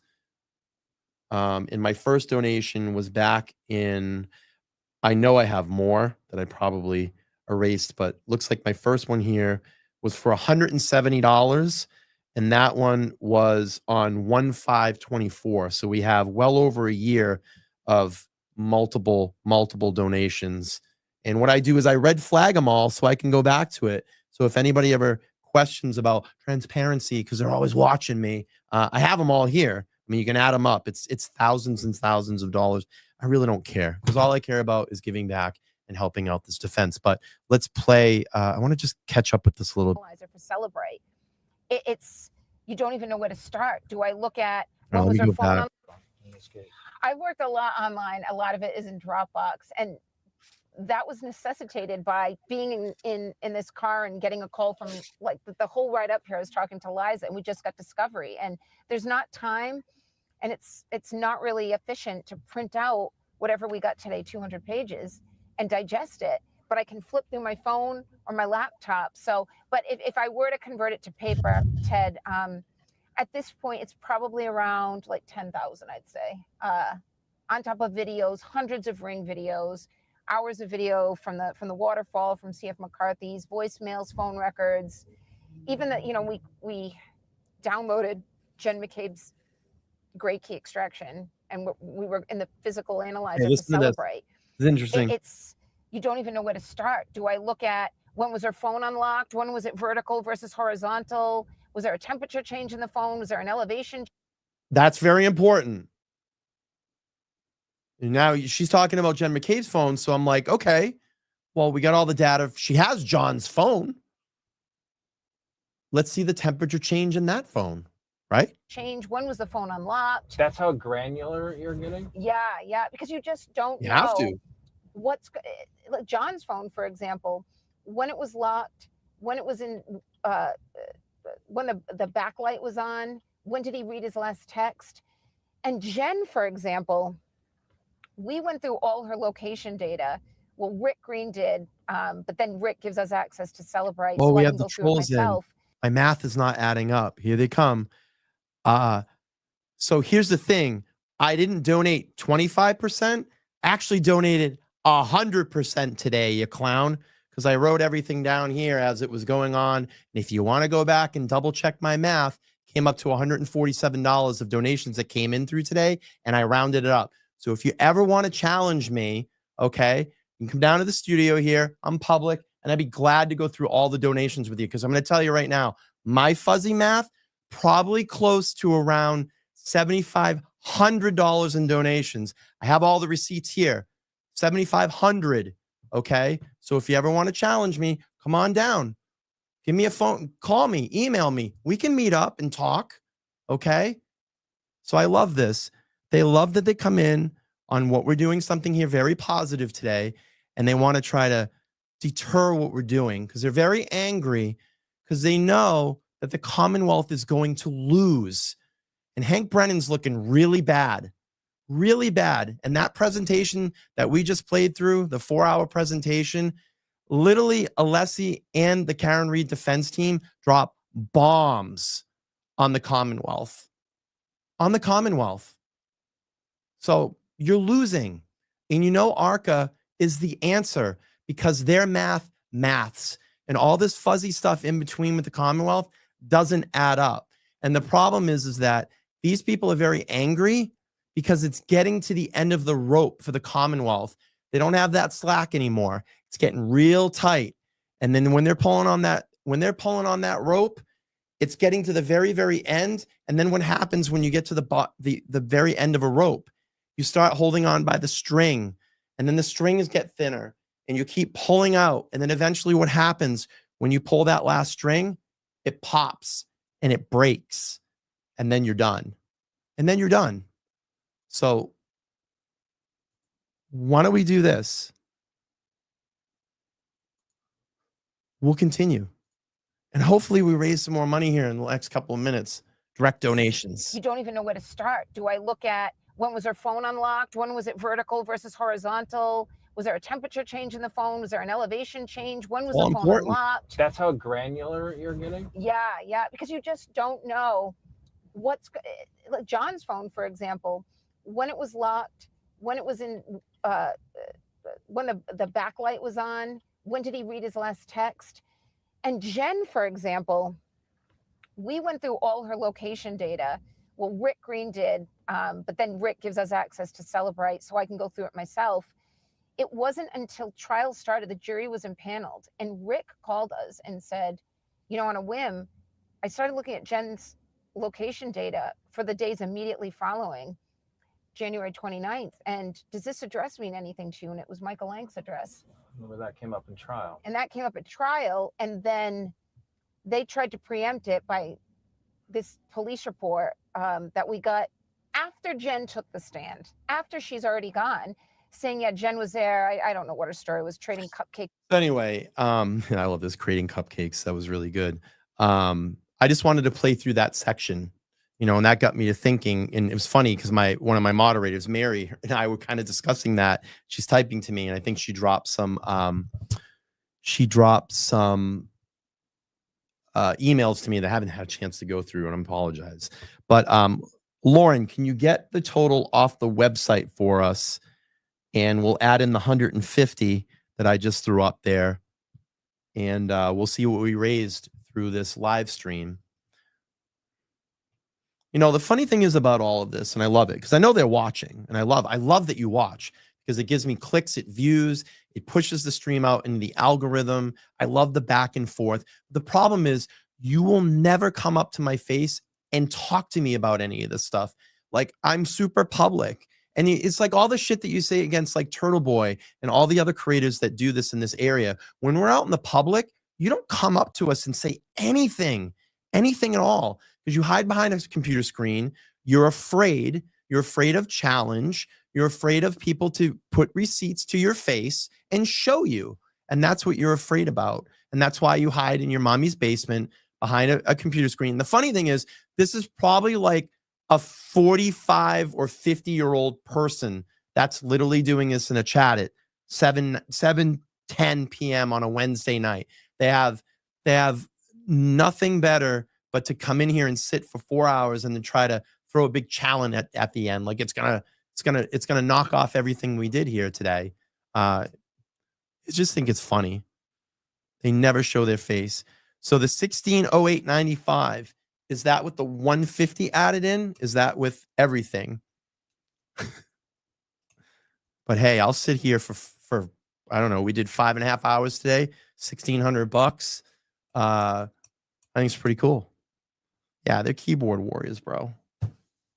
But they'll never say anything to your face. They're afraid. I mean, I'm down at the, I haven't been at the hearings lately because I've been sick and I have to work, but I'll be out there at the trial. Come talk to me anytime you want. I'm just going to wait for Lauren to confirm.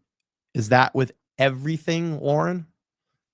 It's cool. We got a nice message from Kelly Reed today and said, we love all the LTL donations that have come in. So it's all you. You all did this, and that's pretty cool. All right. So we raised 1608.95 in 5.5 hours. That's really cool. That's good stuff. Very, very good stuff. I'm proud of that. I'm proud of all of you to take up and do that. That's good. That's great. Okay. I just want to announce a show that's going to happen tonight that you all need to go over and watch. Mike from the Young Jerks is going to have Aiden Carney on his channel, Turtle Boy, at 9:30 p.m. I'm going to drop the link here in the chat and just make sure to set your reminder for that. If you follow this stream out, it's actually going to send you over to a stream that I'm going to be on tomorrow night with Mazza Media. That's going to start at 6. I'll be on that panel at 6:30. It's going to run from 6 to 9. He's going to have a bunch of rotating guests going through and pretty much do the same thing that we have done here today. So we're going to try to raise a lot of money for Karen, obviously because it's her birthday. And I don't know. That's it. That is it. Let's see.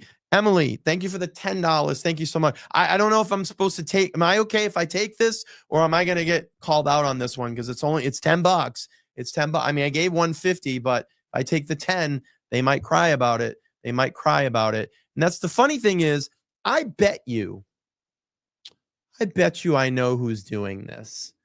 And, and I've called this person out a lot. I'm only speculating here, but it's someone in a southern region that's never come up and been at a court date or a hearing, or by that fact has ever donated any of his own fucking money, 1 red cent that they've made off their channel to Karen Reed's defense fund. I'm pretty sure it's that clown. But let's just do this. Emily, $10. Thank you so much. Says, hey, Brian, I'm a graphic designer looking to try to help Karen in any way. Please let me know if you want to work together to create some merch designs and raise money. DM me if you're interested. Well, why don't you do this? Here's my email. It should pop up in the chat as Nightbot will drop it in. It's there. Email me. Email some samples of your work. Maybe we can work together and come up with something and raise some money. I do need some new merch for this channel. Maybe we can come up with some Karen Reed stuff as well. That stuff's tough because you have so much money flowing through, merchandise websites and being transparent. It's tough sometimes to do that. But, maybe we come up with something. But yes, the Riddler. I bet you it probably is. But if not, I know others out there that don't like me and want to try to attack me because they don't donate any money. They don't donate any money. And that's fine. I mean, I know the people that do. I know the people that put donation streams like this together. And listen, we have every single right to be here and be monetized and take money. I choose to give back and help out as much as I can. I don't care if someone donates. It's fine. I don't make anybody push the button, but if you do, I really appreciate it. Anyway, all right, everybody, 4 hours. My back is hurting. I'm old. I'm going to get up and stretch. I'm going to head out. Thank you all for being here tonight and helping to support Karen. It was a very nice text message that I got from Kelly Reed today saying we're loving all the LTL donations. And we reached over $710,000 on the defense website. And that is all to do with all of you today doing that. They started at 692 at 710,000. As far as my channel is, let's see. I am so close to 38,000. If you haven't liked, share, and subscribe. Actually, I'm at about 96 subscribers away from 38,000. And then my goal is to hit 40,000 by April 1st, by the start of the trial. I would appreciate that. I'm heading out. Oh, by the way, I know that everybody loved Lauren the last time she's in here. I definitely want to get her back in here in the studio with me to do another panel and have her sit right beside me and we can chat about Karen Reed and amongst other things. By the way, on Monday night, I will be joining the Young Jerks along with Senator, oh gosh, it just slipped my mind. The senator that will be joining us is, I got to get the name. Senator Michael Moore will be joining us, as he was one of the people that have sent a open letter or letter to Andrea Campbell, the Attorney General of Massachusetts, asking about the status of Trooper Enrique Delgado Garcia's investigation. And also retired Mass State Police Todd McGee will be joining us as well. What we're going to do is, Mike is being kind, we're going to dual stream. So the stream will be here on LTL if you want to join us here, and it will also be on Young Jerks at the same time as well. Power packed, and I cannot wait to talk to Senator and see what's going on and start trying to get some answers here and continue to rally for Trooper Enrique Delgado Garcia. All right, everybody, I am going to head out. My voice is shot. My back is shot. I'm going to stretch. Please join tonight. Please join tonight. Mike's stream at 9:30 p.m. with Turtle Boy. It's going to be a big one. I hope he pulls big numbers. He deserves it. And again, I appreciate everything everybody did today to help out Karen Read. And I'll end with this. Happy birthday, Karen Read. Thank you so much. I will actually see her on Friday, because there's the raffle, the raffle dinner that hit, that they pulled the names. I've been cordially invited to join, and I can't wait to be there, meet the winners, and just hang out with some really great people and help out, of course. All right, I'm going to head out. Thank you so much. Have a good night. Bye-bye.